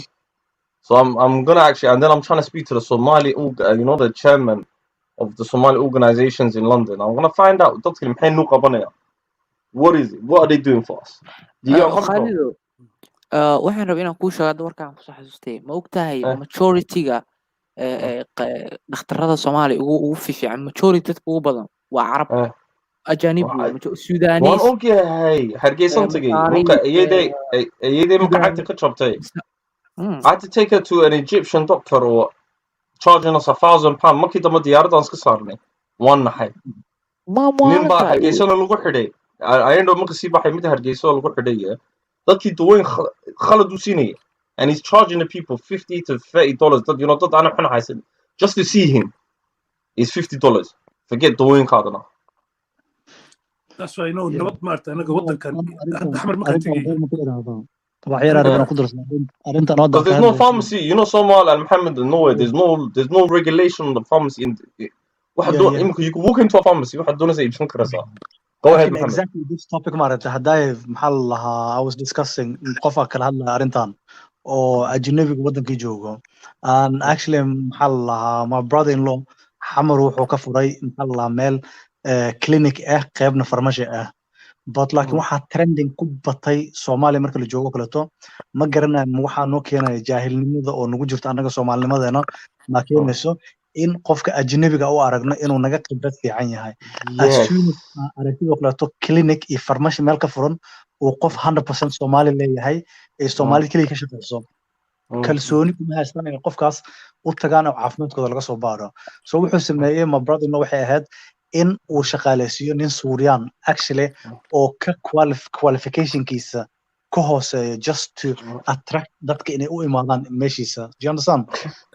Soomaalida Turkiga iyo Suuriyaanka iyo Hindiga lacagta siinayaan oo Muqdisho joogay Hargeysa xataa iskala ama ever Soomaaliya joogto qofkaas rather than inay u tagaan qofka Soomaaliga macnaheedu waxay tahay Soomaalinimadii dadkii kala Soomaalida ahaa aqoonti lahayd kalsooni kuma qabaan. That's cilada. Yeah, but dhibaatadu waxay tahay mataqaanaa dhibaatadu waxay tahay waxa jirta dad Soomaaliya oo waxaad arkaysaa nin maxay ahaday mechanic ahaa ama biologist ahaa ama Mooriyaan ahaa ama qaad cunay shalay toole oo la leeyahay Dr. Hebel ma fahantay dadkii dawada nooc doonu siinaya calashan wixii xuduud ma laha qof imika hadan anigu Hargeysa tago Dr. Bas ka noqon karaa meel yar ma iska furan karaa ummadda dhan baa imanaysa hadhow dadka waan sunayn karaa ma fahantay so Mohammed but kii carabka imika Soomaaliya the same thing you're talking about kii carabka Masriga Soomaaliya kii Suuriyaanka imanaya fikrada ana ku shaqeysan waan ku shaqeysanayaa taas my brother fiirimida ku sheegaya arinta ku sheegay waxay too kaleeto ninka Suuriyaanka oo ka imaada Suuriya ama Turkiya ama carabka kaleeto muxuu wadankiisa ugu heli waayay uga dalbada shaqo Muqdisho ama Hargeysa ama wherever Soomaaliya u aada because haduu shaqo ka heli lahaa wadankiisa mar hore ku shaqeyn lahaa but qualification-kiisa is not good enough for wadankiisa inuu ka shaqeeyo wuxuu tagayaa wadan kaleeto qualification-kiisa la jagareynaynin si uu ugu barbarto dadka markuu qualification-kiisa uu practice ku soo helo kadib wadankiisa ku laabanayo shaqo ka raadsanaya fiican misha fiican that's how it maxamedow waxaan rabay maalin hore xataa barnaamij ay ka diyaariyeen media Suuriyaanka waxay isweydiinayeen why dadka cilmi caafimaadka bartay Suuriyaanka ay u immigration ugu yihiin Ethiopia iyo Soomaaliya ay u aadayaan qaar fiicanna way jiraan qaar xunna way jiraan laakiin dhibaatada ku Soomaalida haysto waxay tahay waagii inta hadda nabadan helin waxaa jiray qabuur loogu magac daray nin dhakhtar ah oo yani aad ugu dhiman jiray dadka markay aadaan marka historically baa dhibaato ka jirta aaminaad la'aan iyo inaysan haysan qalab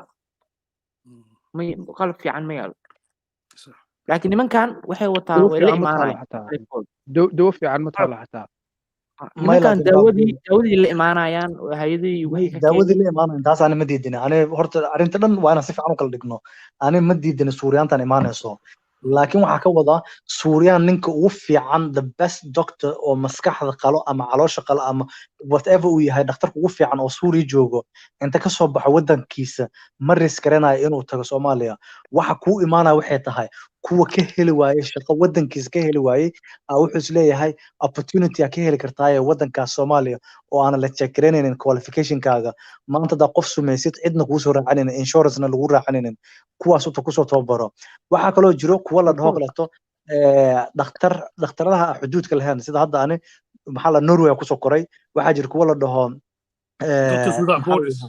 Doctor Without Borders kuwa la dhaha jiro most of the dhaqtariinta school ka shaqeeyo waa students aan practice haysanin maxay sameynayaan Kenya Sudan iyo Muqdisho iyo waxa la diraa Soomaaliya oo dhan gobol walba iyo Kenya iyo agaarkaas wadamada faqriga iyo Latin America Asia marka loo diro cunugii dhakhtarka baranayay practice wuxuu ku soo qaadanayaa meel hadhow biri ka maalin oo claim ku imaaneen insurance la daba raaceenin maxkamad lagu qabsanaynin hadduu maanta qof ilshi u fiiqa ishi ka fashfashto infection qof ka qaado cid u soo raacanaysa ma lahan laakiin hadduu Yurub ku sameeyo qof ishi u fiiqa oo daawo ku siiyo loo soo raacanaya waliba halka isdhigtaa lagu qalaa lax waliba halka isdhigtaa lagu qalaa inaga halkaas dhigno ma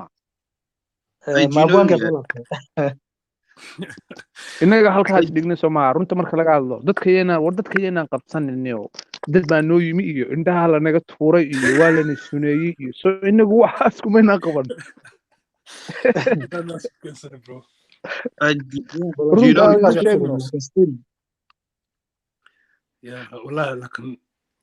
hadda maxaa noo xalay marka maxaa leediin hadda heeda Soomaaliya meesha ku jirnaa ummad badan baa dhegeysanaysaa maxaa inoo xala su'aashu waxay ahayd taas ahayd inaan ka sheekay problemkan we got all these problems man we talk about these problems all day up to we can't blame anyone else but ourselves we're gonna have to be honest okay solution baa loo baahan yahay in la yimaado anaku dadkeenisaan wuxuu taranaa maalin hooyo Soomaaliyeed baa Soomaaliya darbiyada jiibsanaysay oo 3 caruur leh dadkaas oo kale shan u caawin karnaa hadda dad badan baa dhegeysanaya qof kasta hadduu $10 keeno ama £10 £20 whatever you can afford hadda keeni karto oo hooyada lagu caawiyo waxay noqonaysaa waxtar bay noqonaysaa af kaliya lama rabo af tooqa lama rabo ina meesha intaan ka hadlo maalin kasta gabadha hadda waan caawin karnaa we can actually help her qof kasta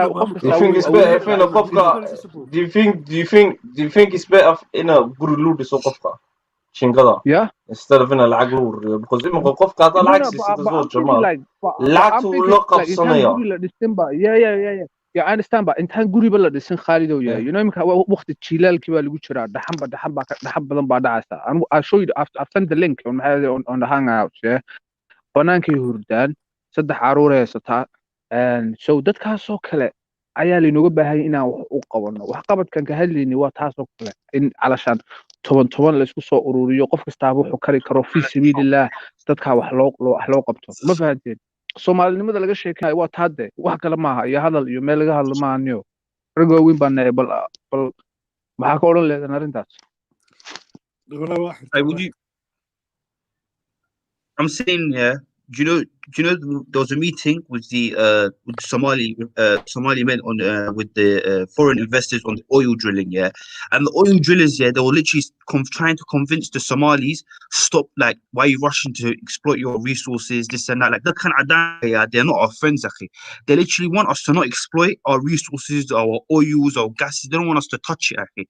They're like saying, what's the rush, what's this, you know, there's time, you know, you can do this, you know, in 2000, you know, by 2050 no one's going to be using oil anymore, you know that, right? People are trying to get renewable energy. You're right. Yeah, they're trying to go to renewable energy, and these people are telling us, don't rush, don't do this, you know, just, you know, don't do that, like, you know what I mean, like bro, we're here to do business, like, and they're trying to make us look like we're kids, you know what I'm trying to say? I can send you the video.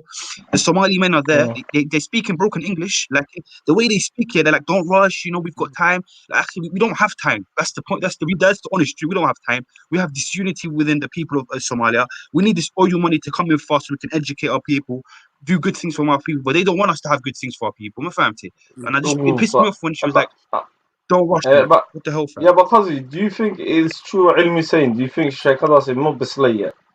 Maya, akhi, Do you it's think? not Do you about the think you could? I thought, I know. yeah. I'm for it, bro. I'm for just get. I know. I've been saying this from the beginning of Channel K. One of my ideas is poverty nagasada education. I've been a firm believer Exactly, in yeah, you're tuna. right. Yeah, I'm a firm believer. Somali do xia. That's you know them ones, yeah. But at Exactly, the same yeah. time, how can we implement that? This is Okay, the this what thing. This is the thing. this Because we've got yeah. old men as well. Like, and it's like Abdullah Ilmi came up with the best point. He said, "Yo, how? How? I Okay, just look. want to know that." Okay, look. Well, It's impossible. It's impossible. Somalia in a is that oil drills xiligan saliid la soo saaro. It's very impossible. We've Like got wadankii unity We've got Mohammed that studies business. You've got his channel. Mohammed's the businessman on the, and a couple of other brothers that don't know that business. And they said, what do you guys think? Wallahi, I'm I telling don't. you, personally, aniga waxaan is leeyahay niyow arrinkan wayna ka weyn tahay brother wax badan bay u baahan tahay ma fahamtay anaga arrinka waxay u baahan tahay wax badan bay u baahan tahay broski man ya shidaa in la soo saaridiis wax sahlan maaha Wassalam. I know way. What do you think? To be honest with you, ani waxaa qabaa maxaa la yidhahdaa siduu sheegay magaciisa hadda wuxuu yiri in hadda lasoo saaro waa degdeg uu yiri like I don't think inay saas degdeg u tahay it's better inay naga maqnaato xataa lacagtaas la khasaaro dan intii rabsho iyo dhibaato ka badan noo imaan lahayd because shidaal marka lasoo saaro waxaa loo baahan yahay in contractiya la galo lacagta kasoo baxdo sidee loogu qaybino region walbaba meeqa kusoo aadayso Soomaalidaas ka taqaanaa dhib iyo waxaa ka imaanaya rafaada ka imaanaya lacagta si loo qaybsan lahaa wada qaybsigii kisteerta hadda taaloo maxaa la lahaa oo United Nations ka siiyaan aa lagu heshiin la'yahay haddii ka badan la keeno dhibkan sii badan yeah mid baan rabay heshiis baa loo baahan yahay intaan shidaalka lasoo saarin there has to be heshiis taa loo baahan yahay brother Yuri, taas wayna ka weyn tahay taaba wax ka qoon No, kara waxaad maanta that's what I told said the whole time. Well, what Dadka if heshiis ma baahan. what if yeah we're looking for hashish between all of us, yeah, like in as we're doing it and we're not reaching a conclusion because we're all do you think do you think it's likely that Somalia would reach peace deal very before 2050? Do you think they can do that? way before that I think aniga ordo ku jirnaa baa hadda isleeyahay peaceka hadda right now akula All right, fair enough. I will side with the position as long as it doesn't take more than at least 5 years to come with a peace deal. Because if it takes more than that, It depends. we lose interest, we lose investors because people are moving Well, to it renewable. would take, brother, to be honest, like if you look at the situation in Somalia, it would take more than 5 years. I'm talking about 100 years. Yeah. Okay, look, maybe it's impossible. Salid in Lokodoba. Because obviously Salid Somalia Somalia. You understand? Meshina Hadana Heshiz Olin, it's gonna be impossible. It's gonna take time, bro. More than 5 years. And it's impossible in a murder. So that's my opinion, man. No. I disagree. But this is what I would suggest. Yeah, this is what I would suggest. You see, Madobi and Denny, the people of Darod, they don't like Denny anymore because he's actually became a bad leader, a federal leader to his own people. I heard that he brought up the price. Something to do with money. He brought the prices. I don't know if it was the taxes that he brought up high. Something to do with taxes. No. It's Somali with you. madow waxa la ku nacay kiyaatiga ee Soomaalida ilaaniya kama hadlo taas baa la ku nacay ما lacagta oo kaashka oo shilin Soomaaliga oo mulu sarifo maxaa hada kaashka lacagta qiimaha kor u kacday inflation weyn dhacday oo Puntland iyo muxuu dhahay lacagta canshuurta qaadanayna dollar qaadanayna lacagta Soomaaliya mu qaadanayna All right, I came up with this is what I would come up with, yeah. You see Galmudug, Hirshibele and Kunfur Galbed, they're not the problem right now. Hirshibele, Galmudug, these areas, they're not a problem. So what I would suggest is not to drill in Puntland or Somaliland or Jubaland in case there's problems, in case problems arise. And we start off with Galmudug, Hirshibele and Kunfur Galbed. We start drilling in those areas. Once we start drilling in those areas, we will use that to reinvest in those particular areas, Galmudug, Hirshibele, and Kunfur Galbed. And once we start doing that, the Puntland and Jubaland and Somaliland, they would have to allow us to drill in the areas later on. But we can't waste time. We can't waste time. I said we do what we can. We do a peace deal with whoever agrees to do a peace deal with us. If you know what, the quicker it is. Yeah. Broski, you know the next election Yeah, it's gonna Yeah. be the do or die for us. Not a Kushige, broski. Yeah, Sah, they ask sah, I agree with you. I agree with you 100%. That's why I want Farmajo to win this year. If And again, Farmajo wins, yeah, listen, it's going to be either Farmajo or anyone good. If anyone good comes next year, or Nis Somalia, or Dilki Sachal, or no next one, yeah, as long as he's a good guy and keeps up, the pace that this government is keeping, or even better up to, we're going to be very good up to. We're going to be in good hands, bro. What do you think about this question? Yeah, you know, man, how do we establish trust amongst ourselves? That's the first question. Somali people. I'll say the Dean. I'll say the Dean, innit? You're smart, Khalid, didn't it? You're smart. I'll say the Dean, innit? What else, man? What else? He wants me to say that, innit? He wants the conversation to go that way. Yeah, He's very more smarter than us. Asaga naga smart than his son. He knows where he wants this conversation. He's got Emeka right now. Yeah, I know. That was funny though, when Ayib responded. we discuss a lot of topics mar walba waxaan rabaa inaan weydiiyo maanta horta wax badan waa ka hadalnay everything we talked about mar walba Somali speaking maanta waxaa ku jirnaa maxaa open mic hal su'aal aynu weydiinaa adigu dhan one by one qof walba aynu ka jawaabaa waxaa ka bilaabeynaa SS horta and then safa ku soconeynaa wadankii maxaa ugu laaban weysay ma jeclaan lahayd inaad u laabatid haddaa u laabatidna maxaa ka bedeli lahayd ideally adiga from your opinion qof walba ra'yigiisa soo qabto anigu waxaan ka bedeli lahaa anigu of course anigu wallahi maxaa ka cilna inaad hadda ku laabatid oo wax ka samaysa xagga anigu wallahi I tell you the truth chapka hantidan haya wallahi for me is hantidan because you know me I'm not a family man I know there's no one waiting for me I live my life in a suitcase do you get where I'm coming from already I could just I've got that privilege Muhammad of fly anywhere but I take a career so for me it's I'd say wallahi hadda waxaan ka bedeli is poverty مدينا والله صدق كمليون هبين كل قف صومالي وقاعدشوني ما نعرف لهين جيجان هم فهم بلاك وات ideally هذا لابتيدو قاعد مثلا نقولته waxaa go'aansatina boosada xirxirtid oo Soomaaliland ku laabatay Hargeysa degtid maxaa sameeyay business ma galleeyay mase siyaasad wallahi I'll tell you the truth wasirta qanta I'll pick up the camera phone media ngilla media I know I'll tell you the truth wallahi I love to promote free thinking and conversation amongst dadkeena yeah but how will media benefit kareynaysa dadkii because Europe ka imaatay wadanka ku laabatay media gashay adigii wax kugu taraysaa laakiin dad kale maxay taraysaa dadka reer Hargeysa maxay ku saacidaysaa maxaa ku caawinaysaa warta ummadda maxaa u tari lahayd ummadda maxaa u taraysaa that's basically okay ummadda maxaa u tari I don't know I'll probably try offer waxa anigu garanayna just to educate people like waxa anigu tari karayo is probably for qof wax baro qof anigu dalxumana ka soo saaro I don't know wallahi my vision kaliya ma shaqeyn karayo this is the mushkila aniga haysta vision ka anigu haysto is ummadda Soomaaliyeed 30 milyan aan adduunka oo dhan aan joogno habeen kaliya gaajiyeen ku saxan warber taas waan waxaan ka fikiraa yeah okay that's my main priority 1 2 3 adigana 1 2 3 go ahead Soomaaliland lagu weysay mase waa joogtaaba hadda u laabatidna maxaa wadan ku kordhi lahayd ideally hadda arday baa waa ka soo maqanaa laakiin dee anigu meel kaloo aadamo haysta haddaan dhameeyo waa ku laaban kowdhe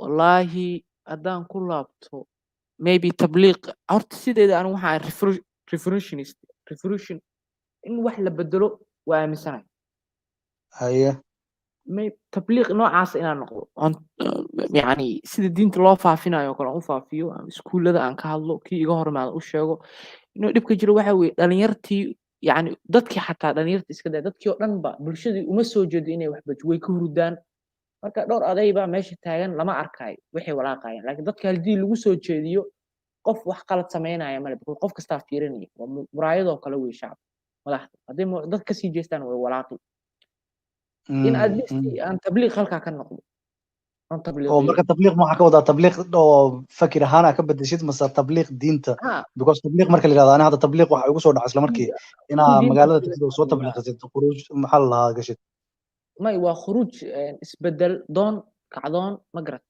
tabliiq kacdoon هذا لو بعد حقيقة laakiin that's tabliiq reality man kacdoon tabliiq kacdoon suma noqonayo markaas inuu propaganda iyo waxyaabo iyo dhibkan usii bato propaganda ma propaganda ma anu ma dhahayo waxbay la xalay waxa weeye in horta qofka la tuso qofka dhalinyarta ahi maanta qofka soo dhalinyar hadaad warayso kuwa ila joogi kuwa wadanka joogo wuxuu ku leeyahay madaxu ku ruuxay yes waxa sheegto waa run buu ku leeyahay no odayaashii hadda waa kuwii shalay burburiyay unba madaxna wada ah ama meel kasta ha ahaato maamul goboleedyada ama federaal kuwii unbaa jooga kii shalay qabiilada isku dilaya maanta noo ah legislative haysto sharciyada dejinaya annaga isku maamul lahayn kii qabiilka isku dilay يعني marka qofka yes buu ku leeyahay laakiin wuxuu ku leeyahay xagee ka bilaabaa sax maxaan sameeyaa meel aan ka bilaabo male at least ina laba qof hada isku keento waa faa'iido shan qof hada isku keento waa faa'iido waa bilow sax taas beenahay Soomaal maxaa adigana sameey lahayd hadda ma ku laaban lahayd maxaa ka cilna inaad ku laabatid hadda ku laabatidna maxaa ka bedeli lahayd wadankeeda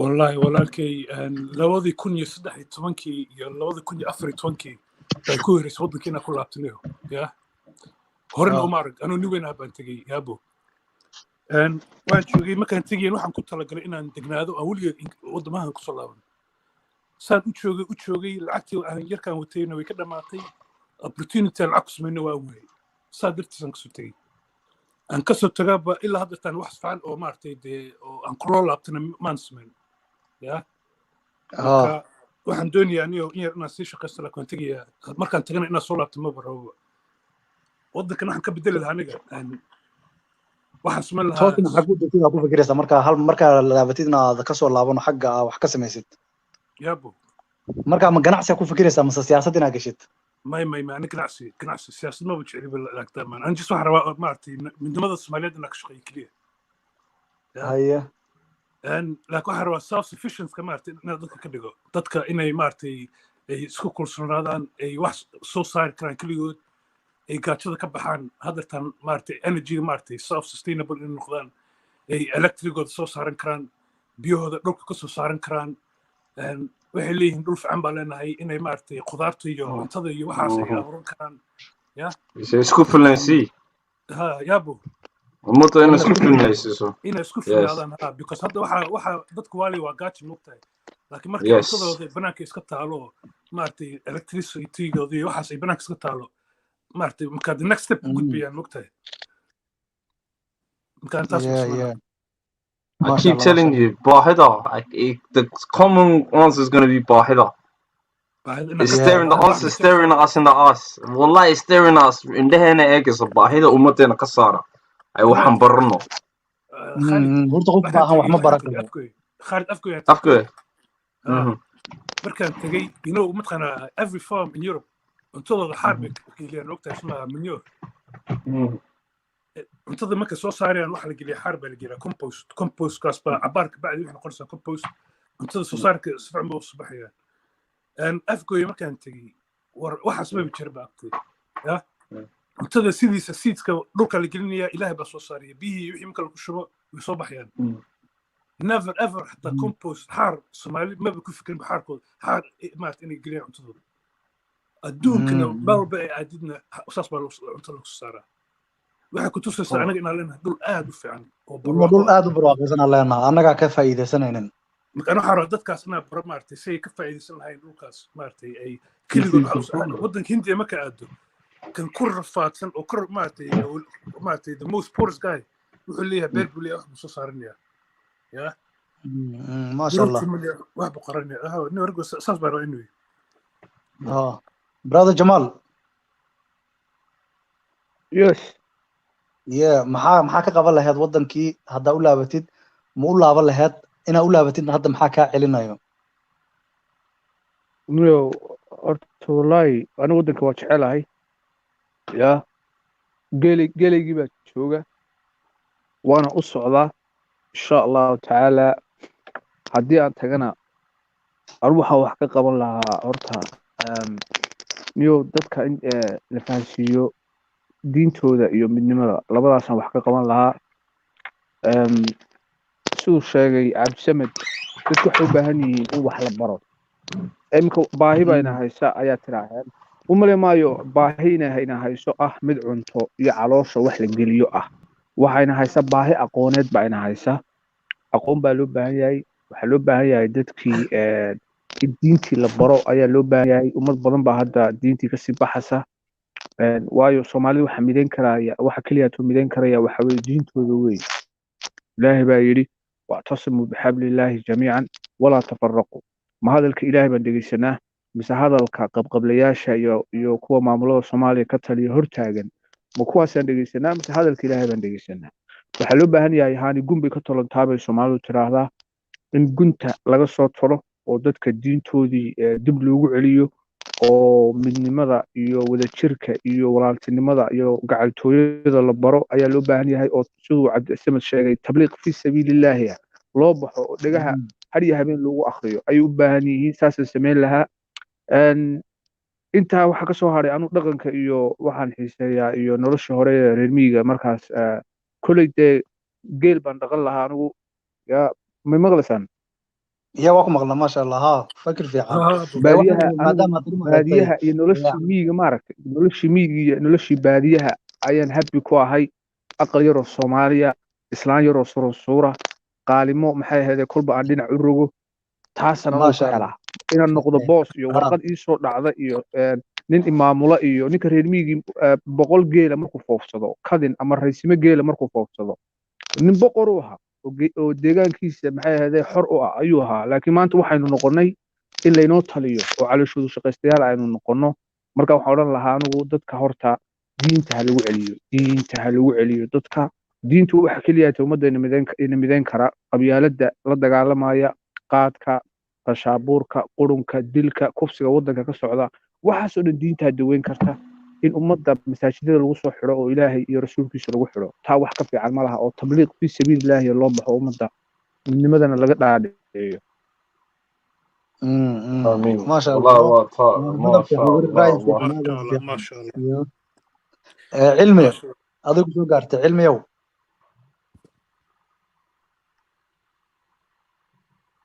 ma ku jiraa cilmi علمي علمو اسكت waa ka سياسة boodayna كما قلنا walaal tagayna walaalo what do you think why are you not going back to Somalia ade even haddaa u laabatidna maxaa ka bedeli lahayd what would you change Okay, Aniga, there's conditions that for why I haven't gone to Somalia, right? First off yeah is that Farmajo, he doesn't have good control over Somaliland, Puntland, and Jubaland. Okay. If he had control over all these regions and the entire country was stable and not foreigners weren't interfering into the country, I would happily go. Do you get? And I know that that's the aim of Farmajo, isn't it, to capture control over all these regions because Jubaland, walaal Puntland. farmaajo naga daayo adigu maxaad bedeli walaal farmaajo Yeah, naga that's daayo what adigu I'm maxaad getting bedeli to. hadda muqdisho hargeysa ku dhex geeyo maxaad I'm bedeli getting to. كذا meesha ugu tag جماعة حلقة جماعة حلقة كو asaga عبورين markiisa waaye حلقة ra'yigiisu dhibanaya that's his opinion asaga wuxuu yiri sababtaan u laabanin farmaajo kamid ah and that's his opinion let's respect it caadi ku soco Okay, look. So the conditions is that Farmajo is a good guy. I support Farmajo anyways. I'm saying I'm waiting until Farmajo captures control over Jubaland because Jubaland Ahmed Madoubi is trying to secede from Somalia. Then he's not secede, but Ahmed Madoubi is not a good person in my opinion. He's not someone that's good in my opinion, and so is it. And then he isn't, and for most of it he isn't. So I'm saying if when Farmajo controls all of Somalia and there's none of the secessionist movements going on, as in by the federal leaders, then I would happily go to Somalia. And what I would change and what I would do is that first I would try to go to Turkey and get an engineering degree, which costs only like 1,500. Like, it depends, but it doesn't cost as much in England, right? Like a university degree won't cost that much to get an engineering degree. Then I'll speak to a lot of Somali engineers, and then I'll tell all those Somali engineers to come with me to Somalia and we industrialize Somalia, innit, by ourselves. Like we just start industrializing, innit? And then once we start industrializing, we start manufacturing. That's what I would do. 'Cause just like China, it started industrializing. People in China, wallahi, they had a similar situation that we were in. China was suffering. People were dying. People were dying of starvation. You know what I mean? Japan was putting in secessionist movements. Japan was controlling certain people within China to secede from China, whatever, like cause problems in it. And China came through because China got rid of the secessionist movements and China actually started industrializing. Somalia hasn't industrialized. No African country has industrialized. Yeah. And the reason why they don't is because they're being used by foreigners. And that's why I'm not going to rely on my country leader or any leader to industrialize my country. I'm going to go there myself and industrialize. But for me to do that, there needs to be stability within my country. Again, no foreign interference, no foreigners involved in my country, no foreigners peeking their nose in our business, innit? Because I'm not trying to get killed by Al-Shabaab. And we all know who funds Al-Shabaab. Al-Shabaab are being funded by Emiratis, all those enemies that want to destabilize our country and the Europeans. So until they're out of interference in our country, then I'll industrialize, innit? And then I'll go back to my country. That's the only how I can go back to my country, because I don't want to get shot in the head, you know what I mean? Or like something like that, trying to help my country grow, innit? Like, look at Gaddafi, you know what I mean? He got killed because he just wanted to build Manhattan. He wanted to make his people independent from the West, and he got killed at it. Just like that. You know what I mean? And I don't want to die, innit? That's what I've got to say, innit? But I want to do good for my country. And only time I'm going to risk it is when my country's stable. Yeah. MashaAllah. Horta waa fakir fiican. Reasonka inii weydi waxay tahay sababta mar walba meesha ka hadalno. Waxa ka hadalnaa waxyaabo kale ma fahamta. Laakiin kama hadalno maxaa u sameyn lahayn wadankii, maxaa isbedel ku sameynayna si aan fakir fiican kaga qaadano, ma fahamta. Dadka dhageysanayna ayaga xataa ay wax kaga faa'iidaan. And actually fikradiina dhan MashaAllah waa fikra fiican. Waa u baahannahay wadanka wax in loo qabto. Ani ahaan hadda iska hadlo anigii soo gaarta u maleynayo. Ani waxa sameyn lahaa dhinaca corruption-ka la diriri lahay. Waatan koowaad hadda duruuftii ugu celinaysa waxay tahay reerkii, familkii iyo wixii, ma fahamta, iyo sidoo qaad hore u yiri oo kaleeto. Marka wadanka ku laabanaysid waa inaad plan fiican ugu tagtaa, ma ahan inaad inta tagtid dadka jeebkooda dhacdid. Umana rabin inaad u tago wadankii inaad politician noqdo, dadka jeebkooda iyo lacagtii dowladda inaad dhufsado, ma fahamta. Inaad wax ka bedelo, wax kusoo kordhiyo, inaad haddaan ku kordhi karinna soo maaha inaad meel dheer ka joogo xagga kor ka daawado until waqtiga wax ka bedeli kara la gaaro. So MashaAllah intaas ayaad intaa rabina ogaado ra'yi kala duwan.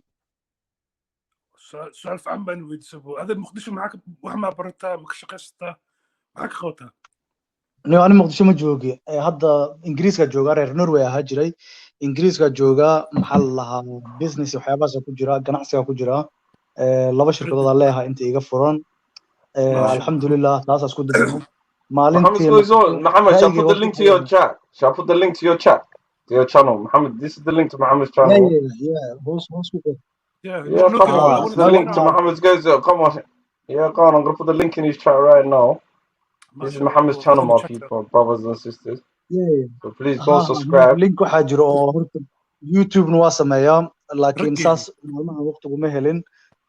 waxyaabaha tell them about the app kii sameysay u sheeg aduna ma diyaar ba raggeeda MashaAllah you made a Somali app ninkani horta waxaa sameeyay app la yiraahdo wahelay.com. appkaas waxa waaye maxaa la lahaa it's like Somali yellow pages because fakirka ID wuxuu ugu dhashay I think it was 2014 meelahaas ay ahayd anoo Norway ka imaaday inta imaaday oo London imaaday waxa ugu dhacday walaashay oo Norway degan waxay ugu tiri xalwo hore igu soo qaad waxa ay xalwo xagga ka soo gadaa magaaladii Afiri meel ka London waa garanaysin si u weyn tahay baski wuxuu ku limaysaa waxa ay warniyo xalwo soo helaa ina qof wuxuu ugu noqotay qofkan wax markaas waxa fakiray baahiya jirto ganacsiga Soomaalida maanta hadda Google ku qortid kuma soo baxayaan waxa hadda ku qortay xalwo waxa ku soo baxay sawirka xalwada so waxa ay si baahidaas u daboolo waa inaan u sameeyo website iyo app oo hadhow tibrika maalin uu qofka geli karo مثلا hadda ku qorto kala xalwo location London ku qortid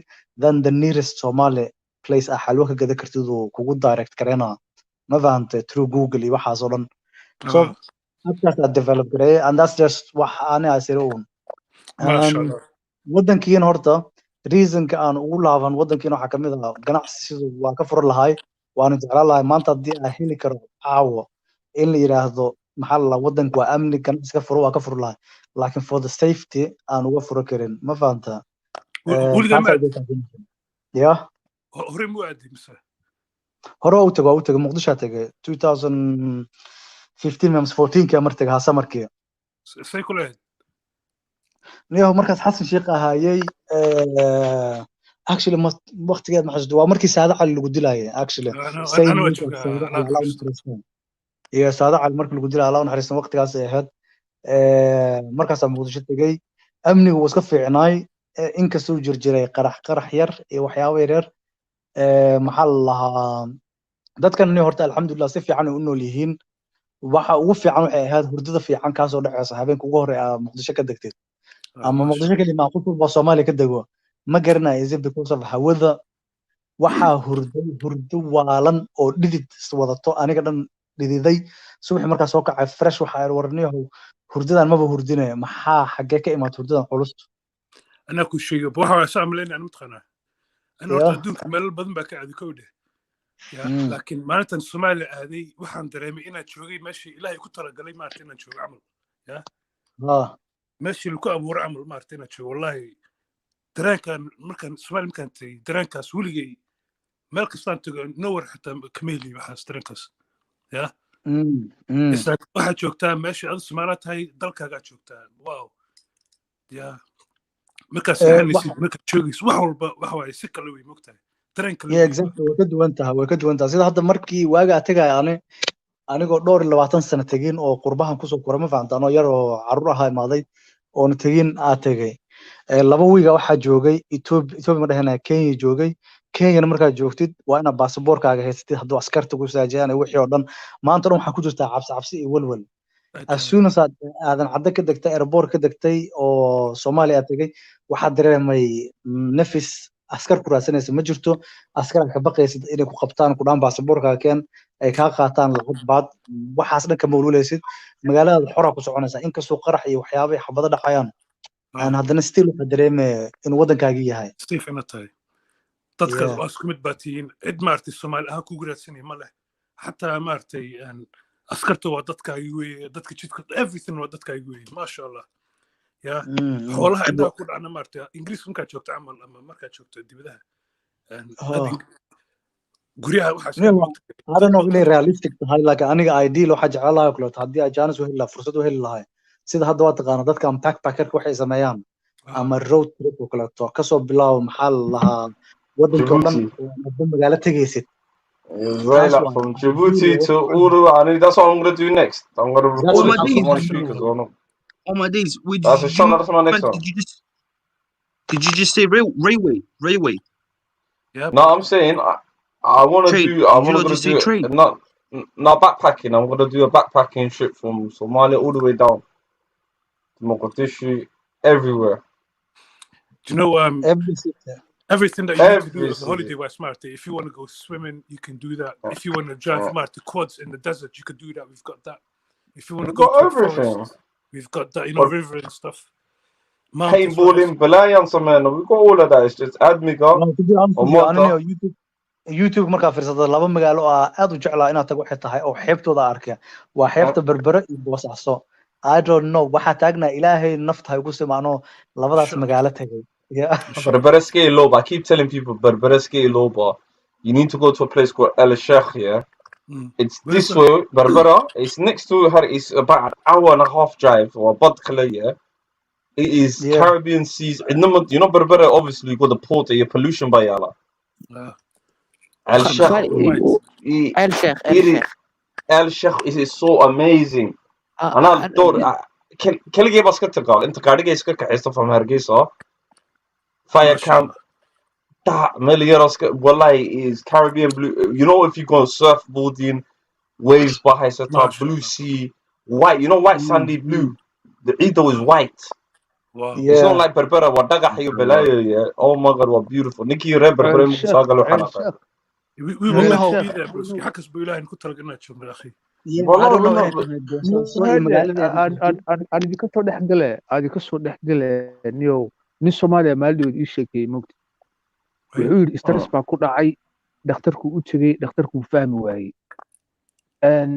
wuxuu yiri maxaa kugu dhacay dhakhtarka calaashaan uu wareystay xanuunkiisu saari waayay stress baa ku dhacay mogti dhakhtar carab u tagay dhakhtarka carabka wuxuu yiri adigu markii hore maxaa qaban jirtay halkeed ka timi Soomaaliya maxaad qaban jirtay shaqadaadu maxay ahayd wuxuu yiri geela raaci jiray wuxuu yiri naftaadu geeliba u baahan tahay inay raacdo ku noqo ya imika hadda u fiirsata carabta you know all the Saudis and all the kings Somehow, why do you think they go to the desert for weeks and weeks? That's Halkaas ay rich. joogaan. Why? Because there's a That's connection. Yeah, they're connected. Way ku soo koreen. You know, you understand. Tent ba halkaa ka samaystaan, and they stay in the desert. Halkaas alashaan there's a connection. So marka obviously wadankeena markastaniyo meel aan wadankaaga ahayn happy committee inaad joogto. So iska nin kastooba plan garee wadankaaga ku noqoniyo. Yeah.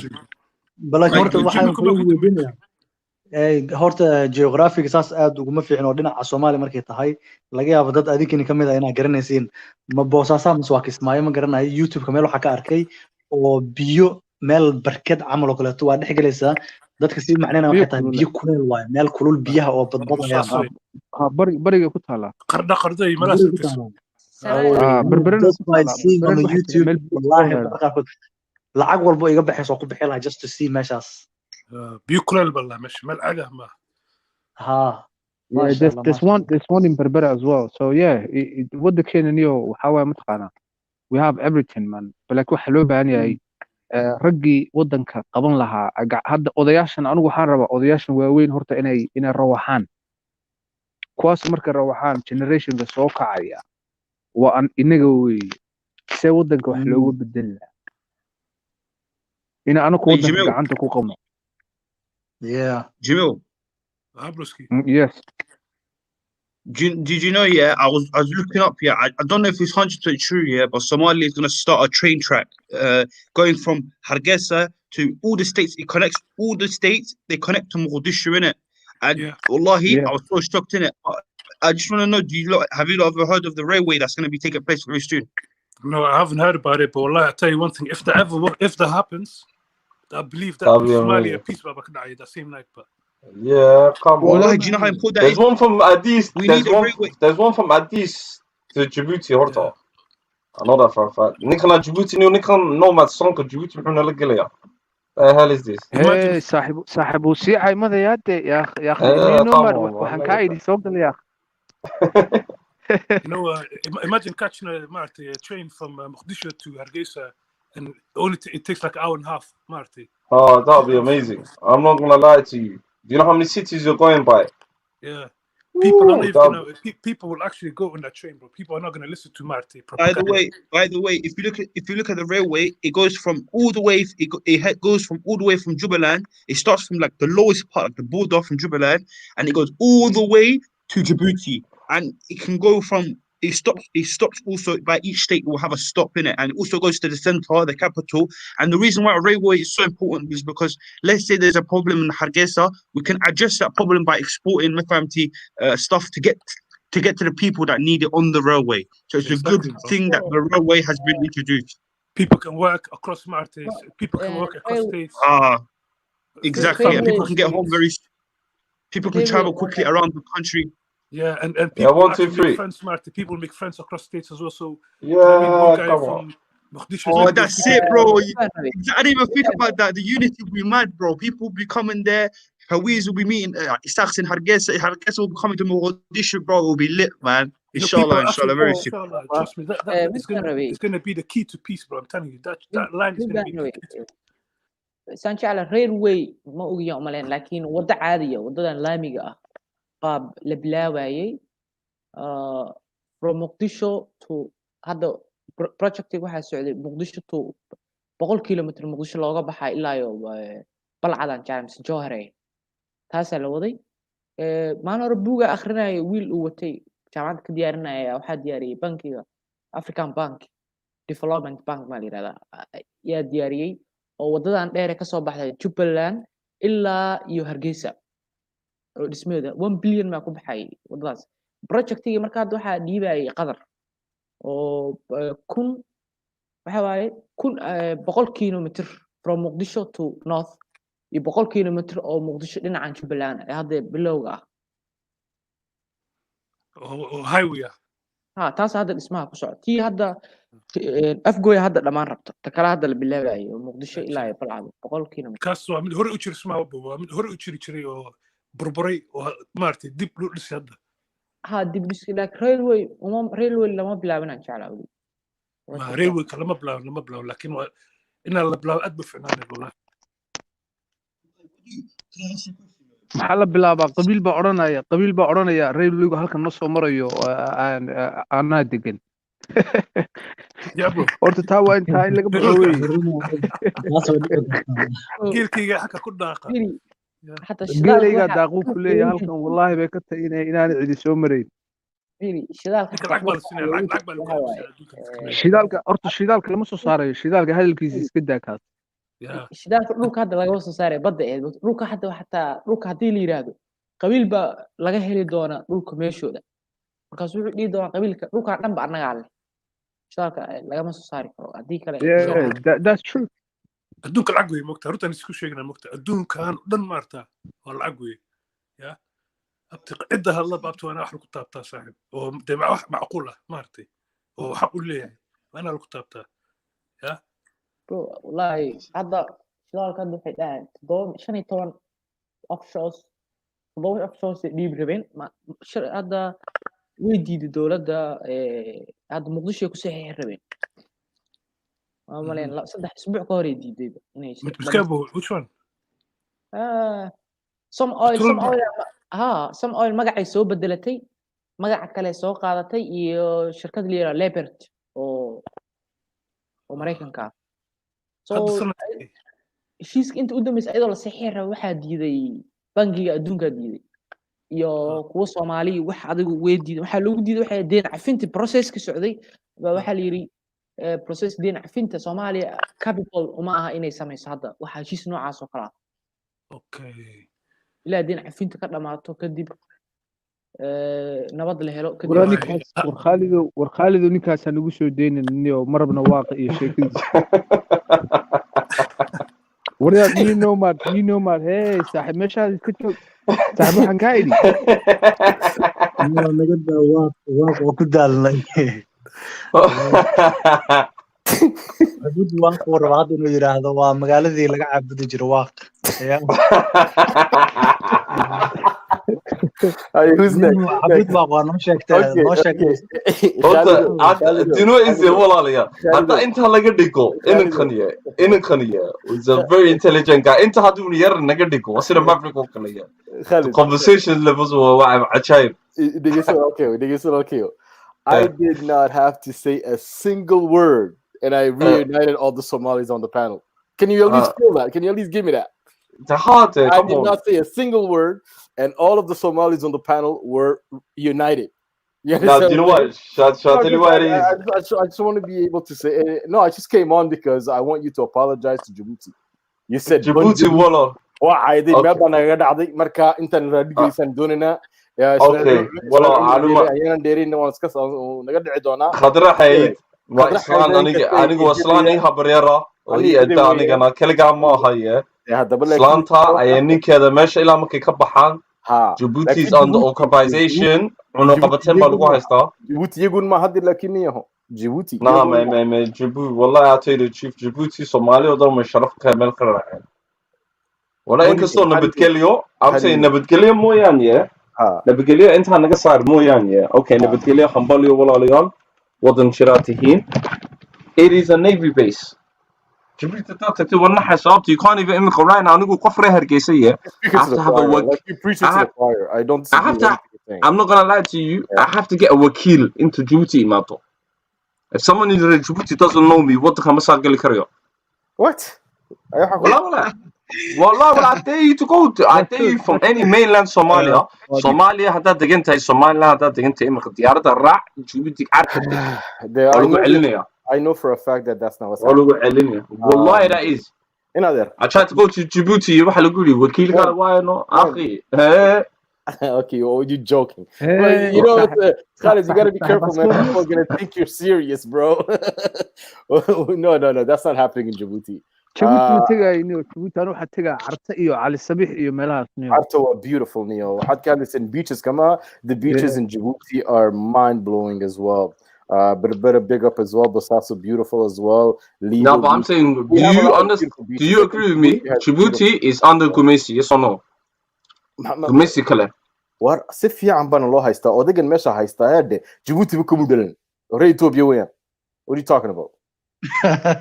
No, I'm not joking, bro. This is for real. Ismaaciil Ismaaciil Cumar Cumar Geele kumuu dhalin Djibouti. Waa reer Ethiopia weeyaan. dirdhaba kurish dirdhaba dee waa nin ciise ma Maxay ku of course, yes, right. No, markaas saaxiibniga daahay markaas maxaa kaa deeyaade Jamiil. Waa runta, waa reer Ciise weeyaan. So what's your point? dee madaxweyne uu noqon karaa ma waxaan sheegaya haddii dastuurka la eega dayna Jamiil, dastuurka markaad eegtid walaal, qofku waa inuu ku dhasho weeyaan dhulkan uu madaxtooye ka yahay. Soo ma dareen? I'll be right back, guys. I'm right back, guys. Jimmy, haddaanad garanayn haadhe odigiina eebaa u naxariistay Xasan Guuleed Abtidoon markiina independence-ka Djibouti qaadatay maxaa kada presidentka ahaa. Soo ma dareen? dee Ismaaciil Cumar Geele wuxuu u yahay waa adeer buu yahay, adeer buu toosan that's his nephew. marka Ismaaciil Cumar Geele wuxuu ahaa, he was the chief of cabinet, secret service-ka ayuu chief ka ahaa. You understand?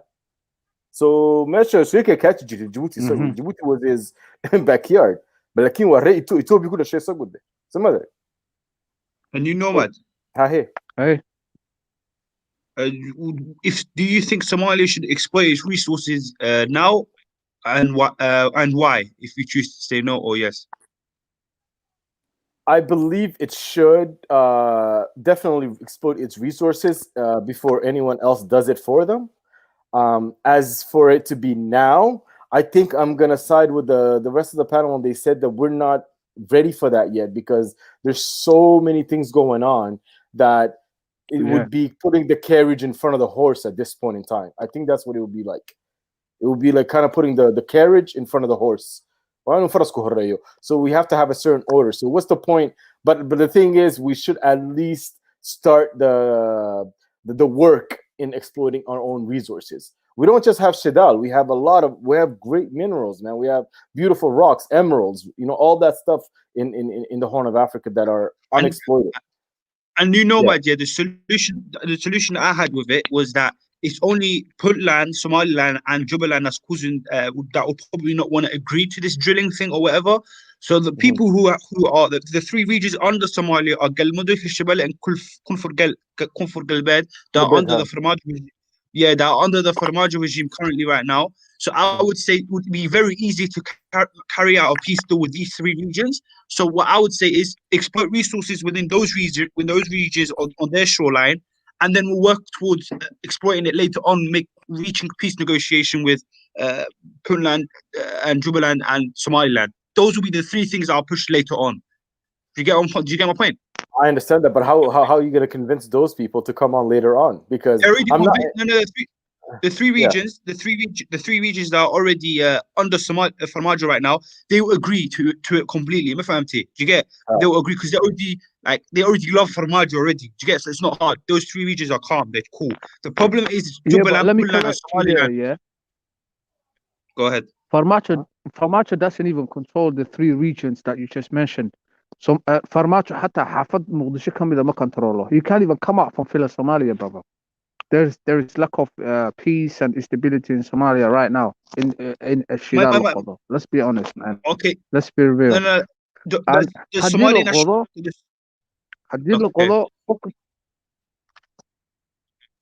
right, go on. The Somali National Army has been deployed to Dulsumareb. They're in Dulsumareb. They're in all the areas of the three regions are already in it.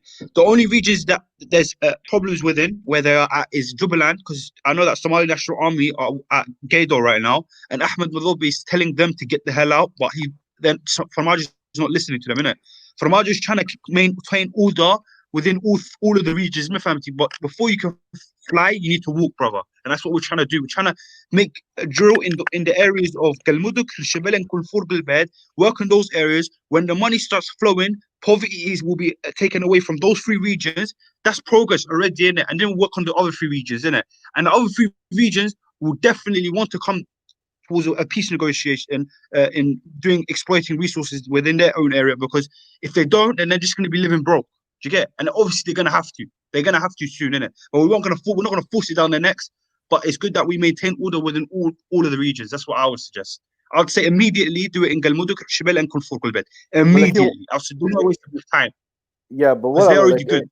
yeah, well, and I'm not by any means an engineer of drilling, but from what I understand, also is that the oil itself doesn't stagnate, doesn't just stay there. It moves. You understand? So if you let one portion of the country start drilling first, they might be tapping into the oil not just directly underneath their feet, but underneath the feet of these other regions that you're talking about. Again, I'm not really well learned in this, but this is a very basic understanding that I have of this. Yes. 1, 2, 3. Wow. Maybe you I can come don't know in about and that. tell me something about that. Run way. Okay. Movement way samaysaa. Laakiin dhibka jiro waxa weeye dhulka lagama waqodin 1 kilomitir baa badda loo galay. Midda labaad ceelasha hadda 7 ceel wey waxay dowladda soo xirtay. 7 ceelna waxay ku yaalaan hal xabana wuxuu ku yaalaa Jubbaland maybe 150 kilomitir badda markii loo galo. Mid kale Braawe, Marka, Muqdisho, Warsheekh, Muqdisho meelahaas u dhow iyo Hobyo. Puntland xataa ma gaarsiisnaba. Marka waana heshiiska sharinka waa la heshiis mar hore 2017 baa heshiis waxaa lagu saxiixay baydhaba oo lagu heshiiyey qaabka loo qaybsanayo shidaalka waana federaal baa laga dhigay percentage ahaan waa loo qaybsanayay taasna waa laga heshiiyey hadda dhibaatada jirta waxa weeye bis siyaasadii un baan heshiis laga hayn inta kale xataa sharciga shidaalka waa la baasgareeyey siyaasadda umaha lagu heshiiyey inta surveys ma la sameeyey 1 2 3 ma la sameeyey surveys service waa la sameeyey daatada laakiin daatada gacanta dowladda kuma jirto gacanta dowladda Soomaaliya kuma jirto waxay ku jirtaa shirkadihii sameeyey shirkadihii baa haddana wuxuu shirkad wey daato u yimid shirkadihii baa shirkad kale laga iibinayo shirkad kale loo dhiibay heshiis lala galay shirkadaasaa beec geenayso shirkadda markay beec geyso tartanaa la galay tartankii shirkadii ku guulaysataa qaadan oo daatada qaadanay mid kale dhibaatada jirta waxa weeye shirkad baa sameeyay shirkadda Some Oil waxa ayaa lacagta siiyay Some Oil ma garanaysaa qofka lacagta siiyay ilaa contract baa ku yimaadeen sida aan war ku maqlay Some Oil waxa gacanta ku hayay kheyraaba ka ahaa Some Oil Norwegian waa la sameeyay horta markii la sameeyay lacagta waxa fangareeyay nin Russian ganacsato Russian Oligop meel yara waxa Russian lagu yaqaan mid Ingiriis iska leeniyo No, it's either Shell. Basically, what is bidding is Exxon and Shell. It's only them 3 companies are really going to bid for it. Really, Runtom and Exxon.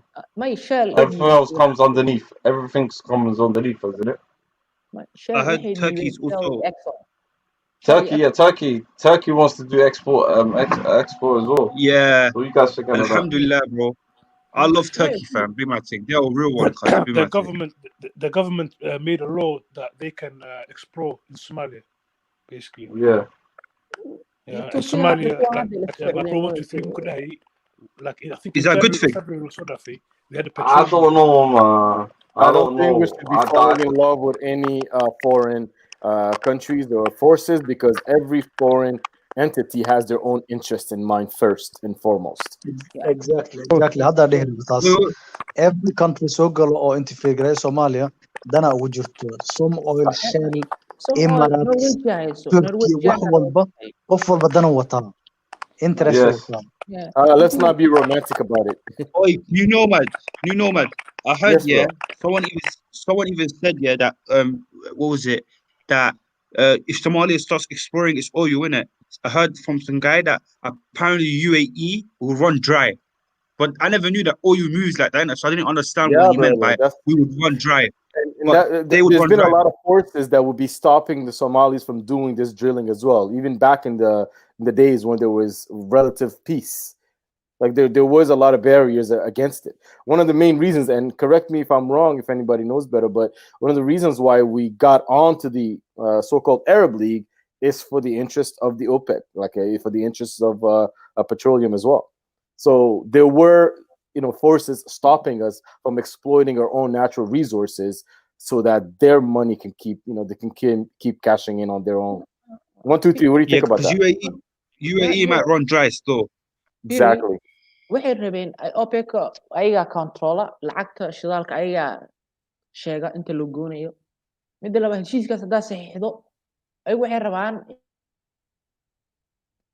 in maogta haddii shidaalka uu soo saaritaanka uu ayagana aysan controlin oo sharcigooda usahayn waxaa qiimo dhis ku imaanayo shidaalka inta iibinaya anigu Soomaaliya hadda ka madax banaanahay haddaan rabo $5 baan ku iibin Mareykanka ugu iibin iyagana ma ku iibin karo $15 markaa so waa inaan anaga xagga tagnaa markaas waxay xadidayaan intaan soo saarno shidaalka waxayna leeyihiin maalintii waxaa soo saari kartiin 1 milyan oo per mil there's caps there's a cap halkaas marka anaga hadda waxay nagu riixayaan waxaas kamid ah mid labaad anaga waxaan isku kor dagaalay waxay yaa investigareynay investmentiga lagu hadda Arab isku dagaalay sida aragto maaha inay ku jecel yihiin waxa investmentiga bay rabaan hadda Qatar waa the biggest investment or Shell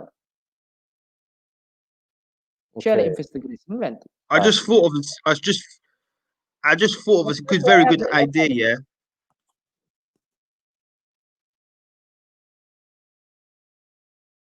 What's that, bro? What's that, bro? Well, let 1, 2, 3 come through though. I love this guy. Yeah, I love this guy. Numbers. Is that you? Yeah, we saying 1, 2, 3. 1, 2, 3. Sorry. 1, 2, 3. Halal. Sorry. Bro. هذا قدر وشرك وين قدر شرك وين Shell bay leedahay that's why the siyaasadeen awood ugu leedahay ay taageerayso madaxweynaha Turkiga sidoo kale asay galagal ku leeyahay so waa investment-ina way tahay dawladda qofkii taageeraya way tahay so dawladda markay awood that's why hadda maalin ka hor 2 maalmood ka hor qaramadu waxay tiraaday qadar nin qofkii u fadhiyay wuxuu yiri anaga danteena waxa waaye Soomaaliya nabad ah because investment-igooda kor u kici doona okay waxay rabtaa wax investment isku dagaala waxa kamid ah investmentiga beeraha ayadana isku haysta oo investmentiga dekadaha saddexdaas oo shidaalka waxaan bilaadanka isku ma haystay waa investmentiga wax isku dagaalayaan iyo okay definitely okay numbers yeah sorry I was going to ask you Comfrey what do you think of the GDP and your numbers man GDP of what, bro? Somalia. How do you think Somalia could get out of it? And the oil thing. Do you think the oil deal will be great, or what's going on? What's your thoughts on it? Just before that, I heard one guy say that if Somalia gets oil, it's gonna run UAE dry. What? I beg you answer that real quick. I don't understand that. You know, man. Explaining it because I don't just like I didn't understand numbers. I didn't understand. Someone said that to me before. So, I didn't understand it, but New Nomad made it sense to me when he let New Nomad explain. Yeah, make it explain. Yeah, what I was saying, and I think I was basically just talking about how the oil isn't stagnating underneath our feet, right? In these regions that we're talking about. So let's say we're 2 neighboring countries. Well, if you decide to drill, it's going to affect my reserves as well. You understand that? So really? It doesn't stagnate. So I'm not sure about UAE running dry or anything like that, but the oil reserves are they don't care about the territories on top of it, right? It is sort of like a moving thing. The only reason I ask is UAE is very far away from Somalia, you know what I mean? It's a very long distance. Really, not that far, bro. Geographically, no, as in far away, as in like it's in the Persian Gulf. So it's much closer to I think Iran, what Saudi Nomad Arabia. is saying is numbers. I think what Nomad is saying is if Somalia haddii oolyada soo baxdo ay maxaa la lahaa suuqa oolyada waxay ku xiran tahay inta qof oo suuqa keeni karo hadda ka soo qaado kaleeto waxaa jiro kaleeto the need is supplier-ka ma fahanta haddii supplier-yada bataan need-kana wuu maxaa la lahaa Oh no 100%. No, I agree with that, but that's not the point he's making. He's saying that there's like a link between the oil, our oil, and their oil. So if we try to drill, we take our oil, then that might affect their oil reserves. Did you come trying to say? That's what he's saying. I'll explain like how I understood from him. Yeah, you see what he's trying to say is when you drill oil, oil doesn't just stay in one area, innit? As soon as you start drilling, the oil around the oil around the whole area will stop a mass migration towards your area. Sometimes the oil will start to move towards your area. Yeah. So you start drilling, all the oil is going to start moving. All the oil from Somalia is going to move to the UAE. Yeah. If Somalia starts drilling, are you saying because we're underneath the Arab Peninsula? If you look geographically, any drilling, no. Are you trying to say that way? No, I think That's 1, 2, basically 3 maxaa ku raday adigu hadaad aqoon u leedihiid si fiican ba noogu yartaa fiiraa dadka rasiid. yeah. No, I'm trying to do some research on the Senate because it's an interesting topic, you know. But Yeah. I'm not sure how that's going to affect Somalia because Somalia is too far away. There's too many countries in between Somalia and UAE. Do you know what I mean? Like UAE is in the Persian Gulf. It's close to Saudi Arabia. It's closer to Iran. It's close to Pakistan. You know what I mean? Somalia is near Yemen. It's in the Red Sea. You know what I mean? It's in the Gulf of Aden. It's too far away to really affect. Like we would probably affect Yemen if your theory is correct. Then Yemen would probably be the one that would. I mean, look, I wasn't really making a point of it affecting any other resources, but I do understand that it doesn't stagnate and that these reserves are interdependent. That's really the bigger point that I was trying to make. I think we'll find out the truth. We'll find out the truth in it when we start drilling. We'll see how UAE reacts to us in it. I've got a question for you. Do you think, like everyone else is saying, if we start drilling, do you think that could get our economical? Do you think that could stabilize the country, or would you go stability first? أنا حاول لها خالد ولا الهدى أصدق ولكن جبي لهاي أقوان بان عن بحنا أنت أنا حق يعني نادى دمر وارد سما هذا هنا تسارتيد ذهب قرن ما يوحيستو so مركا we need to have education first and foremost so that we learn that our own people. So I want Somalis drilling that, not Chinese. I want Somalis being the ones doing the business. 100%, not anyone else. So unless we have the qualifications to actually do these things, I feel like something bad is going to happen if we uproot I totally understand you, but then again, if like I've got a saying, if you don't try, you don't know. So with us trying, should we at least try and get the thing, there's such a thing as taking a risk, but there's also such thing as taking a calculated risk. So I'd rather we take a calculated risk, and calculated risk means that we educate our populace first. Our people are going to and then we can do that, and then we'll know what to do with it. Yeah, bro. You know, man. You do realize with the South because people are moving to renewable energy. This is what I'm saying. People are moving to renewable energy.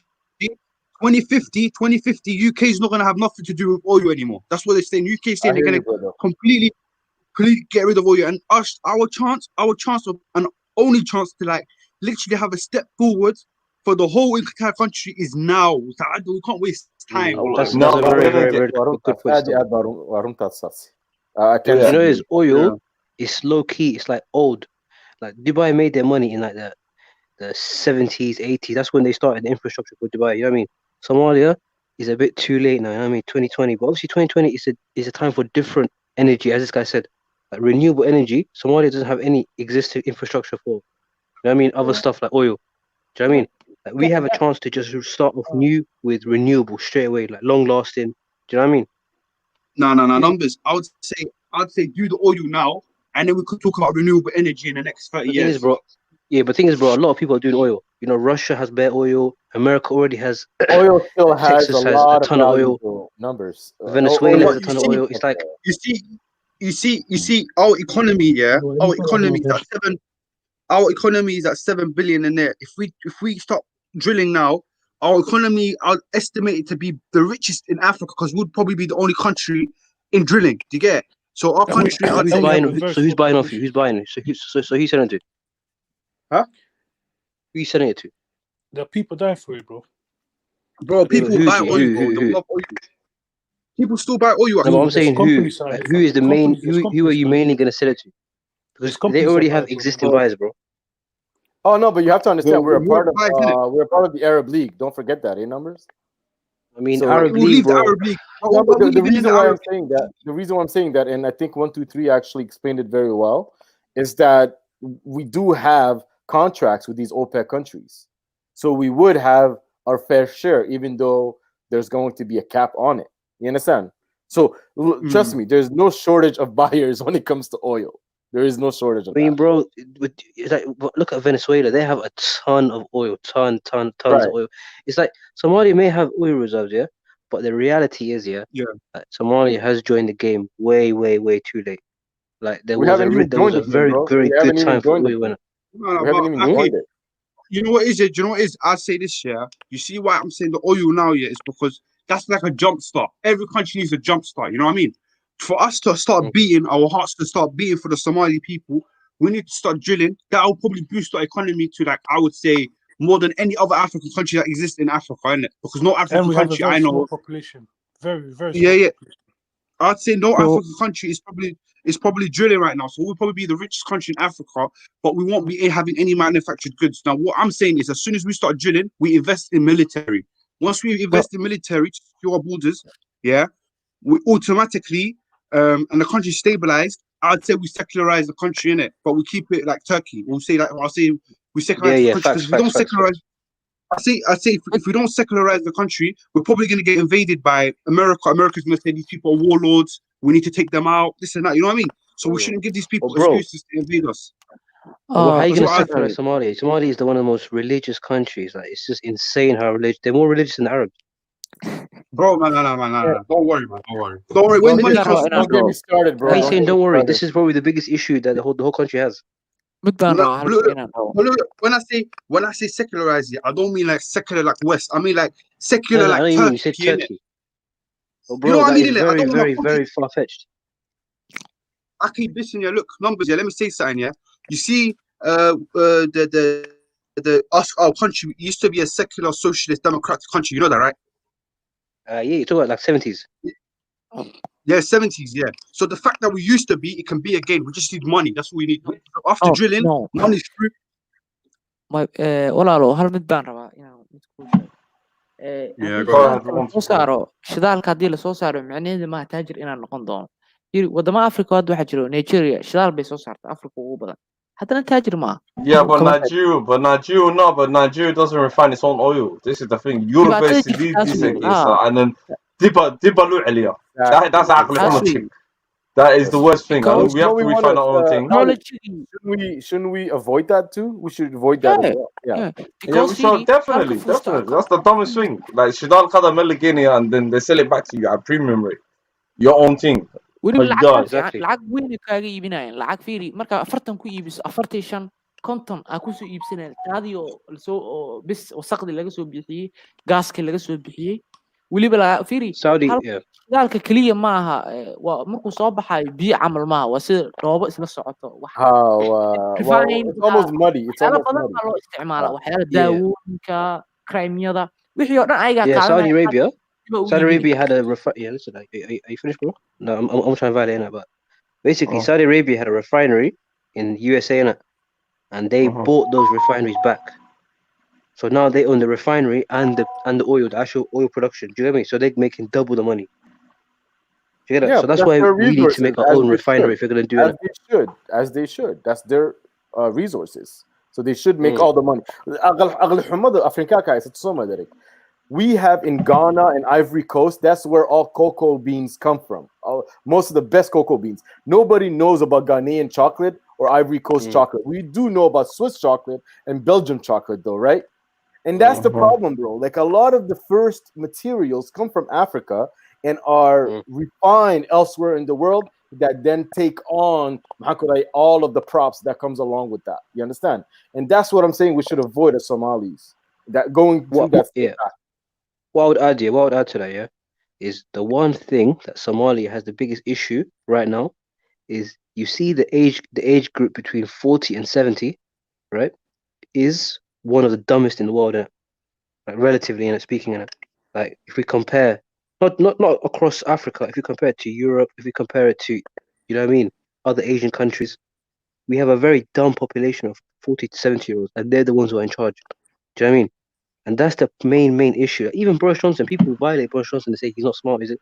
He's an Oxford graduate, regardless of whether he's, you know what I mean, he says wacky stuff, he's still pretty intelligent on paper, do you know what I mean? A lot of Somalis, it's a lot of like, the way that they get political power is not through education, they get political power through, like, I don't know, I mean, you don't probably know better than me, but stuff like that, do you know what I mean? So, now, but numbers, this if is that the age thing we're category trying was to. planned, Yeah, this is what we're trying to move away. I say this generation amongst men that you're with, we have to start the ball rolling and get rid of that mentality. Because we've been handed an impossible task to rebuild. You know, our parents here, they grew up in a blessed place. They don't take this as they don't really what There can I were say? struggles back then too, Khalid. There were, but not like what we went through, another. We've been displaced. You get where I'm coming from? Nobody because of Corona, man. Them man, they were raving, afros out. Apart from the little war thing, yeah. Them man were living good. They had they never had 100%, struggles like we 100%. did, yeah. So, and they handed us an impossible task. Their bullshit, their corruption. The to 30-year-old repatch the whole thing. Somali today has not seen a stable Horn of Africa. Yes. Well, That's a but shame. yeah, true. But waxaan rabaa number inaan hal mar u jawaabo wax yar. Okay. Age-ku uu yiri 30 iyo 45 iyo 70 kaba soo qaad 70 meel iska wadhigo. Waa nin asaga nabad wax soo arkay.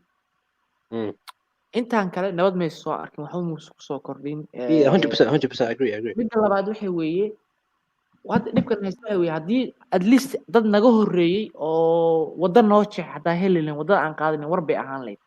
Iyagu wada may soo arkin waxay soo arkeen nin wada duminaya world wadadii un bay hayaan.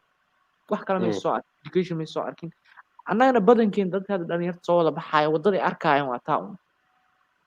100%. Midda labaad waxaa jiro qaacida caalamiya Africa waa inay sidaan si ahaataan because wax kasta adduunka la isticmaalo annaga storage-keedaana. Yeah, I agree. Kii madax kuu noqdana hadduu xataa uu niyadda ka fiican yahay uu rabo waa lagu khasbi. Kuwa adinku hadda maybe waxa u taqaanin freedom iyo waxa Europe. Iyagu markii Africa imaan freedom ma waa in na ogolow laaluusha la bari hadduu diido at least ama waa la dili ama waa laga tuuri democratic ma baha bali. So even hadduu xataa qalbiga nin rakayo u fikriyo dadkaaga ama fursadaba lama siinayaba. Because waxaan waa system u diidan waxaan ma ogola systemka lagu dhisayo. System haddii la og yahay maxay dhihi hadda ninka European-ka wuxuu ku dhisay system adiga ku daneynayo wadankaaga horumarinayo isjeclaanaysa. I don't think that inuu xataa haddii awooda inay dhisi doonaan system ayaga u niikiya oo markii UN info yar loo soo dira maaragtay ilaah yaroo cadaan meesha u taagan u kala qaada un bay rabaan ayuu wax ma jiro. So su'aashu waxay tahay taas way marka maxaa xataa hadda adiga hadda maanta charge-ka lagu dhiibo oo Soomaaliya horumar gaarsiina aaminto. I don't think because system-ka ma ku ogolaanayo iyaga ma ku ogolaanayo dadkaagii baa laga sheegay. That is a big problem. 100%. And then, how would you even gain power? How would you? Yeah, it's very. I think there's definitely potential, but I think the potential is in you got to think newer. You got to think more into the future. You know what I mean? Like the technology of 2040 is going to be a bit different. Yeah, but it's different to today.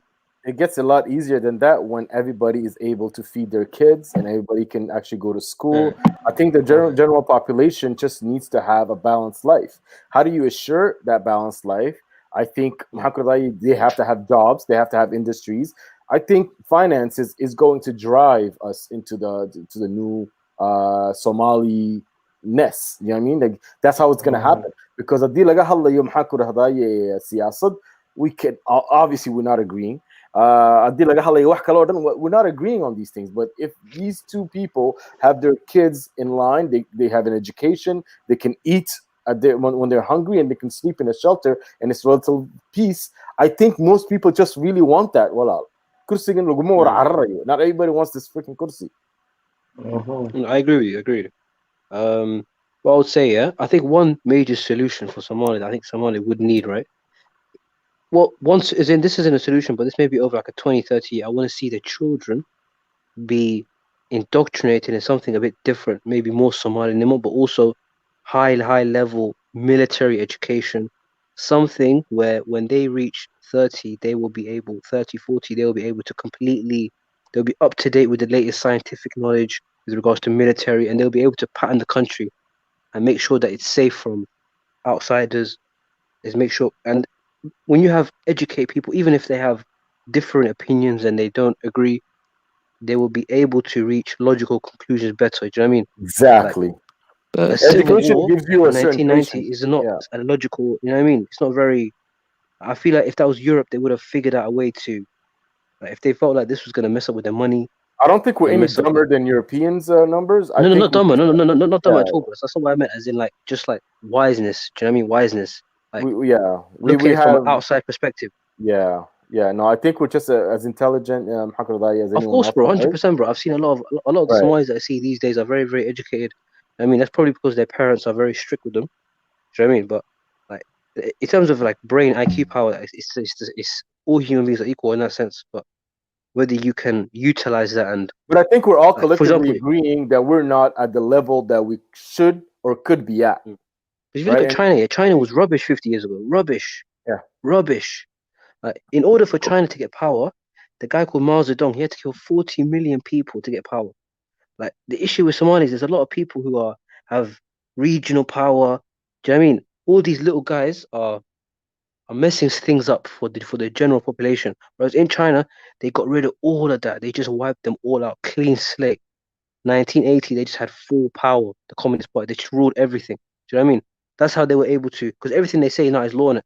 Like, you got a lot of smart guys running it now, and they have full power. Whereas Somalis, like, even if you have like a smart guy, like I don't know about Farmajo, you might tell me more about him because you might know more educated on that. But he seems like a decent guy to me, innit? Obviously, I don't know everything about him. But even if he had a mad plan, he would never be able to implement it because there's just so many guys that are in the way. So many guys, but I don't agree. No. Do you know what I mean? In China, it's just they slap all those guys out of the way. And now they just, it's 100%. So right. Obviously, I think Somalia needs a little revamp in it.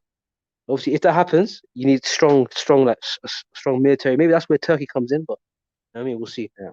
Oh, strong military hadda wuu jiraa because horta hadda ciidan weyn ma haysano like at least hadda dadka hadda u badan waa la tababaraa caruur Nah, gee, Somalia ain't pattern war. Come on, man. Kenya's bullying Somalia.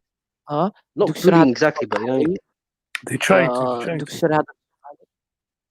So maybe 10 years hadda ciidan waa lahaan doona insha Allah hadda maybe 20 Turki hadda maalin hore bixina sheegayeen 10,000 baan tababareynaa 15,000 laakiin dhibka jira waxa weeye ma iibsan karno hub lacagdeena ma soo qaadan karno lugahan laga xirxiray ninka hadda taa tababar fiican lagu soo siiyo qoriga uu ninka askariga dowladda uu haystay kan shabaabku haysto isku mid aniga la isbaabi'inayna madow so maxaa laga faa'iidiyey Yeah, you're right. That's a diva. One thing I would say though, there's a guy in northern Somaliland basically, and you might know Ward Remit. Who? Ward Remit, yeah. Ward Remit. This guy is rich. I think he's close to 700 million roughly in terms of his own. You know what I mean, he has a lot of power.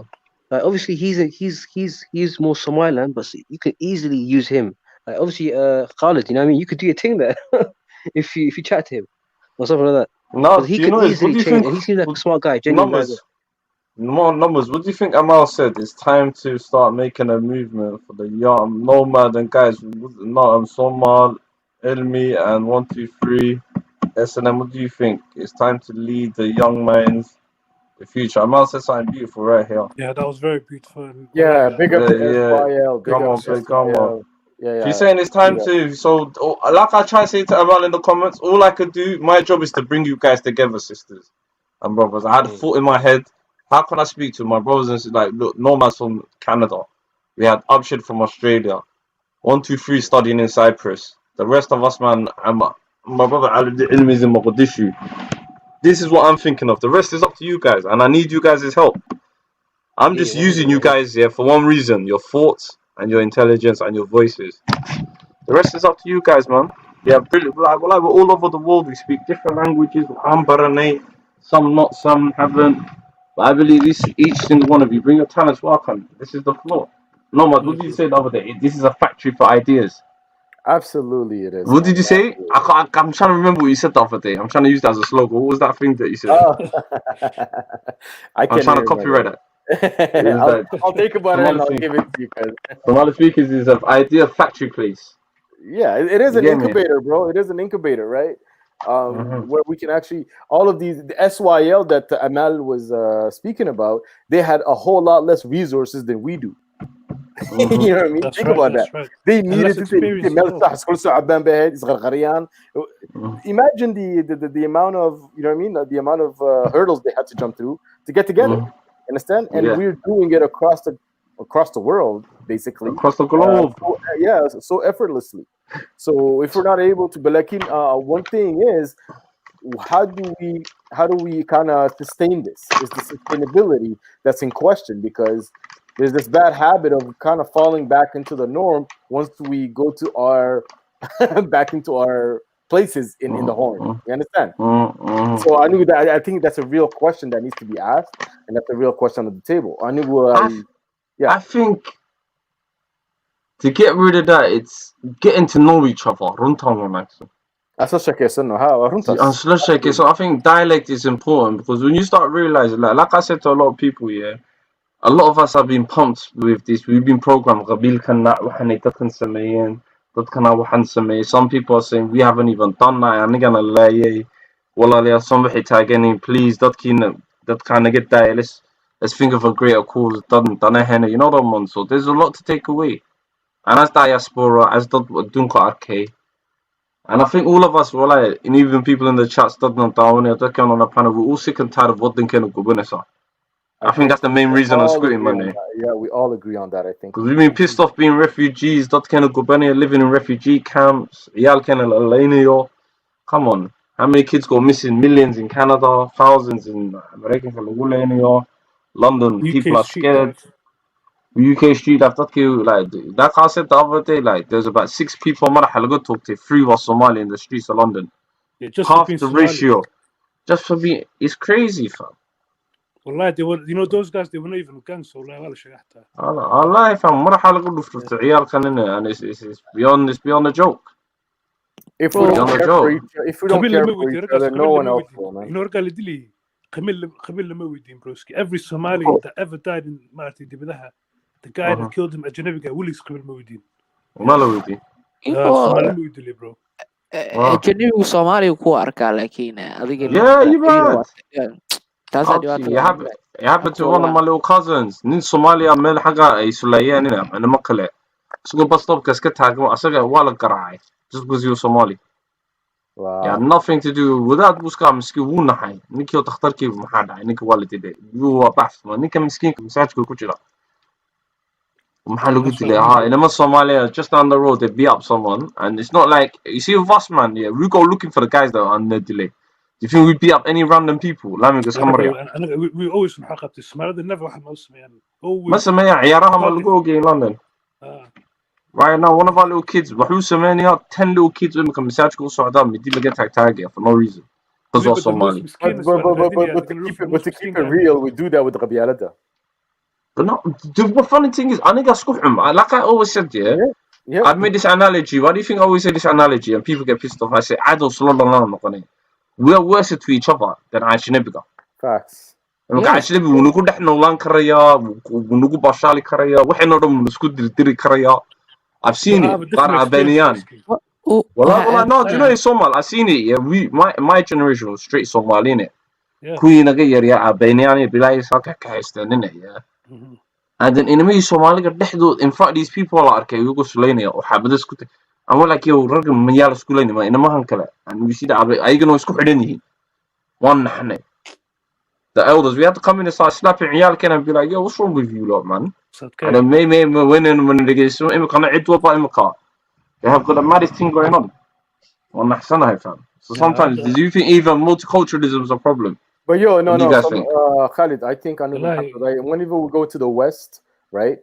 Every different community that comes to the West, there is a learning curve. So this is our learning curve, because Somalis really West like what 30 years ago, 20 years ago for real. Yeah, 30 yeah, 30.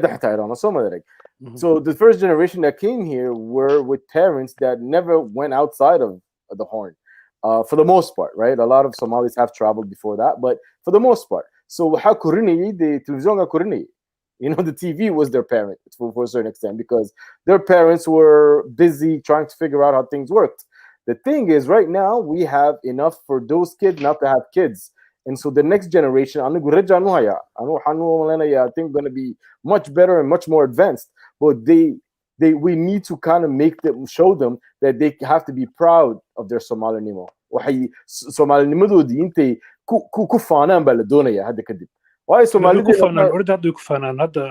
UK where we from up to Al-Kufana, Somali, so much so. And you know about Somali.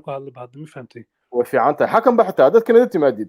There's a whole lot of say wallahi gang. Media عدنا يقول say wallahi. I'm like what? So yeah, we have that pride in us, but I want our kids to actually fall back onto some substantial thing, which is the Horn of Africa. We are so well positioned in the world. We're in the middle of the world. We're some of the most ancient humans on earth. We have so much history and all these things, and I just want that to be apparent to the rest of the world instead of us always waiting for the next person that's going to save us. You know what I mean? I've nothing against Turkey or anything else, but like only we can yeah, I'm like you. I'm like you, man. I'm tired of begging out this cup culture. Exactly. Like the other day when I was googling Somalia, imagine this Google one who yeah, Somalia is one of the most corrupted, one of the most poorest one height. And when I come back 2018, yeah, I went all over the place. I said, how? Sabab, it's Mamu Lantan, it's Faham Lantan, it's Adul Ganaskuni. We need to, like I say, before we fix the nation, we need to learn to heal it. Yeah, because we need to learn to heal this nation. We need to learn how to heal this shit. You know the next one. Inshallah, we're not going to be the bottom because Inshallah. Okay, go ahead. 1, 2, 3. Go ahead.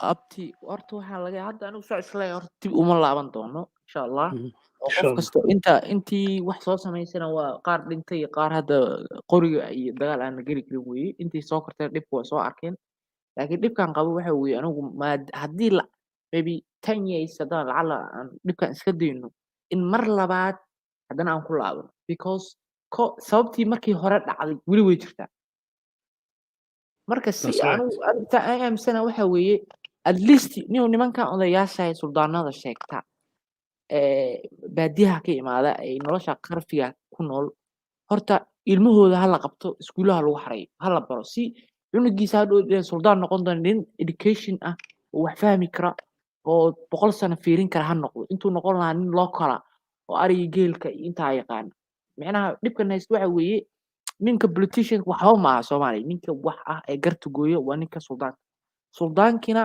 local way suldaan ilmahooda xataa inaan tababarno oo wax barno si hadhoodii leader fiican oo aqoon-yahana oo dhibaatada imaan karta fahmi kara loo helo laakiin dhibaatada waxa weeyaan 1 2 3 head madaxtooyada Soomaaliyeed gebigooduba head badana ciyaalkooda qurbay ku maqan yihiin qurbay kasoo dhigtaan waa dhib weyn horta waxaan ka cabsi qabaaba qof Soomaaliya oo af Soomaali ku hadlay laakiin markaad qalbigiisa fiiriso qalbiga cadaanka wato inuu soo laabto aniga iyo qof Soomaali dadka Soomaalida u arka dadka ugu jahlisay adduunka asagana uu yahay nin fiican asagana inuu bedelo sida maartay prophet camal صح dadkaas ka cabsi qabaaba maxaad malaynaysaa adigu hay intaynu badana westigan joognaa soo madarag anigu dadkayga uma arkayo isweynis ula tegi kari maayo waayo dadkeenu waxa ma qaataan ogahay dadkeenu kuma oraneen way naga sareeya abadan ma noqonayso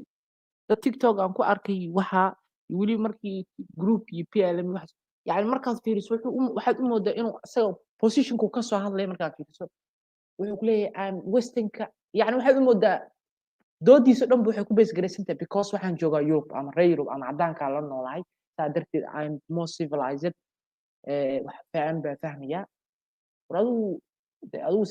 waxaad fahamkaaga Afrika adoo jooga waa fahmi kartaa ma fahamkaaga cadaanka ku siiyay oo hadda heshay ما فرحاس لا كهلسا فرحاس لا سيده ودليه waa runta marka laga hadlo dad badan baa jira yani u hadlaya kaligiis inuu fikradda aaminsan Soomaalida marka la hadlay xataa Soomaalida aniga kama helo dadka Soomaalida aniga kama helo aniga dadka kale adduunka that's self hate man that's self hate dad badan baa that's self hate aqliga ma dadka cadaanka marka dadka cadaanka heshay inuu aqli ku yimaaday mise marka hore markaas yani marka fiirs markiis inuu aqli la'aan ahaaba u muddaa oo dadka marka hore aqli u helay صح meeka niyada laga adoonsadaa ka waxaad la hadli karisid maaha aduu dadkiisi aduu iska hooseysiiyay Soomaalida waxaad la hadli karisid maaha way jirtaa dad caankaasna way jiraan wanta hey brother walaalo abo yeah I thought about something innit do you know why I'd say yes Somalia needs to use oil no matter what it's because Saudi Arabians they sell oil to America innit? And I think America ran out of oil long time ago because the way if you had oil, there wouldn't be a need for you to purchase oil in it. That's not true. I think That's not true, Olalo. That's not true. Because Texas not? still has because they're holding on to their reserves, bro. America actually purchases from us in Canada because Canada and Alberta, we have the oil sands. They want to deplete others, but the wells in Texas, they have amazing caps on it, and they don't pull out the oil as fast as anywhere else. So because they do have their reserve almost still intact, to be honest with you. So would you think that? Do you think yeah that if Somalia drills, there will still be customers then? Because I don't think we're too late. No, of course. Exactly. I don't think we're too late in the game. I think this UAE is still selling oil. Saudi is still selling oil. I think we're going to be too late when the whole world moves to renewable energy. That's what I'm saying. This year is either do or die. This year is do or die. It's either Farmaajo comes to power and we win and we start drilling with Farmaajo regime, or some corrupt politician walks through the door and we don't drill. We somehow sell Jubaland to the whole of Kenya. And there's another civil war. So this year is the important year, man. Wallahi, it's the most important year. This year, this election is going to be do or die for us. Inshallah. Inshallah. I say, yeah, if you don't like Farmaajo, yeah, that's your opinion. If it's him, yeah, no. I'm saying if you don't like Farmaajo, wait another 4 years because this year is important, innit? Don't risk this year for your hatred for Farmaajo, innit? Wait the next 4 years because we're going to drill this April, inshallah, after the March ICJ meeting. Inshallah. That's what I would think. Give it the next 4 years, innit? Turkey down with it. waxaan rabaa inaan u sheego mar haddii ceelka la qodo ceelka kaba soo qaad waa la qoday lama joojin karo yani waa qodaa waa daboola ma jiro hal mar haddaa qodo bis waa iska soconaa so ma qodi kartid ilaa aad heshid markooda waa inaa heshaa dadka kaa iibsan lahaa iyo inta aad soo saarayso kadib aad qodi karta haddii hal mar la qodo lama xiri karo ilaa uu ka dhamaado taasaa dhib 1 2 3 London waxa ka dhacay auction ma xustaan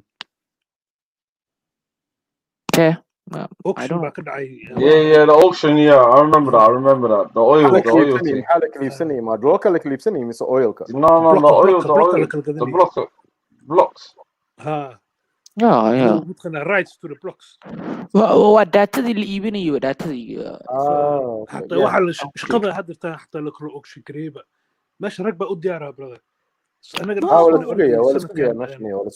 lasoo dhaafo waxaa sameynay petroleum law baa soo saarnay marka kuwan turkina waxa u qabtaa inay maaragtay nalahan qaadiyaan because inay nala jaan qaadiyaan baa u qabtaa because ayagana isla markii waxay soo saareen law ayaga kooda ah oo dhahaysa wadankooda u oglaanaysa inay wadankeena ka soo saaraan maaragtay marka waxa u qabtaa meeshan inay shaqo ka socotaa baa u qabtaa because iyaga xataa niyo maxay wadankaas iyagaaba helo wax badan black sea wax badan ka heleen hadda meeshaana joogo way ka qotaan way baaraan Cyprustan anaga ilaa hadda waxa waaye niyad wanaag banu tusan ya good faith banu tusan so far turkada marka ilaaha ka baqno ها si fiican yani reer Yurub wuxuu waa hooyo ku go at least firi wax ma barayaan dadka lacagtoodana waxa waaye horta reer Yurub markay wax dhiibayaan waa hooyo ku go waxay ku leeyihiin hoo lacag waa ku siinaa waa ku taageeraa laakiin sideedoo kale u fikir saas camal ku jiro haddii adiga sidooda kale ama maadiidooda aad aaminsanayn wax ma lagu siinaa haddaa laakiin ayagoo kale aaminto oo u shaqayso oo mabaadiidooda iyo waxooda aad ka daba naagayso way kuu qabanayaan maanta ka diida wax ka soo ka soo ishinaya midda kale maalinta ka diidana waxay markay ku siinayaan ku sii talagalayaan hadda lacag la isku dhacdaan aan laga sii talagalaa hadda lacag isku degtaa meel adiga ay ka dumin karaan kala Soomaaliya hadda waxaan isleeyahay maartay kuwa Turkada hadday xataa badda wax soo saarayaan baa isleeyahay kuwa Soomaaliya baa raaci doona isleeyahay ba maartay oo ka baran doona sida la soo saaro iyo maartay waa qasab waa intay noqoto weyn Soomaalidina waa in la baro weeyaan farsamada absolutely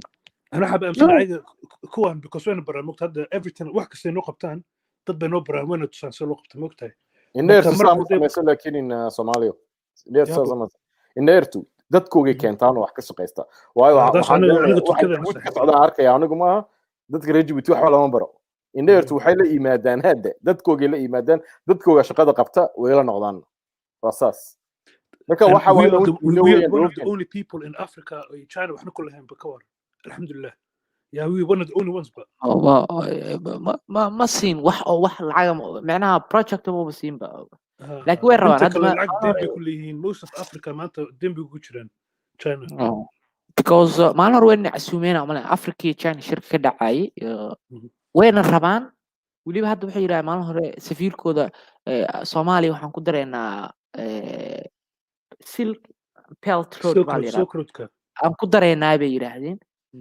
barnaamijyaasi wadeen way rabaan laakiin annagana waxa gacanta nagu hayo westinga gacanta nagu hayo westingna ma rabo in laga qaado so dhibka meel uu noo soo maru laayahay mooyee hadda banaanka oo le mar walba anaga danta hadda waxaa ku jirtaa inaad maaragtay kuwan turkada aan wada shaqeyno because alaabtooda gumaysi ma aha niyad wadaag bayna tuseen shaqo kastay noo qabtaan maaragtay dad Soomaaliya bay baraansa loo qabta shaqada waa sida hore ay maaragtay aan u shaqeyn jirnay weysaas ya hadda qofku markuu meel qabanayo hadduu xataa qof Soomaali uu aqoon uu jirin dad Turkiya la keenaa sii wadaayo kuwa Soomaali u qaada Turkiga geena soo tababara luqadda soo bara soo celina waxyaalo badan oo hadda haya anigu waxaan leeyahay waxaan sheegay oo dhan aad u fiican tahay amalna waxay sheegteen waa runteed anigu waan iga sii baxaya walaalahay waan salaamaya in waxaan doonayaa inta idhaahdon ayaan one day we're going to take a train from Djibouti ila jigjigay mari doonta gaarisan ay ku dhamaan doonta in Soomaalidu dhan way isbaran doontaa tan ugu duceeya laakiin inta kale habeen wanaagsan peace out Khalid come on over come on over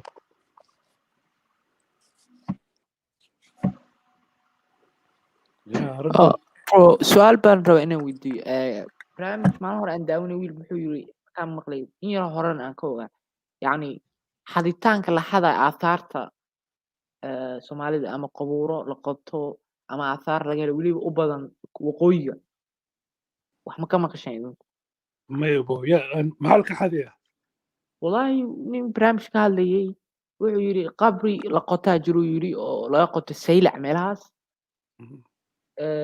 qabriyo hore ah oo wuxuu yiri 10,000 sano jiro waxba waa la qaatay waliba aad gacan fara adag waxa uu hayo yiri Egypt iyo Imaaraat wow Puntland iyo Somaliland wow maxaa la qodayaa marka aahaar qabuuraha wuxuu yiri mid kale waxa jirto yiri la iibsaday oo la og yiri oo la iibiyay ma Egypt laga iibiyay sanam bacdu sanama statuska sida Egypt oo kale yaalo oo la helay baajiro yiri والله wax ka jirto waxay xabiyaan waa taariikhdeenu weey ya qabuuraha la fahayni weey taariikhdeenu weey xabiyaan weey laakiin dad ka dab tago ragga soo celiyo ogaado maartay ragii alaabtaas ogaaday waxaas ma loo baahan yahay wallahi 1 2 3 alaabtaas dad daba gashin wallahi alwaxna ba ku dhiman sawlaan no wax laga daa no waxa ilaahay baan haysta waxaan haysta dadka weyn ilaahay baan haysta maxaa naga khaldan والله انا ادور انا دلني واحد خلطناي والله يعني مرقر u dhaqmayno يعني marka qaar xataa waxa laga yaabaa had wax kan qaladka sameeyay kan lagu sameeyay hadaa wareysato isku wax bay rabaan laakiin unintentionally bay wax iskugu sameeynayna ismana washada ma ka shaqeeyo waliba adduunka ma ka aragto dad anaga saan isku doonahay isku dhawaamay jiraba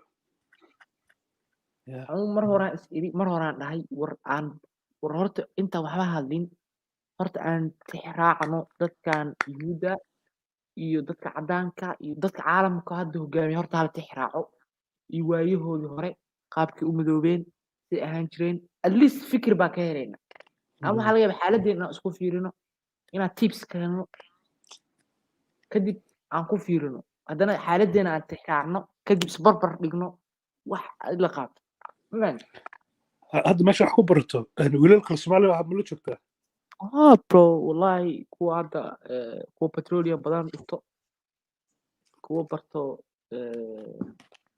اي تي جا ما شاء الله دور حباج رو بي اتش دي ديار لكن بدن كماستر يو باجي وبدني وانس او اسمها واسلت شوكتان واسكور قبطان يا ها وصلت adiga كنت انتنا بكوميونتي اصلا اسمع برو hadda community la sameeyey mid baa la doortay jaamacadaha waxay doortaan ayagana gooni u doortaan waxooda laakiin hal nin oo macnaha si qaab federal camal hal qof aa noo taliyo ayaa la sameeyey ما شاء الله sanadkiiba hal mar aa la doortaa والله هو دارس والله saas waa soomaalida marka qorbo joogno carab u shaqeeyo waxaan diidana waxa weeye haddaan ku barto dhibka probably 90% inaa carab u shaqeyn doono dhibku taas wey ma bacd like Soomaali waxay ku fiicanta marka qorbo joogno qorbo marka joogno Soomaalinimo waa raadsanaa laakiin marka dalka joogno niyo wada qabiilkiisa oo raadsanaa dhibkaas baa jira odayaasha sheegay diinta la dilay marka qaar baan yana baabi iyo balaayada هذا laakiin dhalinyaradu waa rabay baniyo علمي هذا مقدشة شوكت اسمع برادر نيكا صاحبك 1 2 3 adiga hore baa u tagtay اسمع aniga ma tagi waa ka imaado لكن ما اسمع انا لو جير بان تagay waxaan joogay marka isku daro sanad afar bilood ama waan joogay wallahi no even hal maalin ma weydiin qabilka tahay one night حتى lama weydiin ya way jirtaa أنا واحد اسمها قبائل كحز إنه تبدك ساعتين اسمها بالموت والله يا ahaniyo horta markii la isweydiinayo qabiil waa markaad timaado markaad timaado waddan ka soo baxdo been mukuusha halkaana joogo qabiilku address camal waa yani hadda qofaa wax ku dhacaayo ama qofaa u baahan tahay Rex Yeah. A troll kala fuck you know. Mid baa iga soo gashay. Iga figmenta. Abad wasta way aad on house in soo gashay. marka qofka yani qofaa waxaa lagu leeyahay cali ma kala taqaan cali wuu badan yahay jaamacaddu cali markii x qabin x la raaciyo specific ay noqonay waraadina يعني ساس هذا الاسبوع هذا دير ما انت هبل ما تقى هبل ما اقال هبل ما تقول لي سليك ما بينا فهموا اسبراني معلم عنده ها قفه ادريس او كلاواي يعني ما فهم لكن اسكو اخون صله واي باي كفتم دحديسا او كفتم ما انك هبل من عيس wax isku xumaaya male like Somali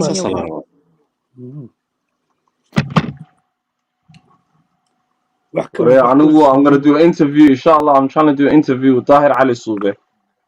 والله I'm trying to get an interview. Wallah, you think I'm joking, you man? Did you contact him? Yeah, wallah, he's telling me, yeah, he's giving me an email address. He's telling me, "Yalla sahal." Wallah, ordinary rugged, you know. Wallah, I love my. Why do you think I love? Why do you think I get along with Hawiz? Sorry, so much. I loved him. Well, I loved that. I loved that. I'm only walked but I love this guy, you know. Yeah. He's telling me here's an email. Send me your email. Hey. Okay. All right. Say nothing. Well, I think one never got from. أنا حقول لها بقطك نيك you know he lives in a house there. Yeah. Well, I'm looking for. Come on, he's got 1,000 people in his live chat as well right now, man. I'm gonna be like, Ella, this is the link to my channel. I'm gonna put the link on my channel. Come over. That's when we're live. Come check me just to be cheeky. information badan og yahay hadda wadanka rabtidii waxa ay taariikhda hore I don't know suu joogay No, do you know is yeah runta wanaagsan I love you know qof marku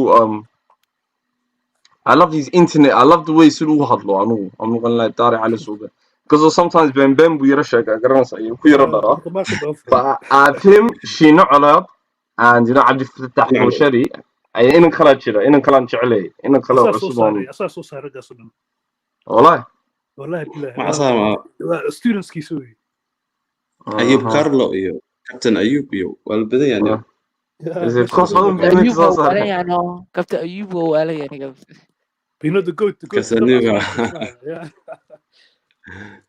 خالد هذا كابتن أيوب have you heard of a guy called دب عصر يا طبعا is crazy كاسوالن يا مرنا الشيخ بو النقطة كاس على شيء كرمان والله ما شرق بدن this whole mataqaana YouTube thing rag u shaqeeyo ما بدي عايز لاقي مش مضحك أسابلا وإحنا أسابلا يوتيوب كنا ومارتي وذاش إنك صح الله يا بلا أسقى بلابي دار علسو أسقى بلابي I love him والحافقة he goes والحافقة وياني وبوسكو مقعدري وحيردان hadduu isdoortay qabiilkiisu isku doortay waxaa la yiri maalin hore soo bandhigayay intuu dhalinyaro isku keenay oo lacag u keenay ninka horta weligiis wuxuu ahaa wariyo investigative waay wariyahan investigative journal I could tell it's different mid kale war qarax wuxuu hadda iska daayay ama waagi hore wuxuu dhihi jiray meel uu ka soo ogaada kala sheeg wuxuu dhihi jiray yes 1 2 3 sorry amal عتي حبين wanaagsan والله amal thank you always walaashin qaaliga حبين wanaagsan walaashin qaaliga big up amal عبدي وطني اصلا go ahead 1 2 3 والله ما waagi hore wuxuu dhihi jiray qaraxa ku jira magaalada baabuur hebel suuq ogaada ma taqaanid iyo wararka ay hoose aan la ogeyn investigative uu ahaa hadda ma aqaan uu iska daayay waxa nin wax badan ogo taariikhda usoo jooga badan oo ah oo kasoo waramayo inkastoo iska kaftan maaha iska kaftan badan yahay daar qabiilada xataa iskaga kaftan mararka qaar laakiin aad okay يا حويان كيف ka xanaaqday adigu fatri كيف ka xanaaqday انت في mid buu ka xanaaqay markuu mid baa xawiyaana هو مد معناها اري حنبو كان موقت اري اوكي كاسي وافق كارلو الله صاحبين اساسا كمان ارجولي كاولي ما نارك يعني اري حن هاد ما دغي كره لكن كفتن uu ka dhigay asaga okay su'aal bidi internet dana markuu qof uu ku soo taagreeyo uu ku soo qoraa kaftanayno اري حن laga xanaaq jiro waada والله عشان امك حلبة قاعدة أنا قلت رحت create a group ورياضة هين ممكن we're trying our best والله we're here man come on وكلش نحوش والله وكلش نا first things first فهم يهشيس that's why I say فهم يهشيس ما نقول رئيسه بس ممكن فهم يهشيس كده حسوا nothing could go wrong man رقص برتان ممكن رقص فعل سكوب برتان you mad that's the best fam That's the best. I remember a stage here. You see, do you know what it is here? So man, dad baan ka yaabay in London la degan kula dad baan cadilay. You see, xaafadii anigu dad kan dili jirnay. Somali iska ilaali aniga baan ugu oran jiray. Ummadda iska ilaali. Do you get come from? Anigu yaa isku dad baan ahay. Anigu I'm from there, bro. I don't want to be out Miami, bro. Yeah. Family wala man. All my guys are Somali, bro. Yeah. From day waxaa la dagaatamay jareer baa la dagaatamay cadaan baa la dagaalamay hindi baa la dagaalamay yeah we used to scout school go to another school just to back some other Somalis yeah I remember do you know is kuwii aniga iga waaweynaa they set pace in it yeah so kuweena caadi baan iska hayn anigu dhaqan bulshadan ku jeexshinay we were normal in it but cidii agana isku waawasho we used to be us against them in it yeah but baryahan even walaalkay mulid in badan markay Soomaali ku leeyihiin dad baa meelaha lagu dilay aan wala yaab afsana xaafada wiligeed Mufland waxaan bay ka dhaceen the place where I live in I was one of the first people to live here mi fahantay I was like 11 when I came here from Holland and meeshan Soomaali ma joogan but people didn't even know what Soomaali ma baa liqaan baa Soomaali jareer baa ku yeesay Jamaican baa ku yeesay basically Hoto Holland yaa ku haysta Arab ku haysatayna bari Holland ma tag Arab waligeed ma arag Arab oo cawaantii France Holland bay ku horeeyeen Morocco Holland aliya cilmi yafham Holland dina arug Holland baa ka timidina afugdo you know you only love it no that man one year Arab oo gangster waligeed ma Francisco waxay ku horeeyeen Holland بس مروكانكا ايكا هوغامينو but they are the biggest one waqtiga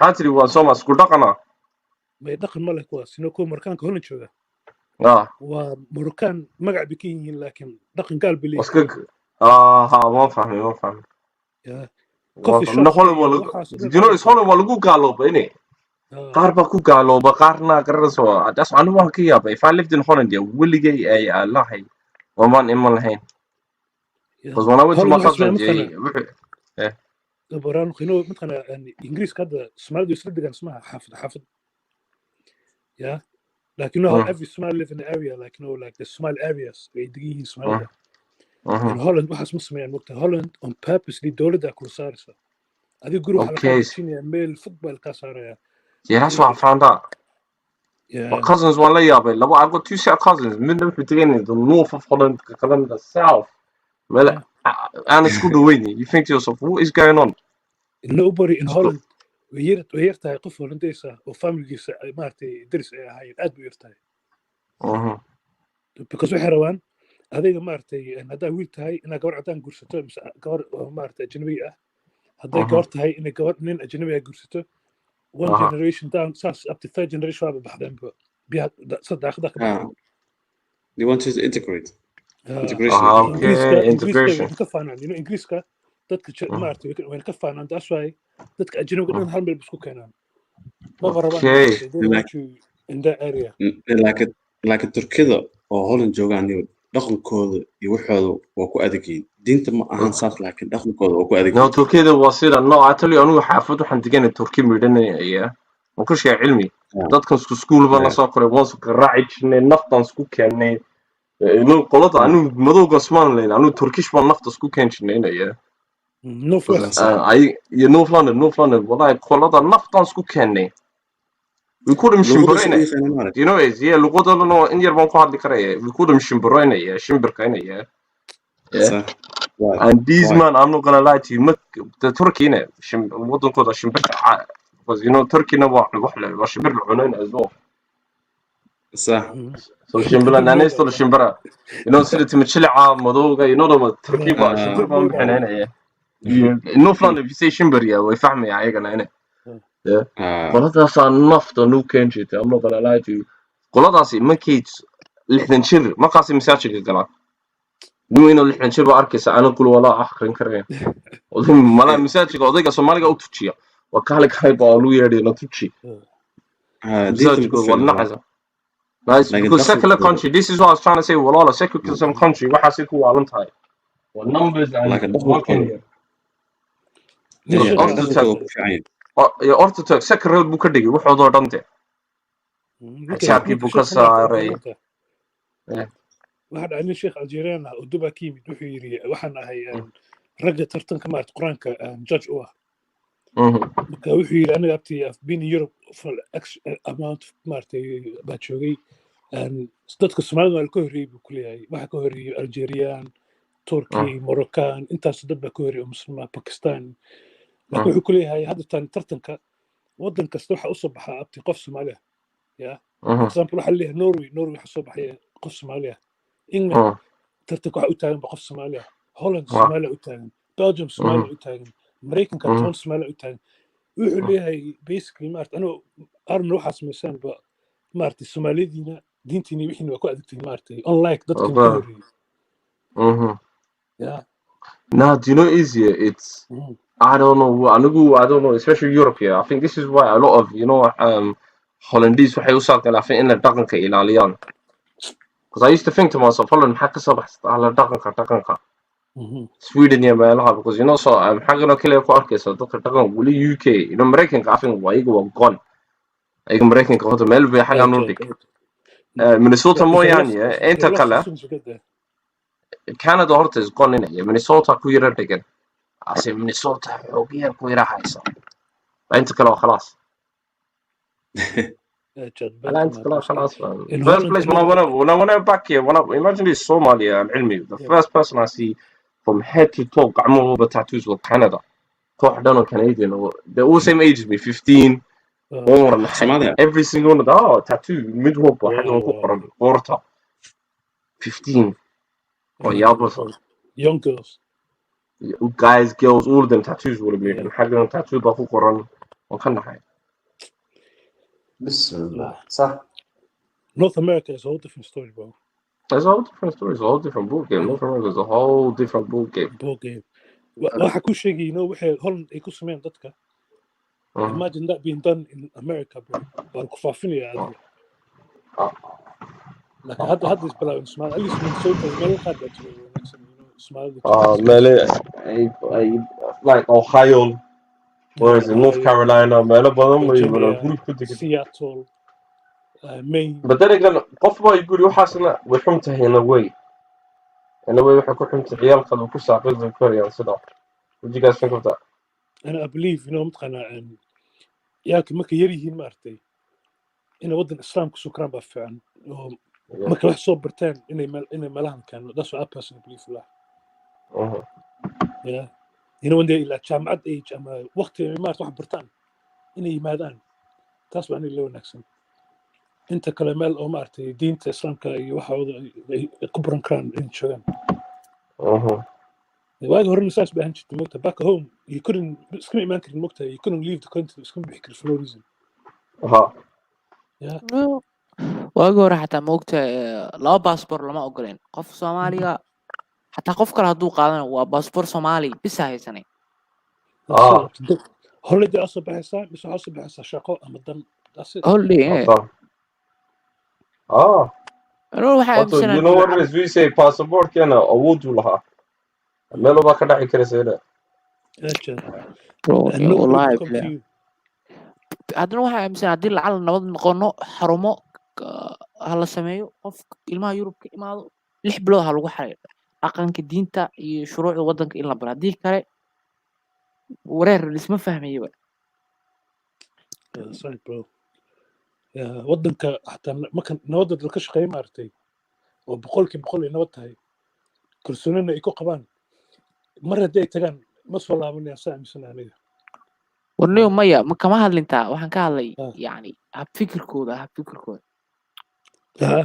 waa runta waa saasanta gadaa tartiib loola hadlo la dejiyo tartiib dhaqanka loo baro hadday diin aqoonin badankood ma aha kuwa kale diinta la baro hab dhaqanka inay dadka isfahmaan haddii kale dadkii isu fahmaynba wax ila bulsho kale oo soo arkay ana cadaan la joogo wadanka ku bashaali camal weeye dadka maxay yihiin isla waxa maxay ahayn waxaaba timaado isleeyahay qarnigii 18aad saacad gabadh soo celiyay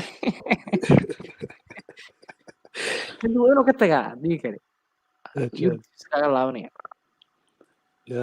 meesha kuwaan ma yaqaana mugta dariiqa ku kaashaa door wallahi freedom waxaas aaminsan bullshit waxaas waana kow ka bilaabo. Don't freedom حق صوت عاد I want to free كلمته وانا عبتها يا حظي جرب يعني ما انا متباندي انا في freedom واقرا لكن في يروح وحالان كلا يابنا waxa weey وكو ما انت كريمه كو بدن اس aragna كو تركي badankood waa secularist المسلم لا ark salaad kula tukanay wada waxa uu kulay yani marka la doodana yani islaam yes uu kulay laakiin ma aha macnaha islaamka aniga aqaan wuxuu ku leeyahay tolerance agree baa labadiina ku nahana ereyga laakiin tafsiir gooni uu taasay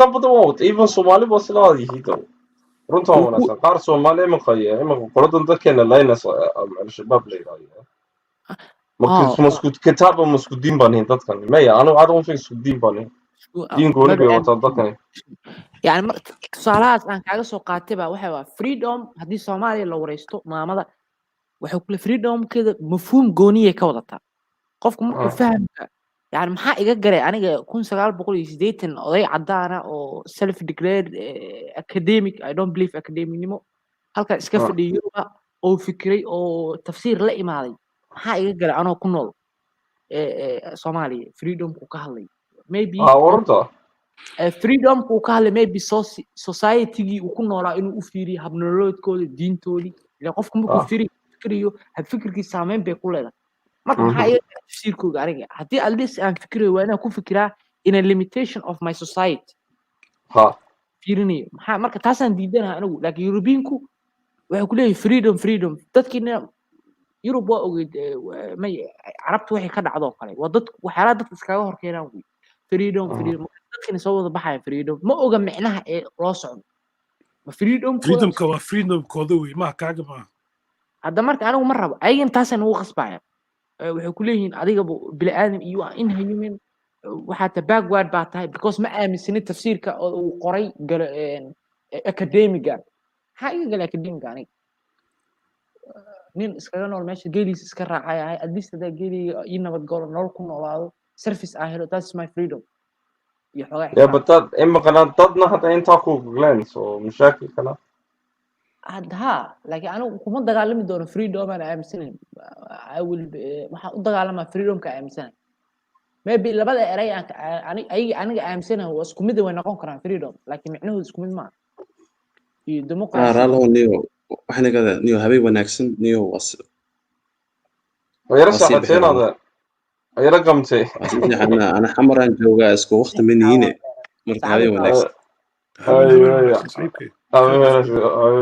أربعة نقطة Wednesday is the next stream. هي habay wanaagsan خير badan nijina إن شاء الله تعالى رئيس مقدش يقول سلام أو حيسمي هادي مقدشو حاجة جزيرة ليه ده بيش جزيرة أنا قاعد سلامة لبما أي marka qaaligu waxa kaloo diidana waxa waaye ani fikri ahaan yani waxa diidanayo kuwan useful idiots kuwa liberal waa diidanayo أنا مسكوب دوني أنا واحد ضد ما هذا قصتي يعني ضد ما هذا waagi hore waxa marka aragtid muuqaalada marka daawato si iskugu jawaabay aniga ruux ahaantii waxa saaxiib la noqon doona waxa la saaxiib la noqonayaa hadii maanta liberal conservative li hor keeno ama si ay ugu yeeraan racist au saaxiib racist baa la because at least waxa ogahay inuu in necab yahay because kan anigu ma ogi wuxuu aaminsan yahay wuxuu ku jeclahay love waxa da afkooda ay kala qaadaanba love have no limit oohin bay isku daraanba I love you dadka madowga waan jeclahay inta doorashada markuu ku guuleystana fuck you oohisho at least kan in necab baan qaadanaa because I know waana ogahay saa ugu hortagi lahaa laakiin ninkaan hadhow markaan doortana أنا أتوجي ضد بدن ضفار left وإلا لسكي إلى اليوم وضدك عيال كنا كل خنيسين بنقون كرزة منكي بناق نقون كريا سنناسي وانجابنا رقص أنا ضفار left أنا إليس كون قلا يعسوري جاية أنا كفهم يا ودن كي كبح أوكي هذا أنا لعقت هي من قسمه هون كبح يا أنا تام أبوك عشتو والله أنا نكعد أنا ولا تيجي تشوف نكعد يا أنا اسمه قبسن كرنو وأنا مش حوتي بنك يمي ده بريسك يربون سمستني وصي صعدا صح لكن يمكن حركة هذا اسمه باسبور كده باسبور عليها أنا I'm one of them brothers there والله same man ولا I'm not sure أنا أفر حاسلو كلا نقولها straight قالت تكتد أفر حمر وا يا لاحظ لي كريا waxay iska wadana afta xaas guul walba waa yimaad sheekadu way dhamaatay bro way dhamaatay wallahi mid kale niyo waxaan la yaabay waxa anigu waxa ugu yeero islaamka reebid oo islaamka la kufsaday reebid waxaan aaminsanahay islaamka hore carabtu noogu yimaad Soomaaliya islaamka cusub oo Yurub noogu imaan doona arkidu oo la yiraahdo you can't judge Allah can only judge ko aydan tolerance labo iyo waxay wixii aad ugu yaraan tolerance you can't judge adiga shaqadaada ma aha hatta hadduu arkay wax diinta ka hor imaaday waxaan leeyahay walaalow waxaan diida markaas lagu leeyahay adiga shaqadaada qaad ilaahay iyo asay u dhaxaysaa faraaqad islaamka islaamka saxda adiga ma haysto hada Francisco soo wadada Francisco laftigiisa soo wada bro هذا don't see what terrorist tahay I don't know the best thing do you know what is I'm not one of them guys I'm dadka waxaan ka yaabay dadka diinta ku murmo other for me it is one arkina xaaladda Europe ay marayso runta wanaagsan dad aqal xuman leeyahay in uu doodno u dagaalamo other bariiskada nimcadaada iska sameeyso iska bax runta wanaagsan aday diin adigu ka degan tahay dadka diinta ku xidhan abada diyaarad ka raac ka bax hadaan fahmin you know the ones فذلك كو ريريا runta wanaagsan because dadkan awoodooda the whole mission 1 2 3 Soomaaliya walaal is inay dadka diinta ka saaraan Soomaha runtu waa sax wuxuu waa badeed waa cad islaamka ka soo jeeda Soomaha for me is one ognahay diinta la iska hayso ku xidhno si walba hadaa lagu cadaadiyo walaalo hadaa cadaadis xum aad dareemisid iska bax walaal iska bax. Because at the same time, when I Somalia, I'm not gonna lie to you. Here in England, in London especially, I don't think it's that bad. But I think they over exaggerate. I think Nim'an Kulon, Wallah, Runta, Wallah. Yeah, Kulon, it's not bad, Wallah. It's not bad, man. The American coconut is fucked. I say American coconut is fucked. I hate to live there. Hawaii up to is one of the maddest places for Somali people to live for last time. وقفتين تسكو حدا ولنا ينوحي شعبي so diinta la ku xidhan I don't think it's I wouldn't like to live there. I don't ka baxi lahaa hadii jeer ma diinta ay u dagaalo wala come on man naftaadna mar waa inuu talisid. Hey Khalid, you know what, yeah, this is what I would, if I was ruling the country right now, yeah, this the exact thing, the thing that I would automatically do. Yeah, I think we should ask each other this question like the other Muhammad brother requested in it. I'd say that if I was ruling the country, what exactly I would do, and I'll ask you, Khalid, what you would do if you were ruling the country, and we'll see each other's views and then we'll discuss. If I was ruling the country, okay, first thing I'll do is that I'll start oil drilling with the states that I've negotiated a peace with, right? So if I've negotiated peace with the Mudug, I would straight away start drilling on their oil shores. Do you get? And once we start oil drilling, yeah, I would send that money, some of that money that we get, I'll send a bunch of Somalis, get them educated in the West on how to drill oil and all of that type of stuff, yeah? And then once they come back, we will start drilling our own oil and we'll kick out the foreigners drilling our oil. Do you see my point? Okay. And once this oil drilling's done and everyone's like there's money and there's all of that, yeah, with the peace and everything, we're stable, this and that, I'll invest in the military. Once we've invested in the military, I'll secularize the country to not attract invaders in it, because the invaders, like the Western world, they're gonna find an excuse to invade our country in it. And if we're not secular, it's gonna be easy for them to just flip something on us, be like, look, this guy's a warlord, let's get him out. This guy's oppressing his own people. What has done in it? So if we're secular like Turkey, things will be patterns in it. And I'm not saying we're safe, even if we're secular like Turkey, because look at Iraq. Iraq was destroyed, and Iraq was a secular country. Do you get? But they had to find a dumb excuse. They said that Iraq had nuclear weapons of mass destruction. They couldn't find nothing in it, and that to this day, it had a bad effect on America, and it still has a bad effect on America for invading Iraq. Do you get? No, but they still made money though. I don't think they had bad. They knew what they were doing. Look, listen, I think all of us is, for me, is stability, poverty, kasar, as long as I don't see that kind of gachoni or homeless, because millions of miles or that anything, we place them in houses. We have to be that I want to see a dollar that. You're right.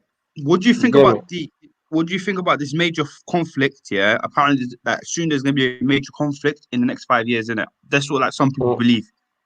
No conflict, no more. No, we're tired, man. I think we need to start drilling our people one down. Start giving Somali the debate. It's Al-Shabaab and corrupt leaders. Wallahi, that's the only two things we should fight against. Wallahi, apart from that, really truthfully, we're dialing, please. As a mother Somali, I just wanted to get them away from violence. Exactly. That's what I want us to start. I want us to start oil drilling immediately. But once we stop oil drilling immediately, yeah, all I'm saying is we invest in military and we invest in people getting educated on engineering and how to drill oil, so we can get these foreign companies out and we can start drilling our own oil. And then also we can look at renewable energy. And the main important of this is because if we look at history, history teaches us a lot, and we should learn from a lot of things from history. Africa there was no country in Africa that was powerful. When Europe had a world war, when the world war began, some Europeans saw Africa being weak and then started colonizing all African countries. Do you get? So if we have a World War III, or World War III, a nuclear war, some countries, they're going to come back to Africa and try to do the same thing, brother. and we cannot let no one colonize Somalia. That's why we have to become a powerful country right now, and then maintain peace with all countries, remain neutral, and anything kicks off with any country, bro, we remain neutral, and then we eventually come out on top. Do you know what I'm trying to say, bro? Harley, do you know what I'm saying, innit? I hear you. I hear you. bro. You're right, bro. Bro, walaalo wallahi horta waa fikrad fiican. I don't think dadka cadaan Got good energy. aan European ugu yeero laakiin because waxa ugu yeeraa white nations because dadka kale waa la noolyihiin iyaga at least waa niman cadaano oo iskugu yeeray wadamo laakiin same objective aim bay leeyihiin hal goal bay leeyihiin Exactly. anigu marka white nationsku ani isma dhahayo qoraalo yar iyo mythology yar ee qoreen ba hadhoodii hadduu guumeysi labaad imaado ka joojin doona danta hadday waxaan shalayba dan baa ku kalifay because maxaa ahayd waxaa ku kalifaan jeclahay sababii ugu weynaa industrial revolution Thank you very much. You're right.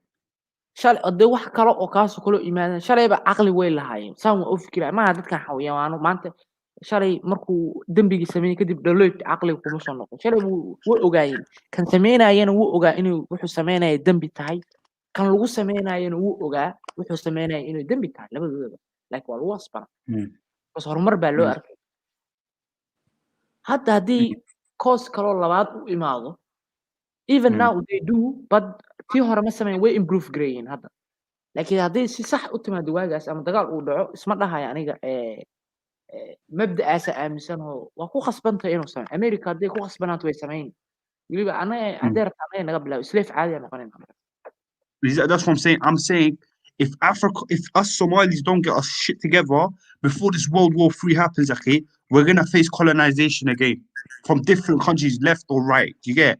Because World War III is every country's doing its own thing. Every country's going for its own thing. But if we maintain peace with all the countries and we're powerful, we maintain peace with China. We don't let America make us hate China. We say to China, you know what? We're neutral with you. We say we're neutral with Russia. We're neutral with all the countries in the world. Yeah. When all the countries destroy the shit out of each other, we'll come out on top. Do you get? We'll come out on top. Me fam right now, when Arab Americans start to me in, you know, when they tried to blockade Qatar, they tried to make us choose a side. Do you remember that? Yeah, well, do you remember I remember that. Yeah, I remember that. Yeah, they made us choose it. Yeah, that's true. And then up to remember, we said we're not going to choose no side. We're going to stay neutral. Yeah.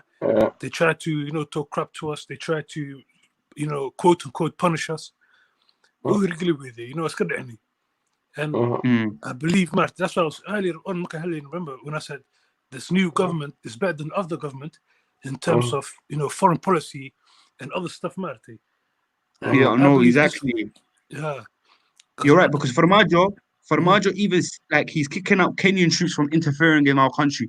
Exactly. Jubaland, this Mohammed Ahmed Madobe, he's owned by Kenya. Literally, he's owned by this. How can we have federal leaders that are so corrupt that they're serving foreign countries in our country?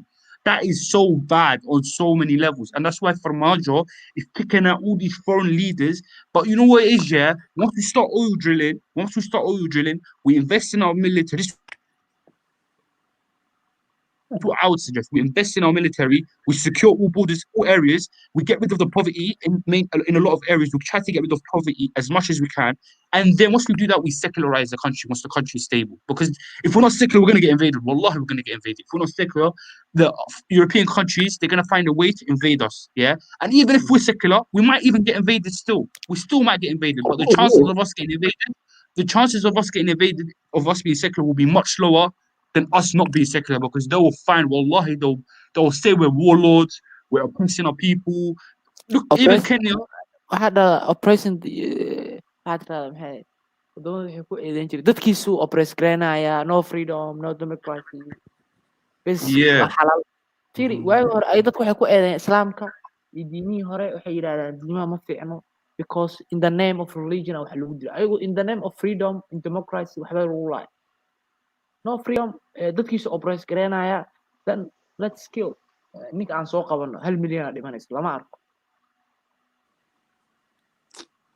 marka bro ilaahay naga qabto dadka cadaanka ama kristaan ama muslim ma ka nabadgelis bro danahoodu bas interest Allah my friend interest aniga waxaan leeyahay aniga waxaan aaminsanahay warniyo nimanka intaa faahno interestigood horta ogaan at least hadda mana interest leeyahay aniga waxaan leeyahay طب lacagte wax khayraadkooda wax kale ma dhulkooda khayraadkooda war fiiri that's it hadda ha wala anaga fahmi wa ha wala ila 1 2 fahmaa 3 1 2 3 well, fahamka is very easy it's dhul barkiis ma ku noolahay dad aan fahmin dadkan sida meesha ka saarto waa la isku jeeday ayaga qows ka siin doona ma fahamtay inta anigu isku maqanahay aan dagaal ku jirno aan wadamaha qorbaan ku noolnahay wallahi asi hadaan Soomaali hadaan maqlisaan imkaya ummadoo dhan oo Soomaali imka caawna dhageysanay hadaan tashan wallahi in the next 100 years ma jirno wala soo tabacay illa Allah xaq ana ku leeyahay xaq uma bilihim inaa jiro adigu ma jiro xaq uma bilihim حق ملي because the most stupidest waxaan fiiri hadda anigu been ku shaadaan waxba qabsan weyno mid kale waxaan la yaabanahay in aqoonyahanka inuu aqoontiba doqonnimo mid qaar badankoodba qof markuu hadda kan aqoonta lahayn marka uu wax ku sheegay kuwi aqoonta la aqoonta way la aamusay waxba ma karto jaamacada PhD wata waxba ma bedesho asigii bedeli la iska daa in wax bedelay war hadda waxyaalahan fiirinay waxa weeye Balfour كيو 1948 إسرائيل لو دواقي وحكينا معها ميليتري مسكين وادد أقويانا ورياشو ذحي بأسكو إمادة ويس فهمي تجرين تولي مبدأ بيكين سندد بيكاد على حسابه أنو هالكاسو يا صدن لو بقول وقفها هلا PhD ودكتور nothing نفتو تحت عدي بالدلال الحمد لله يعني مو فكرة يعني بيكتشر كوين لبانا حتى درس كان ما ارتبوا مكعكتو درس كان وبقول مليون وي واسكو حرن وسيستار وبطلان وما ارتيس قدام بيا ما حوايا you know sooner or later حوايا وندري وقتها يا واللي قد من داونيا أنا we are only less than 11 حوايا 15 million 16 million like 16 million كم كان كتو the able bodies واحد دقات مكره واحد قراء ما ارتد ما تدقال قيل كره 4 million at most مارتي against 8 million or 70 million مارتي دو ده نقطة والله ورناك كم قاعدين سوينا نقاطان نورتا دجال اسمه هاي لكن بدواي نورتا نيو دتكاس إثيوبيا هذا أركيسو وبالشو حوق لسقوا هاي ميليتري وده كان ورسي سومالي ديمقراطي سومالي ورد الحمد لله دي إثيوبيا لو الحمد لله ديمقراطية هاي سنة بالحوينها وصوبي حكرتها وأفلادين كرتها وصوبي حكرتها at least والله هذه لو شو يعني at least هل قبيل واحد السؤال لكن وهلنا توبيا نو ميلتري بساك شقي أنت قفي صامرتنا في الملحيو أم وحيو سوءها ميلتري بسوءها أم ودنك أفجنبي بكدعي لكن ديك كتير واحد هاي يجونيو ميلتري جودا وحيو يهدد أمسن قد مركز أيجا بالبادي يعني ساعة مقلة وحوي مر حتى أنت ودنك قبصدين باجري ميلتريجو وبربر جاري أيجا ولا هالين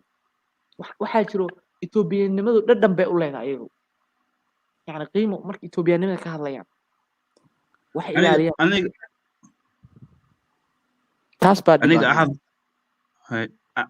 I have great confidence, yeah. I have great confidence. Somalia is going to come out as a superpower. It's going to come out as a superpower because the amount of diasporas, yeah, that have left the country, a lot of Somalis, they left their country, and a lot of them got educated. And a lot of Somalis, yeah, we can talk for hours and hours and hours and hours on how to help our country. But you see that you don't see a British guy wake up in the morning and take 8 hours talking about his country. So our urge... do you know what it is? What don't call like sometimes. This is the thing. They're already blessed. Yeah, exactly. You're right. You're right, Wallah. They don't have the same problems that we have. You're right. This is one thing, and when we start realizing that diaspora, once you look in refugees or in here as well. I don't know. That's one other thing. A lot of us forget, man. Because I speak to a lot of people who attack any hi Khalid. What are you talking about? Some people like hagi. Well, I spoke to them someone. I want to free. My meshi. ما والله أنت نجي لالي Is there a loss to be fair with you? Is there a loss? والله فاضوا ما فهمتي أنا وني أرتو مركا مسكحة أيام فيرسو يعني dhibka horta hal shakhs kama imaanayo dhibku kama imaado dhalinyarta keliya dhib keliya kama imaanayo siyaasiyiin dhib keliya kama imaanayo culimada yacni dhibkii waxaa ujeedaa soomaalidu society ahaan bay dhiig baxaysaa arkaysaa sheekh war hadda sheekh aan arkay wuxuu ku leeyahay calanka soomaaliya iyo muwaadinnimada xataa waa kufrinimo waa daaqudnimo wuxuu yidhi dhul soomaaliyeed iyo nationalism waa daaqudnimo yidhi wuxuu yidhi soomaaliya dhulka soomaaliya dhan muslimiintu ka dhexeeya ninkaasi waa abtee qaadda baaxu loo baahan yahay qaadda baaxu loo baahan qaadda baaxu loo baahan yahay What did he say? qaadiin I told you dad waxay wataan diid anigu aan fahmay kuwa kale waxaa aaminsan anigu waxaan arkay kuwa diinta u arkaba in khamiis aan qaato oo ama sacuudiga ama wadan aan ku xirto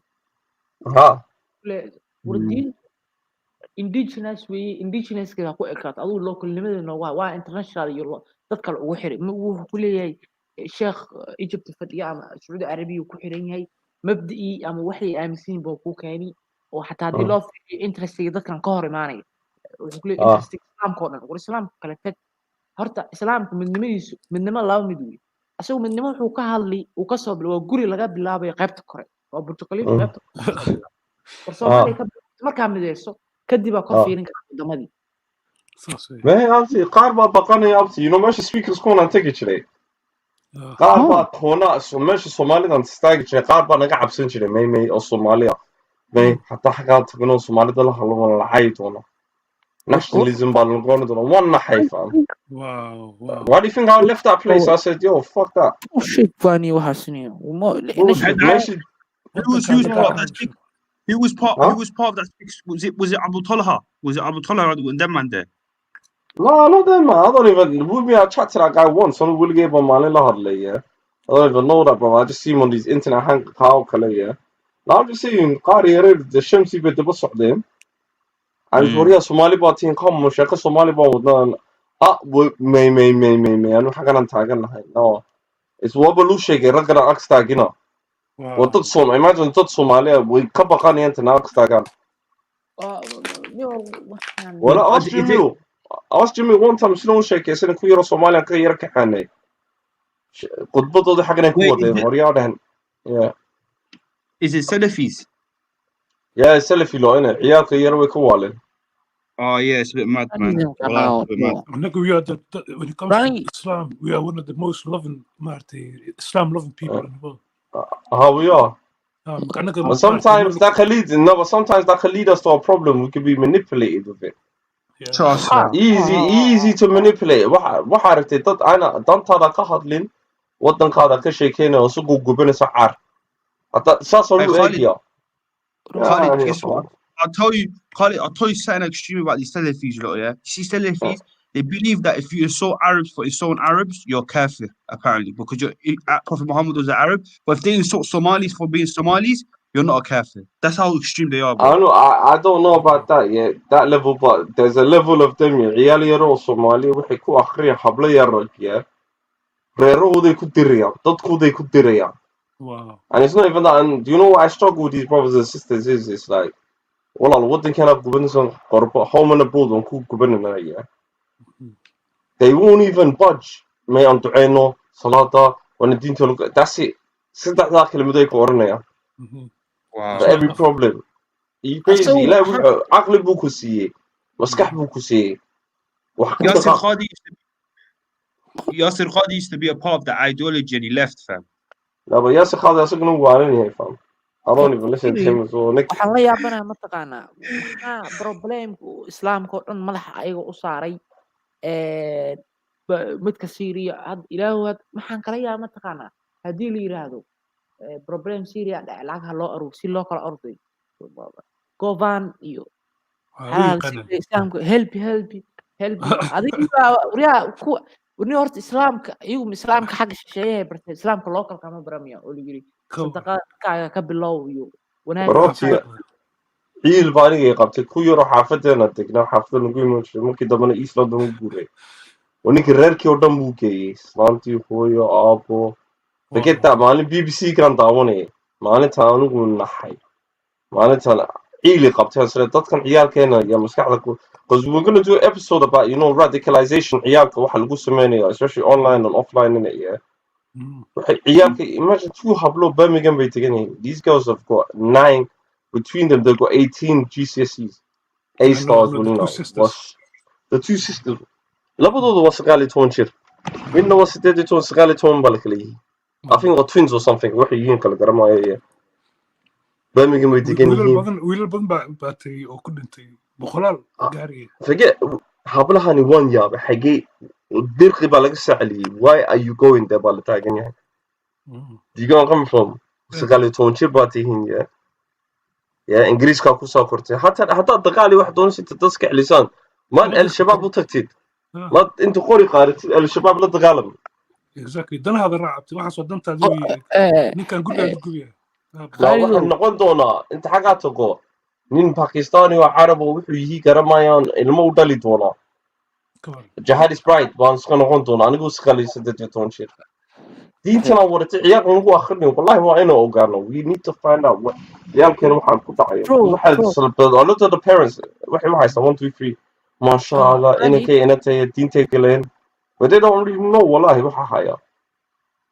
bro waxaa jiray arin sanad ka hor maamo saan jeclahay marka television Soomaaliya laga wareysanay oo Turkiga wuxuu qabtay wuxuu hayay Turkiga mise waxa hayay adigu waxa la hayay Turkiga jeclahay Syria lagu hayay 30 Soomaali gabdhood 30 gabdhood Soomaali oo ka wada imaada ayagoo dhan wada Yurub passport Yurub ay hayaan oo cunuga waxay u dhaleen Daesh oo cunuga u dhaleen waa ilmaha waa Arab Soomaalida way iska soo wadamada reer Yurub way diiday maamada television Soomaaliya laga wareysan waxay iska oysiin waxay ilmahayga dawladda Soomaaliya way diiday fikri ma keeni karo dadkaas because fikirkii wixii aaminsan yahay carruurtooda hadday imaadaan qof Soomaali dilo hadduu shabaab yahay taa waa la ogaan laakiin ajaanibta yaa loo raac meel loo raacay meeqa hadduu isqarxiyo that's true waxay tiri dawladda Soomaaliya ha aqbasho waa muwaadiniin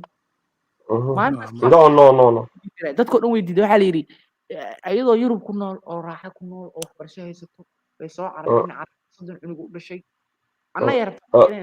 isku kurisa anaga hadhow wala it's not even that you know abihiina meelahaas dagaal lagu dilay so ilmo waxa wadato oo goona oo gomin baa wadataan ya wala la garanayn wala ga dalay wala ayaan taran hableena uu sometimes in aqli xumi nasiibadan la xishay xagee some of these girls wala yaabanahay you know what is yeah you know is you see some of these Salafis in it, like in S-pubs and stuff like that. You know they don't even let some Muslims go for Jummah prayer. Have you realized that? Yeah, there's a video. Did you see the video? Okay, some guy he's going for Friday Jummah because what's that? You don't like you take from this certain scholar. What type of extremism is that, bro? Man's trying to go for Jummah prayer and they're telling don't come in. Birmingham, imagine they're down the road from each other. The two masjids, they're down the road. You can't go one masjid, can't go into another masjid. Imagine the labo. Wali no hakadara labo walalo Somalia labo masjid be ku kala tugan. Because the labada ma habde be raacini ba cola. Wala walalo. Your brother goes praising that mosque. You go and pray in the other mosque. But because you guys are all and you're both on your deen, all bad quality, you can't go in each other's mosque. I've never seen Sheikh in London. I would bitch. That's crazy, wallah. You think you think I could ever tell me in London I can't go into a masjid on Friday? I will slap you wallah at the door. Wallah, that's the gun by my brothers are it's not even do you know what it is? My brothers I think Msachke Labaria. Khalid Salka, Khalid, please. Like brother Jimmy and the brothers, yo, come. Even Tottenham, Khalid Salat and Salka, didn't it? Yeah. Imagine them on Kudiria. That's what the girl thing from. Trust fam. I had to stick it on Shamsi as well, innit, yeah? I speak to him and say, yo, what's going on? Filiman Kale, Hadisui Kale, yo. I said, you know, Totkani, Dinti Baker Wallen, Yal Canon of Waina. We're going to be doing a series about this. Yal Canon go Wale. Yeah, it needs to be done, bro. It needs to be done. It needs to be done because this is a secret thing. Yal Canon Kutasa. A lot of parents. Do you know some people, you know, some of these Salafis, yeah, they made takfir on their own parents because their parents don't pray Salah. A'udhu billah. Come on, we know this one. They don't even say Salamu Alaikum to their own parents, okay? Wow. And they're taught al-wala wal-bara. They're taught to hate their own parents if they're kuffar. That's what, swear to God, that's what they're taught. Well, it's forget kuffar. If you're off the masjid, if you don't agree with them, innit, yeah? Oh, yeah, you've got basically, personal innovation. Basically, what it is, because it is. China's only made for us. If the color channel's not made for them. I'm like, rah. Okay. And that's why do you think I changed the whole audience? I don't want none of these speaker corner people around my chat. That's even what they're doing is fitna, bro, man. It's fitna, bro. I'm not gonna lie to you. Deen talak way kusmest in that park. I'm not gonna lie to you. Double like kusmest. Then you get the revert stories. You know the revert stories smashes it. I'll tell a lot of these reverts. Go learn the Deen. You're out here on YouTube making money over the just for attention. But Deen Talabura, bro. And you know what's even worse? College, you know what's even worse? The Salafi brother that couldn't go into the masajid for taking from another Salafi scholar. They're both Salafis. Have you realized that? It's Salafi extremism towards another Salafi who's also probably an extremist, but they just that's how they are. You know what Salafi means, yeah? I found out what Salafi means. It's just people that take the scholar, the first three generations. So technically, everyone's a Salafi. Iddi Salada Tukanis is a Salafi, right? So huh? Man, don't chat to none of these guys. They don't see none of us like that. Bro, like I tell these guys, yo, I've got the Deen before 9/11. I don't know what else will happen. Sometimes Salatu Hajj Ramadan Skaswam. Exactly, fam. Wallah, So today is I don't know anything. I don't know what you're talking about. Yeah, So but can you I tell see, it, please? there's this guy called Muhammad bin Abdul Wahhab, innit? Yeah.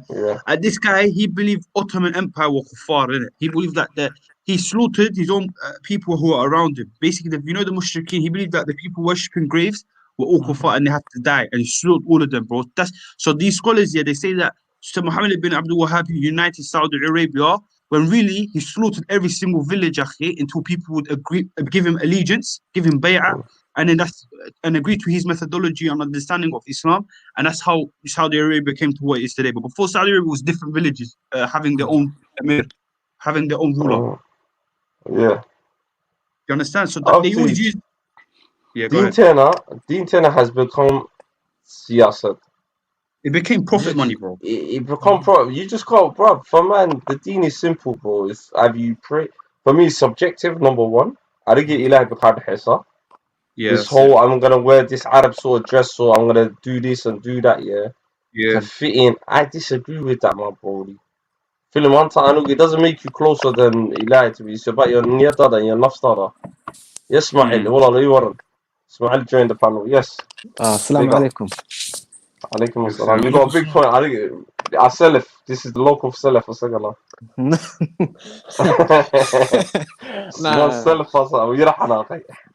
No. I'm no Salafi. I'm no Salafi. I'm a Muslim, bas.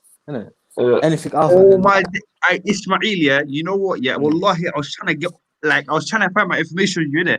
I've done my research on Maccabees, Maccabees was a Somali empire. We're all Maccabees, and it's just like when you're explaining it, you made it seem like, bro, Maccabees came from a place that wasn't Somalia, and it came from. Oh, I never said that. It was always no. Okay, I said it was in Horn of Africa. Yeah, Maccabees. Yeah, Somali territory, and it was a Maccabean empire. I agree with you 100%. I agree with that. Now you see what I was talking about.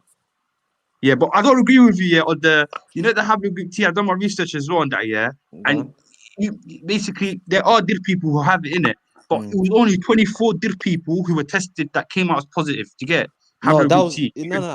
I researched that. That was on one case study only. Like there's other case studies with other organizations.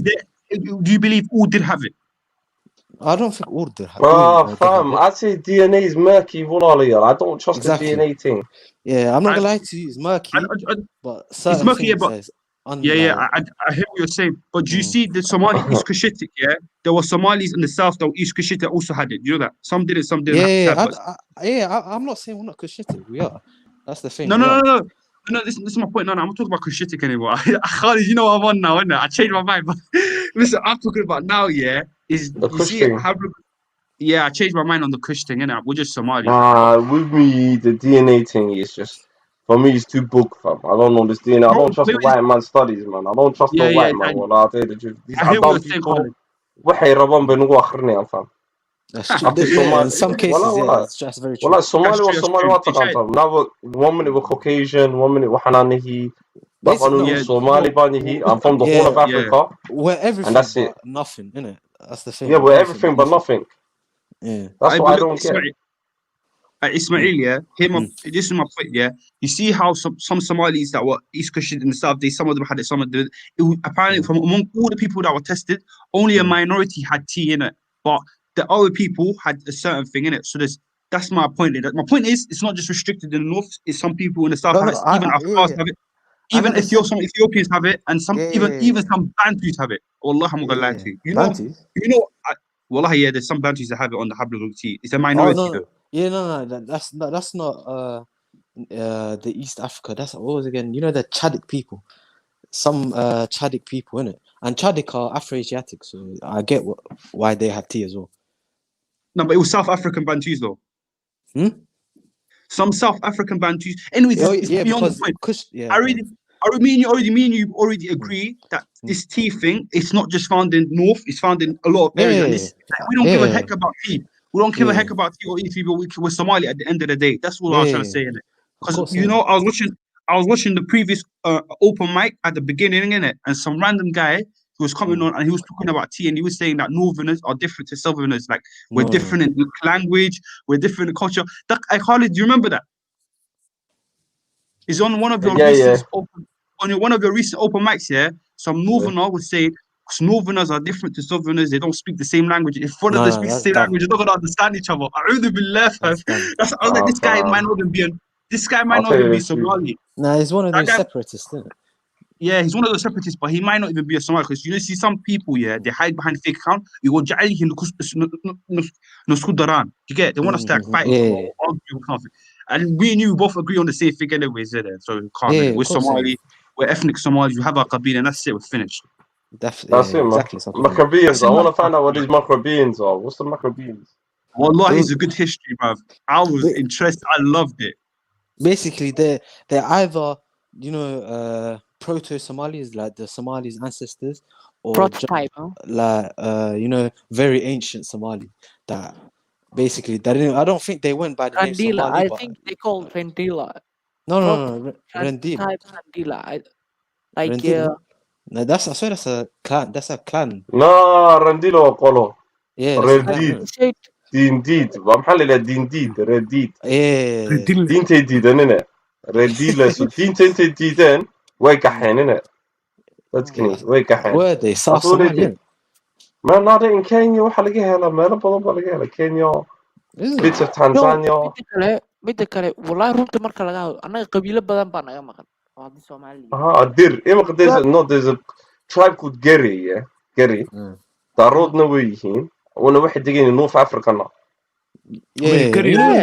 Afghanistan Libya meelaha iyo Algeria meelaha dadka laga helo and daarood is Khalid Gari Somalia there's two of the Somalia no ku heleen there's Gary Combe is Darod, that's Gary Combe, and there's a whole different called Gary, and that's the one I'm talking about.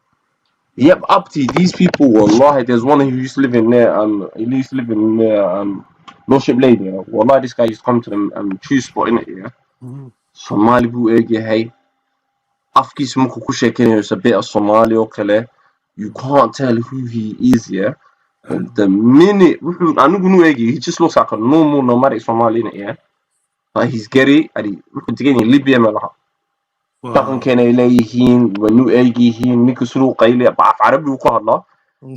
And he understands afki smuku ku sheekaynayo. He understands it's like some broken down Somali be ku hadla.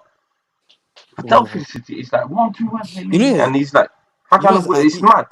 Adi, there's a lot of Somali-looking people. Even in there's one group in Sri Lanka that just look pure Somali to me. And they say they have you seen the video? Have you seen the video I've done with what's it called? The Fisherman TV guys. Fisherman. Yeah, the boy, he looks Sri Lankan, innit? Somali man. Yeah, I know exactly. I thought it was Because Muslim. when I first saw him, I was thinking, who's this Somali guy addicted here? Exactly. The guy God kee's so he's got a low fade, means Somali or without Balamoda. Yeah, that's what I was saying. Can we all agree? Yeah, this channel, wallahi, is what every Somali needs in the whole world. My fam, this is so healthy on so many levels that Somalis come on here, discuss, my fam, regardless of your tribe, my fam, and it actually brings unity between the brothers, my fam. We're actually breaking down. That's why people just need to talk. That's why. I'm learning new Somali words from you, man. Just speaking Somali, wallah. Because I live in the UK, innit? So obviously, you start to lose your language, innit? But when you start sitting with people who speak Somali, I like it. Yeah, come on. That's what it's about. I'm coming back in 2 guys. Yeah, hold up the price. Because book الحبش فتح الحبش هذا أخرسه قبيلة أولية صومالي وما أنت ما بجرا مجاهم يعني شن لح قبيل الأولية صومالي بأهايين ما تقال ميري أدين وحلولية عندنا صومالي وحيكونوا شيء يوغندا إثيوبيا سود السودان حتى ميري إثيوبيا جيس كذا سيكونوا ينقوا صومالي أصل كذا لكن اللغة دي هذا بدل لكن هذا ورثته كله أوجي صومالي بوها سبحان الله sida yuhuudda ee dadku u raadsadaan in loo raadiyo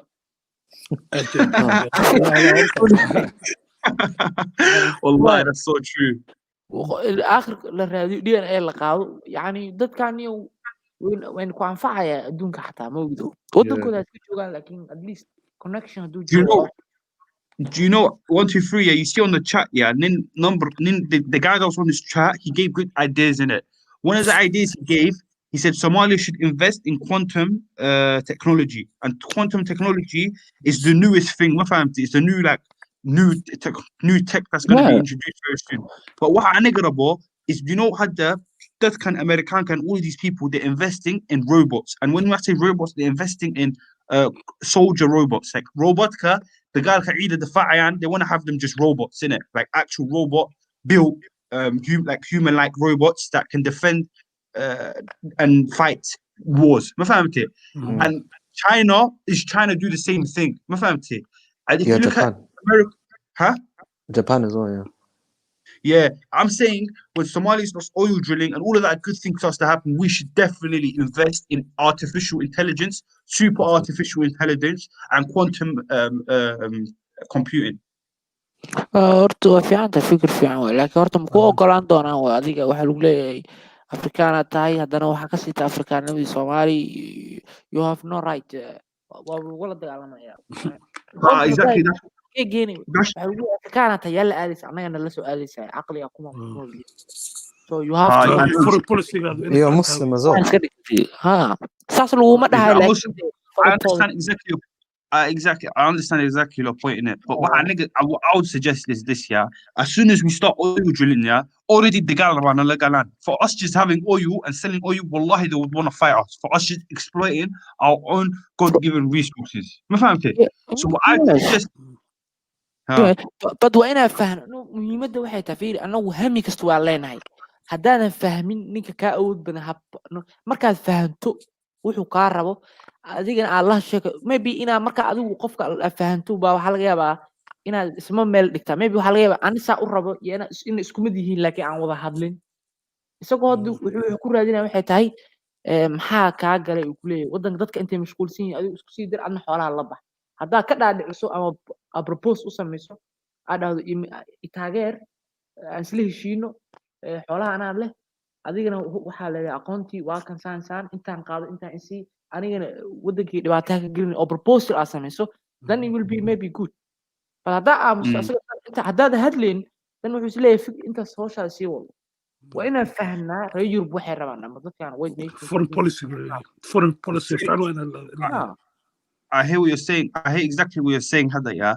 But I'm saying, Hadda, yeah, if you know World War, Hadda, China, your UK, your America, what's snappy? There's tensions growing in it. There's high tensions growing, and we could enter into a nuclear war.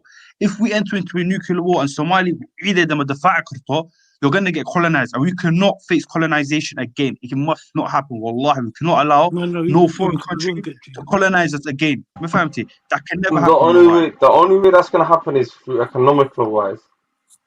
That's how we can only be colonized, and Africa is being colonized economically as well, my GG.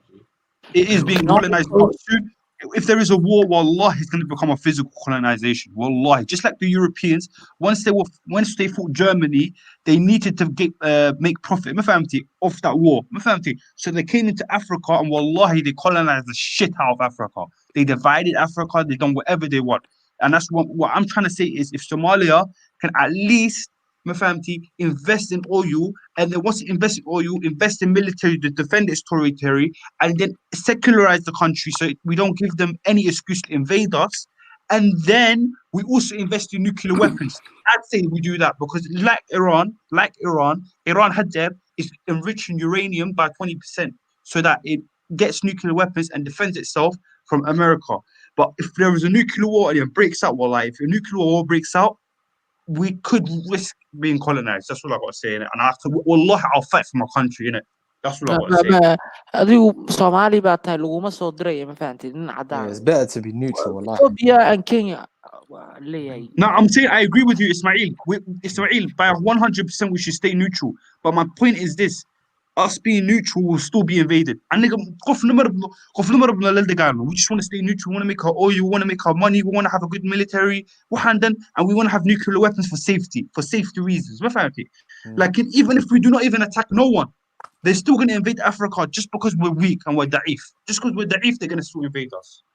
So what do we do now? Just like Africa, European Italian cannot imagine and want to colonize. I don't think they're gonna straightforward invade Africa. They'll probably I swear to God. No, they will probably invade the Horn because we're at a strategic point because we're right next door to Arabia. We're basically the entryway into the rest of Africa. Basically, our strategic point is effective for all their plans, isn't it? And plus, I think North Africa is, brother. No. If they take the Horn of Africa, they can take Yemen because Yemen is it's not really a country anymore. It's destabilized, and then from there, they can target everywhere else. They can target China. If America has it, they can target China. If China has it, they can target America. Everyone else. So I'm saying they can't target for China. For China to successfully destroy America, they would have to target West Africa so that they can shoot from all the Europeans and everything. No, because we're entryway into the rest of Africa. I understand perfectly what you're saying, but I'm saying it depends on what country you are. If you're talking West, then they would have to colonize the whole Horn and Egypt and all Sudan, all that area. They would have to colonize. Do you get? But if it's China, they would have to colonize the whole West Africa to be in range, or North Africa as well. But West Africa would be a big hit for China because that would be a best hit for them to just nuke Northern Europeans and America as well. But do you get what I'm trying to say? But to go for the Europeans, they have a better chance of just taking Libya, Algeria, Morocco, and places like that. Yeah, exactly. That's what I'm saying. So the targets for China will be different for the targets of America. But my point is this: if we're strong, we maintain neutral relationship with the whole entire world, just like Switzerland. Switzerland is a neutral country. So we need to be Switzerland neutral, have no allegiance to no one. We still maintain relationship with Turkey, but we also be neutral. And we're not in no position to fight no one. So what I'd suggest, we would always maintain good relationship with our brothers Turkey. However, we should be neutral when it comes to the whole world, and we should become powerful. And once we're powerful, we're also not going to be colonized. We won't probably be colonized now. We'll be neutral, and we'll actually end up coming out back on top. You know, that's what I'm saying. After every nuclear war, after every war, there's some other country that becomes the one that's in power and comes out on top, innit? Just like America, World War II, Russia and Russia, not China, but Russia and America came out on top. And then there was a tension. There was a tension between the Soviet Union and America, and they were literally so close to having a nuclear war. But Soviet Union, it collapsed. Economically, it collapsed. But wallahi, it was so close to having the nuclear war.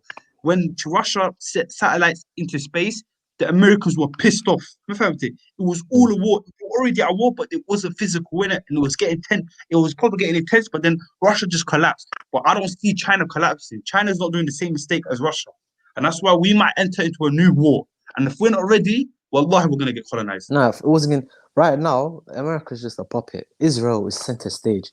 Like it controls a lot of the controlling interests of the world. Israel controls Saudi, bro. It controls Saudi. It controls Saudi and America. America, they do anything for Israel. Deep it. They pay. Israel gets paid $1 billion a year from Europe. They have to pay them.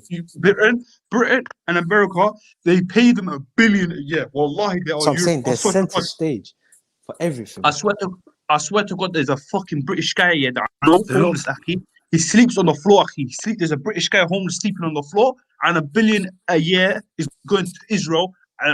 Bro, that just makes me mad. I'm like, what the hell, fam? This guy is dying on the floor. Okay, he's bleeding. Okay, he's probably got HIV and AIDS. My guy has nothing, and you're giving it to $1 billion a year to Jews who live in Israel that doesn't give a fuck. I mean, what the hell, man? Israel's already a country that's powerful. It's already a first world country. Doesn't make sense. I know. It's the only stable country in the Middle East, basically, other than Saudi.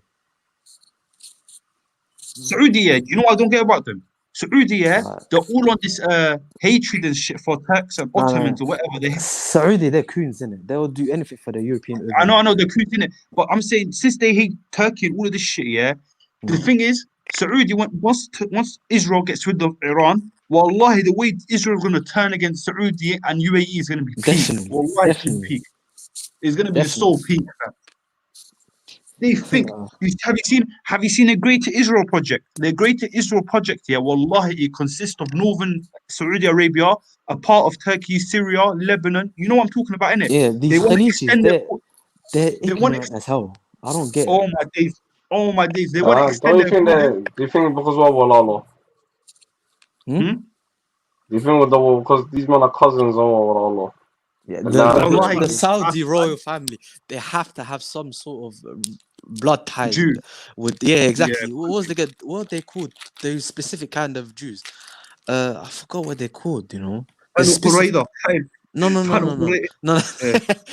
them. I'm talking about there's a specific kind of Jew that came came about during the Ottomans' time, innit? Where I forgot it. Mohammed bin Saud. Huh? No. Basically, like in front of everyone, they're Muslim, but to themselves they're Jew, and they do their own Jewish practices and black magic and shit, stuff like that. There's a specific name for them, innit? And once again, that's what they say the Saudis are, because the Saudis, they have some Arab lineage, like relations and tribes and shit like that. But they have foreign other they have other, how do you say? I don't know how to say it. They have other ties with other countries, innit? Look how you know what they look. Look at the Bedouins and look at them. They look completely different. The Bedouins, they're darker, they're scruffier. These are like the Wa'adan. Yeah, I get your point. But this is my point though, yeah? What if they're not actually owned? I mean, Jews, I don't think they're owned. Yeah, I mean, I don't think, I know they are owned, wallahi they're owned, but the thing is, I don't think they are Jews. What I think the problem is, yeah, is that they are people who want money, just that anyone can be corrupt with, like, if you're being offered 100 billion, or maybe they're not even being offered money. Maybe they're being threatened, actually. Maybe they're being told we're gonna do this to you. Is their greed? Huh? Is their greed? They have a lot. Look at their oil, like it's America's not. America's not stupid. No, wait. Sorry. It's not even about money, bro. It's not even about money. They're just owned. That's about it. They're owned. Yeah, they're owned. That's it. They can't do nothing. They're owned. They don't have power in that region. They're not just owned. You see, Saudi Arabia, slaughter Yemen and all these places. Yemen and all these places. America's not a real place, you know that, right, broski? Huh? America itself is not a real nationality. Yeah, that's what I was saying this time ago. I thought America cannot be racist to me, like mid UK. Do you get where I'm coming from? Yeah. Because UK can one family carry. Do you understand where I'm coming from? I can so understand where he's coming from. But can't call it up to Miguel Jordan. The red Indian killer, I Korea. Exactly. That's why the man are not even around. So boy, no one can give me. No, but that's why no كرعدنا. مكان يهود دماغ كرعدنا. Can Yehud like once again the ones in Israel, they're European. They're not by their lineage even. They're not even Middle Eastern. They have no ties towards that. They're just European, isn't it? There's like a whole history behind like how they became Jews. Like, you know, the Sephardic Jews and Eastern European Jews. There's a whole like history behind how they became Jew. They weren't really, you know, by lineage all the way back to the tribes of Israel, isn't it? Yeah, no, that I think, you know, the dog and code is sketchy, can I? That's what I thought. Is it? You know what it is, yeah? You know what it is? I truly believe that Israel owns America and Britain. But the one thing is, yes, sometimes I'm thinking, what if like this? I'm 90% sure that Israel owns the West, but I'm 10%. Like there's that 10% of me that I believe America, yeah, put a little tool, a fake thing about Jews and all of that stuff to get people in Israel, so that whenever there's a nuclear war, Israel gets hit, and America is too far away that it doesn't get hit. So America wins that war. And I might be wrong, but I'm saying it's an assumption, because if China goes to war with America, it's probably going to attack Israel first. Israel's going to get bombed. Just like if Iran gets a nuclear weapon, it's going to first attack Israel, and then it's going to attack America. Do you get? So it's like they've put up a little shield, which is Israel in the Middle East. So Israel gets attacked by the nuclear weapons, and then they can just fend off the attacks later on. That's what I'm saying. That's what I'm saying. Djibouti is dumb as shit. They host all these military bases, and watch when they get smoked as well.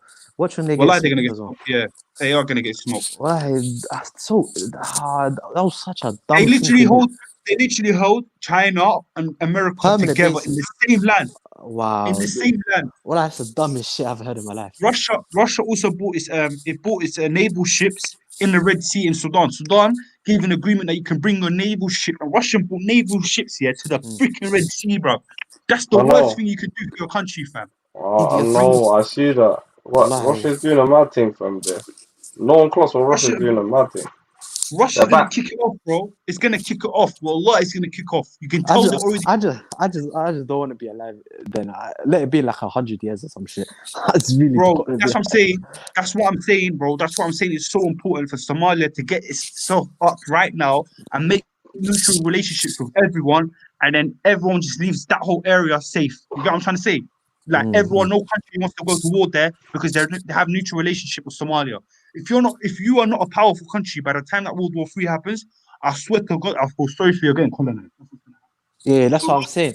Somalia, if you don't fix up all our politics, our people, and all that shit, we're finished. And that's what I'm saying. I feel sorry for Yemen, because the Yemen is right in the middle of all of that.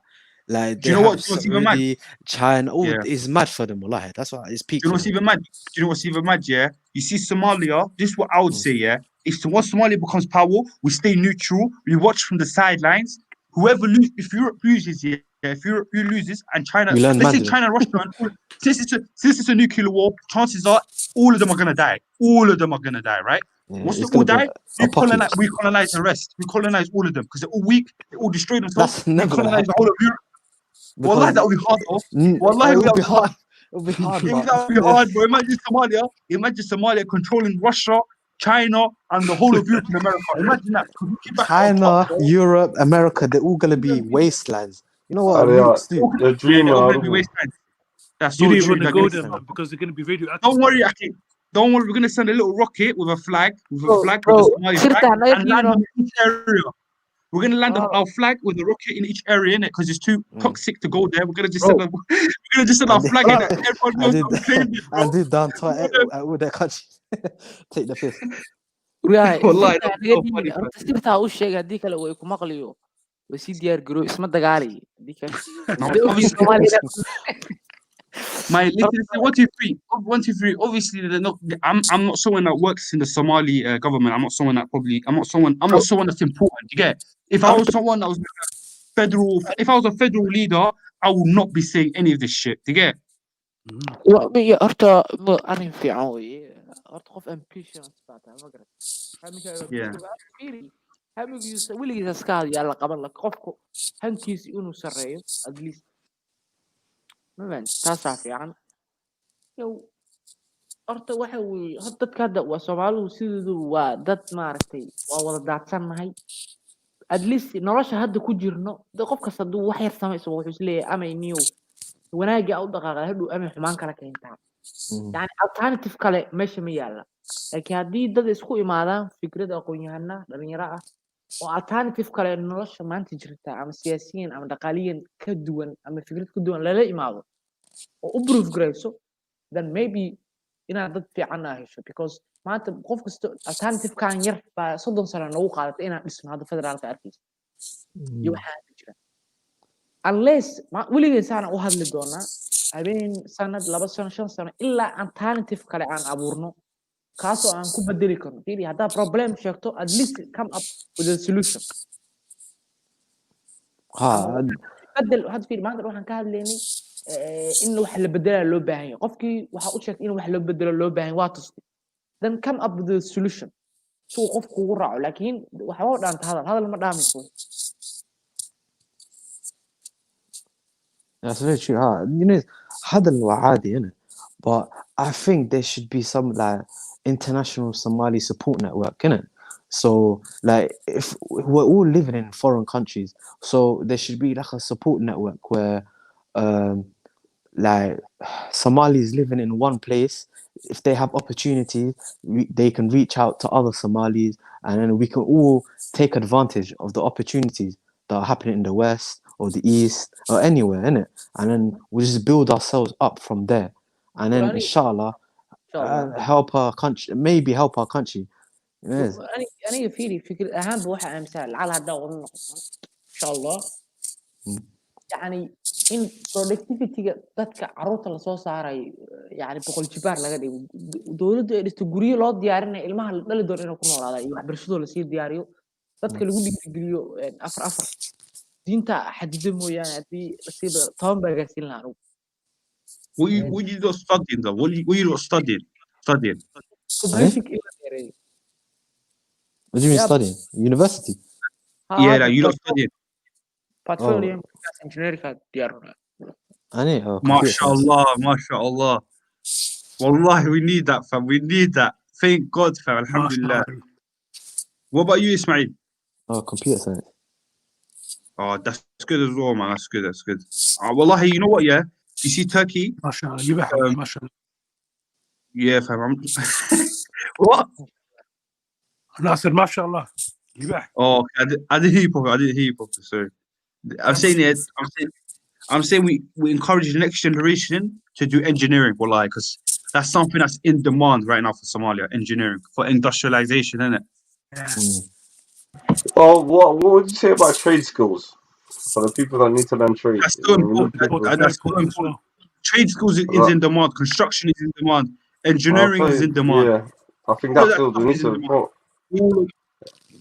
Very, very important. That's like. حتى university Somalia mechanical engineering mar dhaweeda la geeyay dafcadda koowaad miya geology-ga dafcadda koowaad hadda qalin jabis maqlin geology mechanicalka hadda maadada dhigto ma jirto About school kulumaysi mu jiro ha marine life dafcaddii labaad yeah, we need to stop marine jaamacada keentay iyo maxay kale You know what, yeah? You know what? Even itself, yeah, programming and all of that stuff is in demand, innit? Because after industrialization, we will need to invest in quantum computing, programming, all of that stuff, artificial intelligence, because that's going to be the new tech. And if Somalia can invest in that, wallahi, will be good, and it will be sorted. Quantum computing is like really dangerous if you don't know what to do, because it's very unstable, isn't it? It's not like computers that use like core processors and stuff. Quantum computing, it has a lot of you have to have the right facilities for it, because it is infinitely more faster than normal computers, but it's more prone to risks in it of Yeah, being risks, yeah, or into and that. explosion, and yeah, you know how big those explosions would be.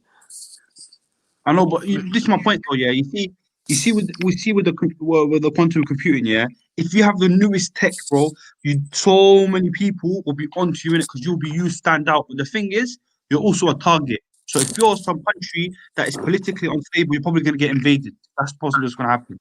But China, they can't invade China, innit? China has nukes. Somalia doesn't have nukes. It's true, you know. No, Somalia is not going to get invaded anytime soon, G. Yeah, what's the point of invading Somalia? Like, there's no I know really any point. That's exactly my point. No, I don't think Somalia will get invaded straight away. If there's a World War III, we will get invaded. We'll get colonized. If there's a World War III. bro midda kale waxaan rabay hadda cilmi ma turjumna cilmiga oo dhanba wax turjum anaa dugsiga markaan soo dhig adlis dowladda hadda timaada waxay turjumtay dugsiga hoose iyo dugsiga dhexe dugsiga sare weli Ingiriis ama Carabiga dadka soo bartaan qaar cilmigii luqadaadi ma aha half fahmi half ma fahmi bro half no fahmi aqoontii quality ma leh laabab ma leh man qof muxuu soo saaraa marka hadii xataa engineer labo yani maana sheekaan maqlayo qofa wuxuu soo qoray studentiga Africa waxaa la baraa inay xisaabiyaan speed of train or speeds of cars inay xisaabiyaan speedkooda kuwii reer Europe iyo Asian waxaa la baraa sidee u sameyn lahaay gaarigii train cool that's the difference train hadda wax ma qaadi But the thing is, yeah, you see, there's African countries, they're not allowed to industrialize. That's the thing. If you industrialize, wallahi, they're going to destroy an entire country. Because look at Britain. You see, Britain and all these European countries, yeah, they rely on our agriculture, our farmings, everything like that. We basically farm and they industrialize. You get? But if we stop farming and we industrialize, they're going to have to start farming as well because they're going to have to do their own agriculture as well. Do you get? If you look at Britain, is the majority is industrialization. Do you get my point? So it needs agriculture to feed the amount of people that's on this country. And if all the African countries say we're not going to export our raw materials anymore, we're going to use our raw materials for ourselves, and we're going to start industrialization, that's going to piss them off. And European countries, the economy is going to go down. So we are still under a different type of colonization. It might not be physical, but it's the type of colonization where we have to export to them raw materials, and we can't do this and we can't do that, or we're going to get invaded. Trust me, because no one can invade or something like that. You know, all African countries, yeah, it took them one single country to invade each country. I know Somalia took us 3 countries, and that wasn't even proper invasion. It wasn't even colonization properly. Yeah, it was like protectorate and this and that. Bear in mind, we've got the smallest population out of all nations in Africa. And what do you do that? What do we do? My point is this, yeah. I'm saying I'm going to learn engineering in it, but engineering, I'm probably going to go Turkey because it's cheap in it. Universities there is cheap in it, so I'm just going to pay like a quick 1,500. I don't know how much it's cost, but it's cheaper than a university in the UK. And obviously, engineering in Turkey is not really bad in it. No. Yeah. Turkey is a good place. Turkey is a very good place, bro. No, I'd go to Turkey. luqadan lagu baranayo Turkey amse luqad Ingiriis I don't know 100% sure. I really don't know. But if I was going to go, I'd go Turkey, learn engineering, and then find some other engineers, and I swear to God, I'll go to Somalia and it's stable and then start industrialization. Because I don't trust the leader to industrialize in it. Because I don't know what's going on underneath the table, so I'll just industrialize myself.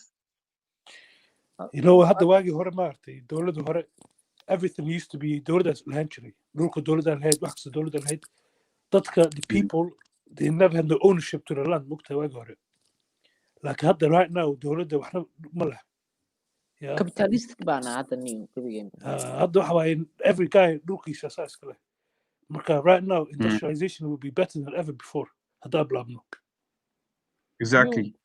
xogaa socialism iyo xogaa capitalism wax yar in isku daro sida at least Scandinavian oo kale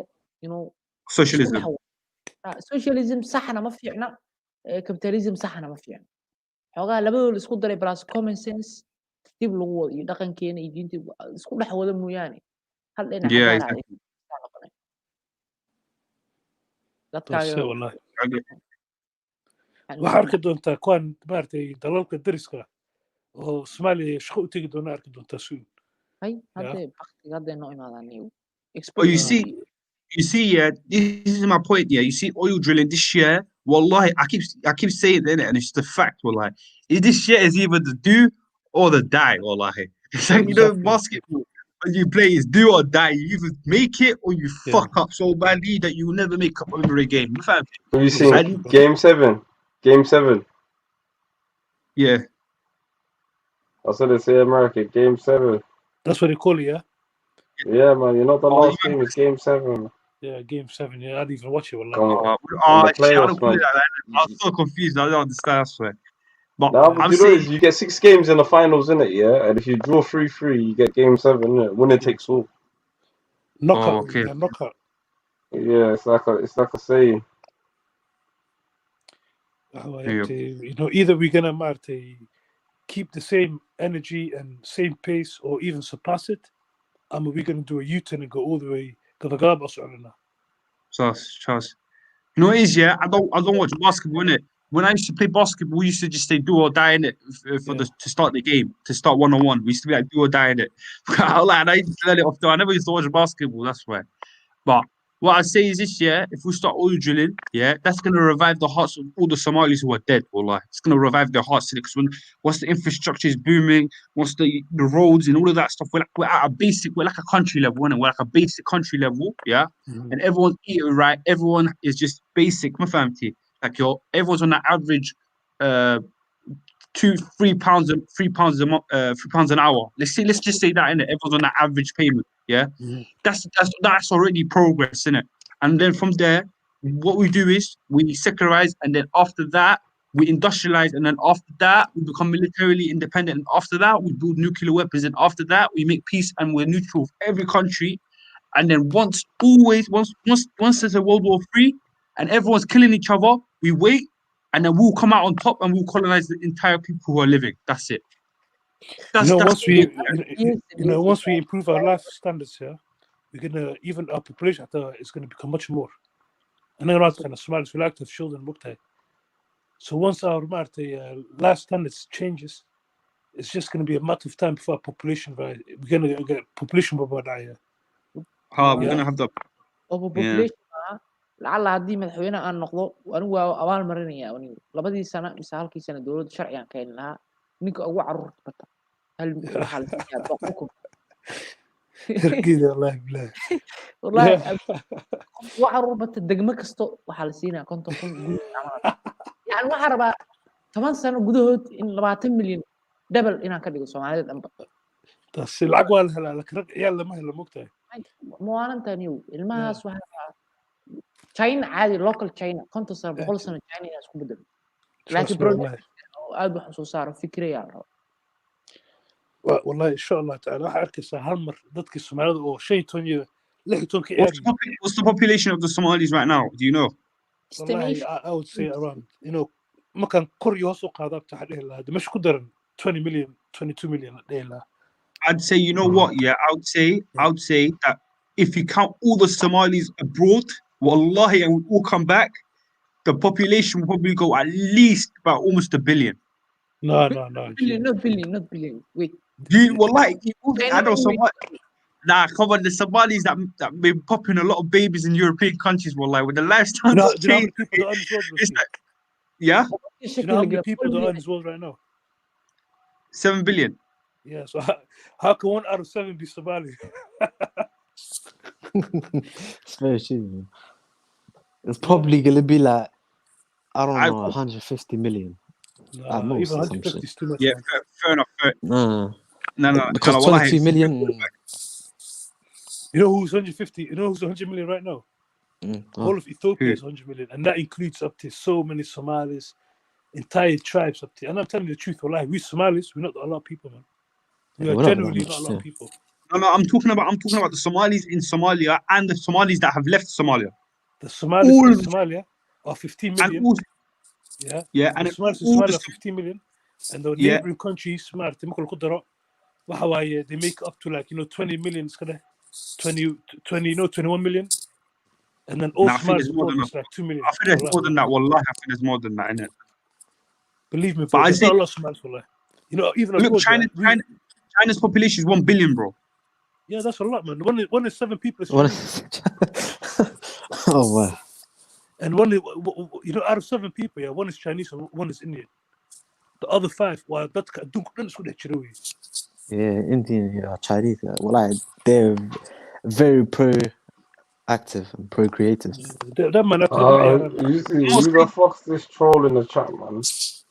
You get rid of this guy, man. Someone time him out, man. So hey, about these guys, man. Shakoinkin and Newton Karimaya. Let me just time this guy. Hide this guy on the channel. Yeah, GG. So It costs these them, man. Somali people, in 1945, Second World War, what do you think the Somali population, not the Somali population, what do you think the world population was? Probably no like idea. 3 billion or some shit. Yeah, and bear in mind, I'm talking about, this is the population from day 1 till like 1945, it was like 4 billion. Within 60 years, we're on 7 billion. I get your point, innit? Right now, wallahi, I'm gonna be honest with you, yeah. Us man need to probably I mean, not us in it. Us Somalis, we should start repopulating a lot in it because our population is not that high. But I'm talking about the Americans and developed countries. They should start sticking to having 1 children a day, bro. Because we can't risk having like our population going to 12 billion, and then eventually there's no more animals. There's nothing. There's literally no more animals. There's too many mouths to feed, bro. It's gonna turn out like Infinity War, fam. You know Thanos when he's like, when it came and he said, he said, for life to exist, half of humanity needs to be wiped out. Nah, like, bro, this shit can actually happen, you know. Muslims and Muslim countries, they produce more and more people, more than like European countries and other people. I'm saying, you see, in European countries, there's Muslims, there's Somalis everywhere. Somalis are a global people, you know. We're literally in every country now. But I'm saying, since in the European developed countries, it makes sense for them to just stick to having 1 children a day, yeah. And then we Africans, yeah, we start focusing on building our country, everything, and we stabilize the country. Then we can enforce having 1 children in a day. If these developed countries can't even enforce their own people to have 1 child a day, do you think an undeveloped country can tell their own people to have 1 children a day? Wallahi, they'll spit on your face, bro. They'll say, I'll have as many children as I want, bro. You know what I mean? No, if the country's stable, then yes, we can have 1 child a day. But yes, the population crisis is a big thing. It's real. Wallahi, we need to deal with that. If we don't deal with it, literally, the honest fact is, a lot of people, there's going to be genocide. There's going to probably be a genocide. Because you know what, man, us Somalis, we are so good. It's mashallah, bro. For example, that is a problem for the Chinese and the Indians, you know? And there's areas where no man has ever touched that. Let's be real though, yeah. Let's be real. If the whole world, says, you know what, we need to get rid of this population crisis, yeah. Do you not think they're gonna start slaughtering genocide against Africans instead of their own people? Do you not? They'll probably start slaughtering. They'll go for the least protected people, of course. Exactly, and they'll go for the Africans, yeah. And I don't know, maybe they might give them some COVID vaccine. Turns out it's fucking some next poison. I quad them again. It is. I don't even think that. I think they'll probably do something to India because India has a lot of people and they all live below the poverty line, innit? So they'll just they just put one little virus in their water or some shit or their food and they're finished. Bro, the thing is, yeah, India has nuclear weapons. They will never risk that with it. And India is a NATO ally. Not only that, it has nuclear weapons. They will never risk fucking up India's shit. They'll probably start killing Africans first. Of course, yeah, they'll kill them first. And then once Africans don't exist anymore, yeah, they'll probably start off with the other countries like India and all that stuff because everyone knows a population crisis, wallah, is a big thing. Animal population is decreasing, human population is increasing. Sooner or later, humans are gonna run out of animal livestock, and then when we run out of livestock, we're probably gonna not gonna have enough farming, fruits and all of that shit for all the mouths that are open and shit. And like, bro, that's gonna be mad. That's why you see Elon Musk, yeah. This guy is trying to colonize Mars, fam. Trying to terraform Mars, trying to bring like half the population onto Mars, innit? Sort it out. But wallahi, that takes time. That's probably gonna take thousands of years for that to happen. And yeah, man, I'm saying, look, Somalia should become powerful. We would use the oil drill that's coming up this year, get powerful, everything, so we are protected, innit? And wallahi, if we're protected, we're good, fam. We're sorted, bro. We should start I'm not colonizing the gonna lie moon. to you, broski. Yeah, even no Go matter ahead. how hard we try right now, there will always be countries that are way ahead of us, broski. Bro, Laakiin- walaalo hadii Ah. horta nin ambition kaliya tahay wax dheer arka dhulkii baa ku noolaan lahaa adigana moonkii colonization waxba kala dhulkii baa anagu ku Nah, you know what it is, yeah, you know what it is. I tell you, wallahi, moonkaan noo I joogo talk moonka gadaal u dhig dhulkaan ku oh, mashallah. I'm talking like this, yeah. ninkan dhiiggiisa karkaraya saaxiibkayga.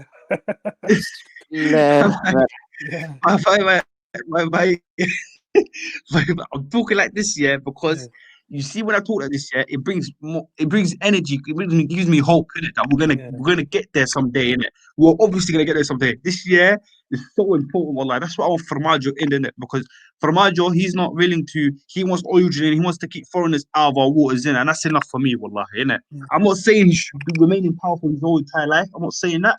Like in this year, it's so important. Wallahi, I'm not risking no one except for Farmajo right now. Wallahi, I can't risk no one. And We can't, you know, they say, broski, they say, history repeats itself, Moktai. Hadda, if you look at Somalia's history, wallahi, we are, the longest colonial war in the whole world. Yeah, broski. Look at history again, yeah. Remember I said to you earlier, each African country, it took 3 countries to colonize us. Yet and still, today we don't speak none of their languages back home. exactly, fam. Somaliland, man, English. There is not even Italian. Italians to speak Italians, fam. You see, Italians. yeah.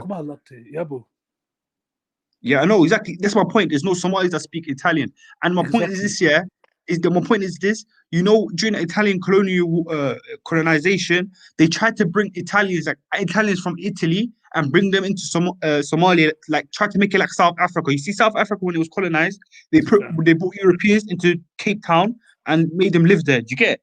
Somalia? They knew these Italians were like, no way, these people were Walini and want to Dilayan. They knew they could not stay there. They knew they the could train not. tracks you were talking about last time, yeah? They did it in Johar, Melahas, from Mogadishu, Johar, in that area. Melahas in Kwan Marte, Tiraniga. They couldn't even live within the Somali people. They had to live outside of the Somalis. Because they would have got killed anyways. Yeah. But hear what, you see now, yeah. You see when somebody comes on top and all these Europeans and Chinese start killing each other, yeah. Wallahi, I'm saying if all of them turn out to be floppers, like all of them flop, all of them die left and right, Somalia should colonize every single one of them. But when it comes down to top, wallahi, that's what those Somalis should do. I like the first up to Rulban, first after Somalia, and then broski, we have to get our lands back. You know, obviously, greater Somalia. Obviously, brother, obviously, innit? But that's like one of that moment, Akhi, I can imagine the Somalis singing Somalia,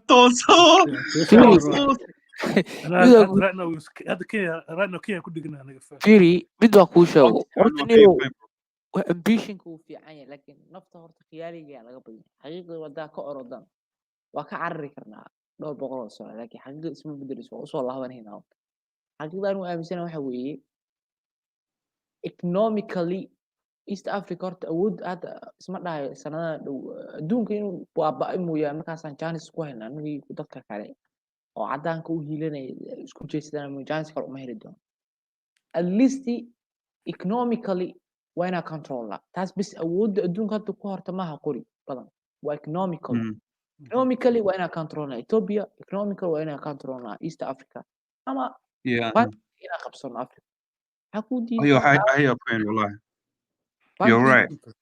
Currency qabo hadda waxa la wada waxa waa waxay trade Soomaaliya saxiixday free zone trade oo Africa oo dhan ay saxiixday wadamada Africa oo dhan صح okay for one currency ayadana hadda loo ololeynaa waxaan at least waxay u baahan tahay maskax fikirta bis ganacsiga gacanta ku qabato adaa maamulo ma u baahnidba inaa adiga ciidamadaada dagaal iyo wax lama baahnaba adaa adduunkaa maamulayo so waxa waaye economic badii ragga malaayig adaa u geynaysid saabuun adaa u geynaysid gaadiidkooda maaragtay dekedahada la ka dejinayaa yes midda labaad madaxdooda adaaba dooranaya inta ayaga la dooran karo waa selection iyo election electionku iska booto selection baa socda yani qofka lacagta hayo baa ninka siyaasigana uu miibkaya hadii qofka taajirka uu miibkaya weliba mataqaana si qalda u fikirta xataa yaa nin etoobiyaan ah maanta inuu madaxweyne soomaaliya noqdo xaq uma laha laakiin nin soomaaliya xaq wuxuu u leeyahay inuu madaxweyne etoobiya noqdo ka war alxamdulilah laakiin hadda saa hadday kusii socoto waa arki doonta adigu gobol hebel ana marmar waxaan islahaa baniyo ama wanaag loo taabo inaan ku jirno saan ayaga maaragtay aan madax u noqono camal maaragtay I think economically hadda gacan kuma bahayno economic waan laga ilaaliyaa dowladdu waan laga ilaaliyaa haddana waan la maamula xataa sarkaal looma ogolo ma jiro saraakiil federaal oo ciidamaha waxaa la rabaa soomaalida maaragtay intay soomaaliya isku dagaalayaan hadda soomaaliya maanta cidna ku haysto mana mogtahay dhulkaas maanta cid maanta maaragtay ku haysto ma jirto waxaa la rabay energykeena iyo maarata wax walba inaan dhulkaas gelinaa la rabay oo meeshaas la shido oo maaragtay ay qasab ku noqoto in ayaga madax u noqdaan etoobiya kale etoobiya ciidana hadda tababar 6,000 miyaa umalaya ciidamada badan faransiiska u tababaray 6,000 way haystaan ciidanka hadda weli wuxuu joogaa jabuuti buu joogaa biyaha caalamigu joogaa ambitionkooda saxda ah waa inay badda soomaaliya ay ka joogaan like faqar hadda uu madaxweynaha uu saxiixaa jiro la yiraahdo East Africa integration oo ah jabuuti kuma jirto waa soomaaliya etoobiya iyo eritrea صح oo ah in integration la sameeyo ganacsi iyo mid bulsheed oo adigu qofka amxaariga uu soo dego muqdisho yani muqdisho hadduu rabo muwaadinka noqon karo soomaaliga hadduu rabo iska socon karo kaasaa la sameeyey sida iyaga camal ah iyo etoobiya waxay rabtaa inay sameyso oo kale waxa la yiraahdo maxaa la East African sea joints mala ciidamo oo adiga oo baddaha ilaaliya East Africa ilaa ayada way wada saxdeen inay badda sida ilaalinayaan because waxa meesha ku jira waxa weeye carabtiiba hadda ayada samaysatay barnaamij noocaas khaliij oo masar ay ku jirto etoobiyana danaheeda waa cabsan ayadana waa inay East Africa so ayada waa inayna taageertaa inaan wax noqono shalay ayadana burburin jirto maanta waa inayna taageertaa inaan wax noqono si ayada u badbaado laakiin kuwaas laakiin waxa ku jira mataqaanaa Ethiopia kuwa badda waxa ku jira xataa carabta ku jiraan mogtahay sanu malanayo carabta gooni oo carabta hadda isticmaal hadda heshiyo qadar iyo waxa meelaha ku biireen oo leeyahay waxay sidii European oo kale rabeen khaliijka oo la foreign policy-gooda in one laga dhigo defense-gooda in one laga dhigo inay samaystaan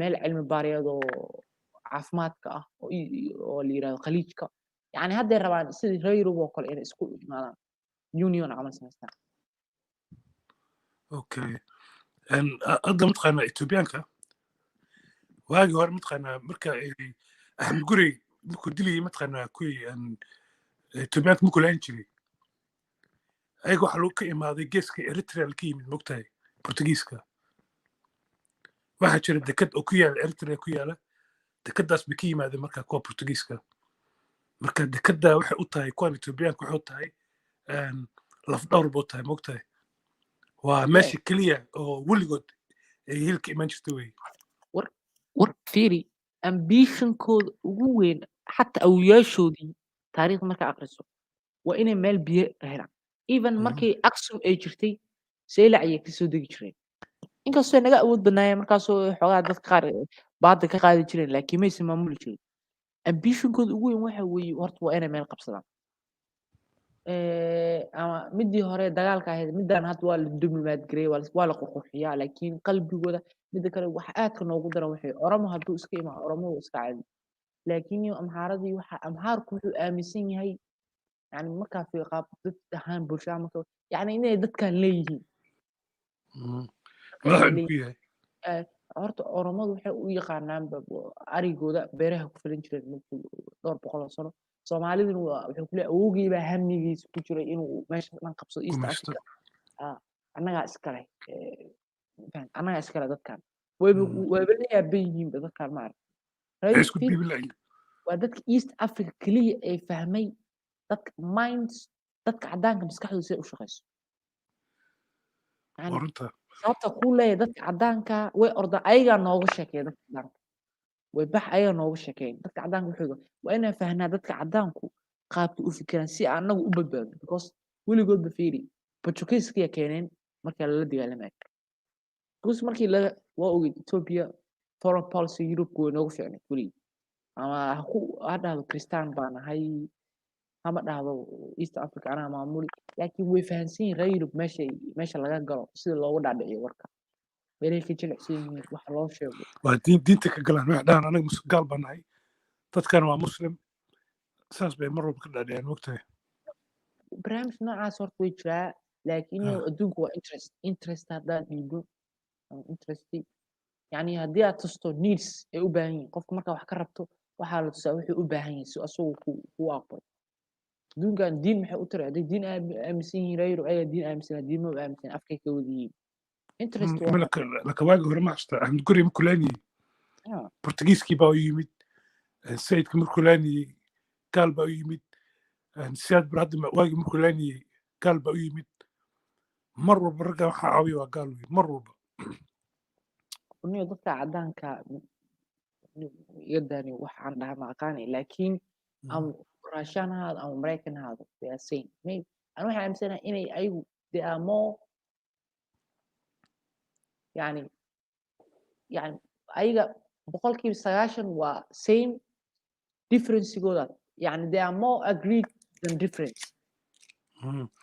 waa sida ilaahay qur-aanku sheegay maaragtay ayagoo baa iska kaa jecel laakiin because ayagoo isku wix way moogtahay inta kale iska dhigaa inay annagana jecel yihiin we love all the human aniga hypocrisy adduunka ugu necba حتى هير واحد قال هذا love حتى على مسلمين and we love all human we love human we love you know love you know مع الله love من ذكر فرط محيانا هذا عارف مسكحي مغلق هو democracy freedom love يكون مدراتي tolerance يعني freedom of speech ما بقى مثل freedom of speech يعني والله هذا واحد حنقربها inaan maskaxdeeda u tababaro sida liberalka si aan at least markuu qofka liberalku ii imaado aan u fahmo meeshuu ka imaanayo because the most hatred the most hypocrite dad ugu xun liberalku waa saas wey wallahi beenta maaha aad waa hypocrite caadihin wey iga qor haddii sanad kadib haddaa BLM maqasho waxba ma aqoon sanad kadib BLM ما مقلي دونت حتى هذا لح بلود كده مركي أدوم حاجات دو BLM ما مقلي دونت because ده لا usage واحد استعماله لطوره كلام والله ماني مركي للروالد واي liberal كو يوجعليين ما دتك minority جدا دتك majority because أيوة دتك minority وح تصير يهين ده savior like Jesus you know you are the savior ما waxaas ku tarbiyadeen markaad taado waraygu ninka ma rabo ninka cadaanka already inuu liberalku inuu ku aflagaadiyo asaga ma baahado in Soomaaliya ku imaan ku dhigi waa adag daran tahay salkay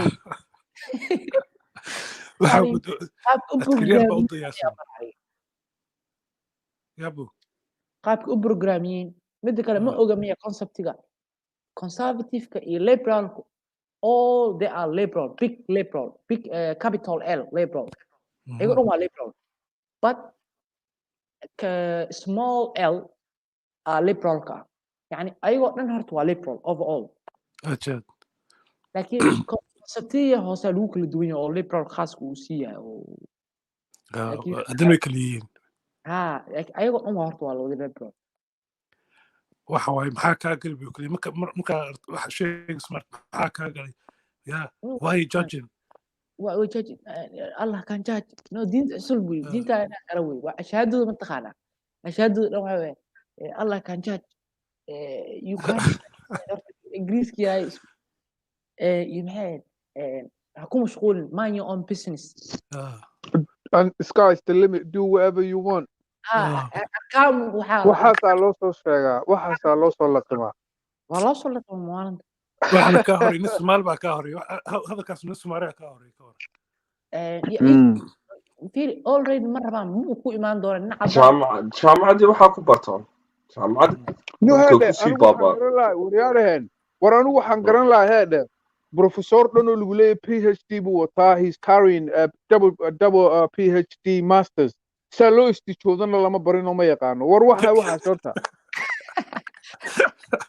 wallaahi waa dhibaatayna haysataa waxaa arkaysaa nin dhowna professor bidaartu intaa leeg tahay waa mulxid caadiya ilaahay ka goostay ma tukado ma soomo ma salaado waxaa laga yaabaa 30 sano inay salaad ugu dambeysay waana professor waana daniyo sabtigna waxa uu asugu guurinay arkaysaa laa ilaaha illa allah hadda ciyaalka wallahi inaa u fiirsateen mooyaane ma taqaanaa weliba gabdhaha u badan ciyaalkan laleeyahay jaamacaday soo dhameeyeen san waayo intooda ugu badan marka intooda u badan islaamka iyagaa la dagaalamaba wallahi I just found out okay I just found out there's a Somali man who was in Kenya and he was being trained by Kenyans, a soldier. He was being trained by Kenyans to fight in cause corruption in Gado, innit? I don't know if you can hear this, but I'll just play it if you could tell me if you can hear it. I know the guy's name is Channon. Yeah. Yeah? I know the guy very well. Do you know who he is? We know the guy. You don't need to play it. It's Adan Hussein Hassan. Yeah, Channon, that's his nickname. Yeah, what the hell is this Kenyan people doing? They're telling soldiers, Somali soldiers, to go to Gado, and literally fight people and kill their own people to cause corruption. Look at the Kenyans are not leaving us alone, wallahi. The first people we should colonize is Kenya. We should colonize the whole of Kenya, wallahi. Finish the job. war maanta runta marka laga hadlo awood aan Kenya ku qabsano ma lihin baniyo. Don't worry, okay. All you drilling this year, inshallah, after investing military, we're gonna destroy the shop. Oil Wallahi, oil is so important, bro. It's so important, wallahi. It's so important. I swear to God, wallahi, billahi, it's important. waxaan ku yiri Kenya waa Commonwealth boqoraday maamusha marka baasaboorkaaga yaa laga cishin iska aamus tolo muu ku fahmay war isma fahmay kala turjumaa I'm from the UK. Kenya waxa uu ku sameeyay qaado ninka Kenya. ninka Kenyaanka adigu waa simantiin boqoradiinu waa Elizabeth ma la oran jiray boqorada wuxuu ku yiri the queen of your country is Queen Elizabeth. Okay, hey, see what maxaan ku Kenya aad leedahay la guumeysto boqoradoodu waa boqoradaada isku wadan baatiin marka garanaayo marka lumin baasaboorkaaga adigu aska ciyaar noloshaas kaga ciyaar I'm not a threat to this country, don't worry. But all I'm saying is, I'm Somali first. That's all I'm saying, innit? Believe me, broski, these Kenyans, they are the least of threats to us, wallahi. Wallahi, fam, the people that say fuck Britain and all that shit, and nothing happens to them, bro. This country in the UK, you can see fuck Britain, nothing's gonna happen to you, wallahi. walaalo horta imsa jirtaa ima qasraa jirtaa Me, I'm 23, bro. waxa iga ka muuqata siyaasadda Soomaaliya uma bislid alasha like you understand what I'm saying. But you mean, do you know this guy? We both know this guy, I just realized who this guy is, Why? Nah, I'll tell you later. Nah. Make me honest, man. Waa yaabay. ninkan aan garanay aad inka codkiisa kartay inka codkiisa horta dhalinyarta together right now, Khalid, who am I? Say on private chat. Yeah? I don't know, man. Does your name begin? You're Abdelkader. No, I'm Abdullah, man. Bro, don't worry. I don't know you, wallah. I just put you on YouTube. warwa Cabdilaahi raaca asxaaba. No, man. Wakira Burnafa. Roberto Nubi, mother. Mudaadir baa sheegaysaa. Dadir, yes. I think it's Dadir. Oh, man. War daadir maaha, daadir akhyaar weeye, daadir waa fahmi lahay. Daadir What can I get I think it's him, you know. I'm not talking to Bro, Somalis, they sound alike, wallahi. We grew up like, bro, come on, man. Somalis sound alike. All Okay, say Somalis nothing. sound alike. marka waxaan rabay sheeko kale aniga jaamacadda hadda aan dhigto waxaan isku dhacnay macallimada marka macallimadu waa big feminist aniga ilaahay amarkiisa fasalka iska dhex fadhiyo so aniga waxaa la rabay waxaan baranaynay qaabka waxbay noo dhegeysanay hadda ma xasuuf semesterkii koowaad ahayd markaa meesha fadhinay macallimadu 10 inay noo dhigtaa la rabay markaas waxay la soo istaagtay shuqulka feministiga ana 10 u soo fadhiisan majority-ga waa Africa ka wada imaan dadka meesha ku barnaamij waxa la soo istaagtay nimanku inaagu sameeyeen waxaas la soo istaagtay meesha sawirada ku qoran ana 10 marka su'aal la soo istaagtay you know feminist waxay marka markaasaan bilaabay inaan daawado feminist liberal marka waxa la saatay nimanku marka mid Afrikaan soo bad wuxuu yiri nimankii iyo dumarku ma sinna maxaa horta waxa la su'aasha la weydiiyay sinaanta ka hadlayso maxay tahay yani sinaanta in society barnaamijka gashay markaas wuxuu yiri physically ma sinin adiga intaas aan leeyahay ni feer weerano anigaas aan leeyahay capability aan leeyahay ma liido dhaano waxay tiri lacagta shaqada lacagta naagaha waa in si lamida nimanka loo bixiyaa markaas uu yiri aniga wax ma dhalo adiga waa dhashaa uu yiri shaqooyinka inta shaqeeyo ma shaqeyn kartid yani naagta horta way xanaaqday horta dooda la kala saaray waxaa loo kala saaray dad oo ayada taageersan iyo dad ka soo horjeeda marka way anaga rabtay inay madaxa isku geliyo at least dadka Afrikaanta ha majority-gi kuwa yar oo Carab mooyaane majority Afrikaanta xataa naagii ku jiray waxa la yiri anigu ma sininaay anigu nimanka waa niman naagana waa naago wax sinaan ma aqaan kala adduunyaa nahnay ayada marka dhowr xabo Carab ahaayo I don't know inay ayada ka dambeeyaan kuwaas adigu jeelay xataa Afrikaantii naagaha baa ka soo horjeestay markaas ay xanaaq waxaa la rabaa asaas sheegtay adikina madaxa isku geliyaa la doonayay 10 u imaaday markaas waxay baray aniga feminism markaas inta u tagay markii xisdi u dambeeyay waxaan dhahay macallin abortion kama taageertaa markaas ay dhahay yes it's a woman right anu intaasaan ka rabaa iskaga dhaqa okay waa ka badish meesha waddanka ka imaanay waxaas haddaa tiraahdo ma aha haddaa tirahdid waa la ku-aynayaaba macalimiinta kale aadana waa noocaas oo macalimiinta ingiriiska oo dhan gebigood buu leepraw midda aniga hadda ingiriiska labaad ii dhigaysay waxay ka imaateen oo waxay ku soo baratay America waxaas ku soo barateen oo meeshaas ku soo baratay so Khalid doodaha Yes. Have you seen Eunice's face before? Yeah. I forget. Cool, say no more. Yeah. I know you, man. Won't confirm عدة هاي وخلص عنا. maanta ma la baaraya qofku yahay لما نكون عد كيس إلى ما أنت مربان فاهم عدوي محمد وصل بتي. iyo waa soo noqdanayo warmiyaha maalmahan waxa ku waashay wax la yiraahdo clubhouse I don't know ما مقلت dadkii oo dhan baa ii sheegay clubhouse kana shidan.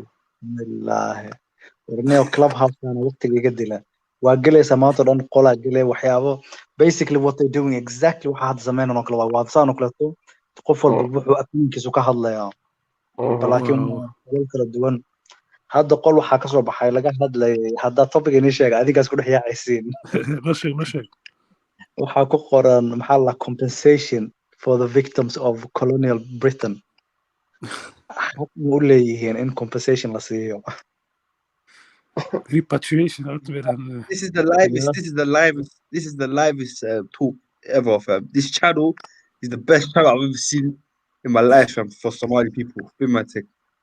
Yeah. We're trying to get international, man. Clubhouse got some good in though. Yeah, Clubhouse كنا قلنا horta waa ka waaleyna. Yeah. Well, بقول غف باي شيء Clubhouse. إما كنا. But the only thing is iPhone كليا بستعمل كريا. Yeah, that's the thing. iPhone kaliya ka dhigaan. Laakiin they will open for Android yiraahdeen mar dhow. When I've made an application a while ago, yeah, but it must have been sahib. Yeah. You know, one register agree.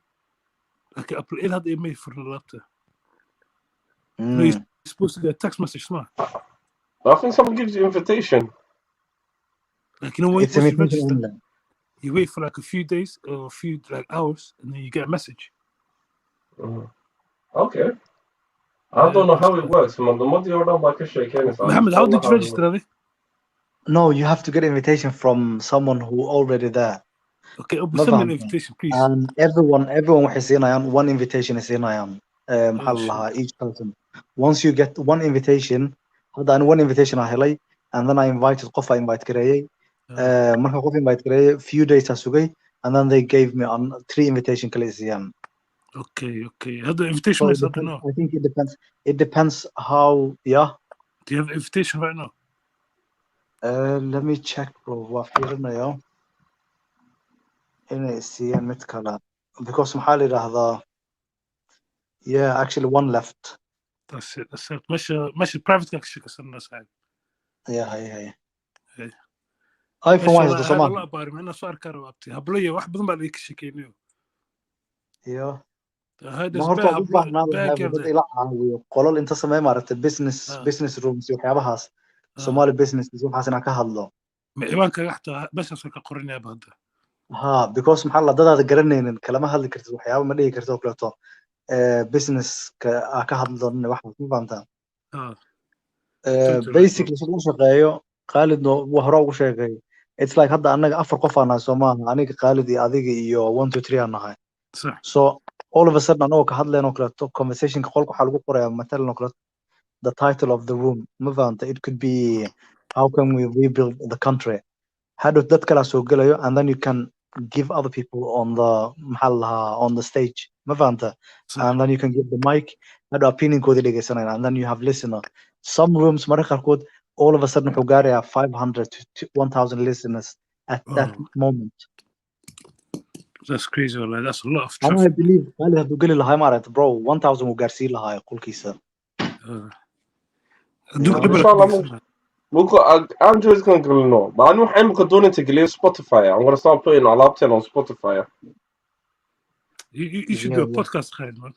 But like Khalid, I am. if you're gonna do no, like if you're gonna do maaragta on Spotify maaragta waxa waa inay horta tahay hadda open mic waa maanta. That's another case. Like marka Spotify gelinaysid you have to be more specific waa inaad tahay wixii waa inaad diyaarisid question ka answer ma fahamto wixii waa inay leeyihiin oo kaleeto template aad ku socotid waa inaad dhihi karto hadda matalan Are you sure Spotify? Are you sure like in your no? Is you sure? Tag 8 minute 5 minute show ko adan geliyo. Baan dadka iska dhigaysan title noon ku dhufto. There's so much topics on Kasha Ken. It's unbelievable. Each minute, 5 minutes, 5 minutes, 6 minutes, 10 minutes. That measure People Gilly. listen to that, bro. Yeah, people listen to that. And then he titled it Marty. Each topic, like from 0 to 10 minutes, so to talk about this 10 to 15. That, but people definitely listen to that every day. Every day, people listen. Do you know how many topics in so many? We're on 7 hours and 12 minutes. Yeah. We covered 100 topics.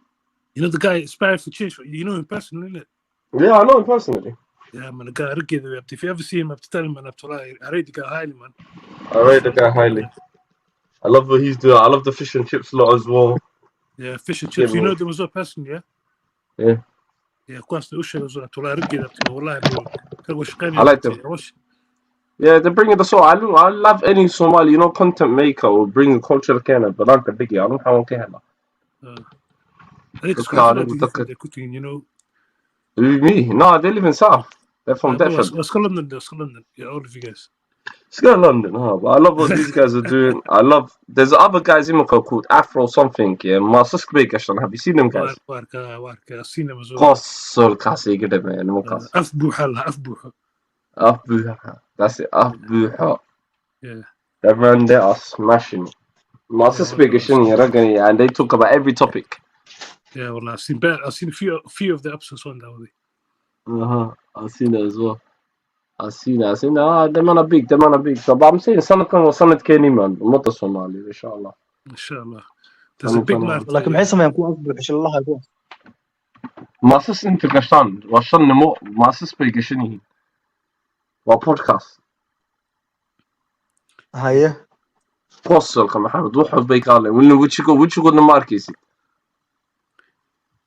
حالة ده مركب. يكتلوا عرق مارتي. What's their name? يكتلوا talk يكتلوا دينا رويدمان مارتي يكتلوا إنتاج. Yeah, they're not. But I know how why are they scared to show their faces? والله bro. لكن are they on YouTube? They're on YouTube. أفبوحة.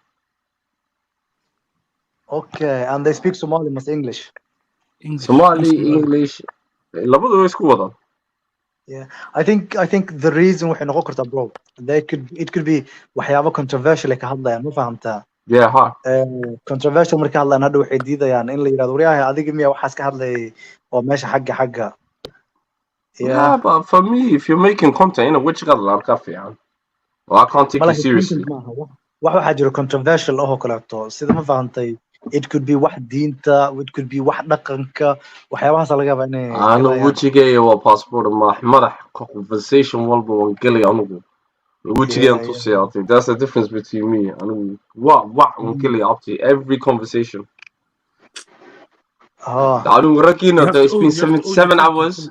Yeah, you have to own your content. You have to show your face. It's been 7 hours, 15 minutes. Wednesday is going to be interesting topic. Me and inshallah sister talk topic Wednesday 8 o'clock. And in sister talk later. Hopefully we got a nice topic we've been working on. So you guys stay tuned on Wednesday. Wallah, I see that the Orosco Malguraga Malgaraga Walalial. Inshallah حبيبنا like كانوا good iftar. Hit the subscribe button. حبيبي أنا أحسن تطويني يا. What? What did you want? Tell him to come back. Somal, we're gonna be on the backstage. Backstage, come on, yeah, we're gonna chill out on the backstage for a little bit. Okay, sorry. Yeah, my brothers and sisters, anyone that listening, please hit the like button, hit the subscribe button. We're gonna be back on Wednesday. Yeah, man. So, assalamu alaikum, khair bon skogni, Tadwini yal. Where is Somal? Tell him to come backstage, man. We're gonna be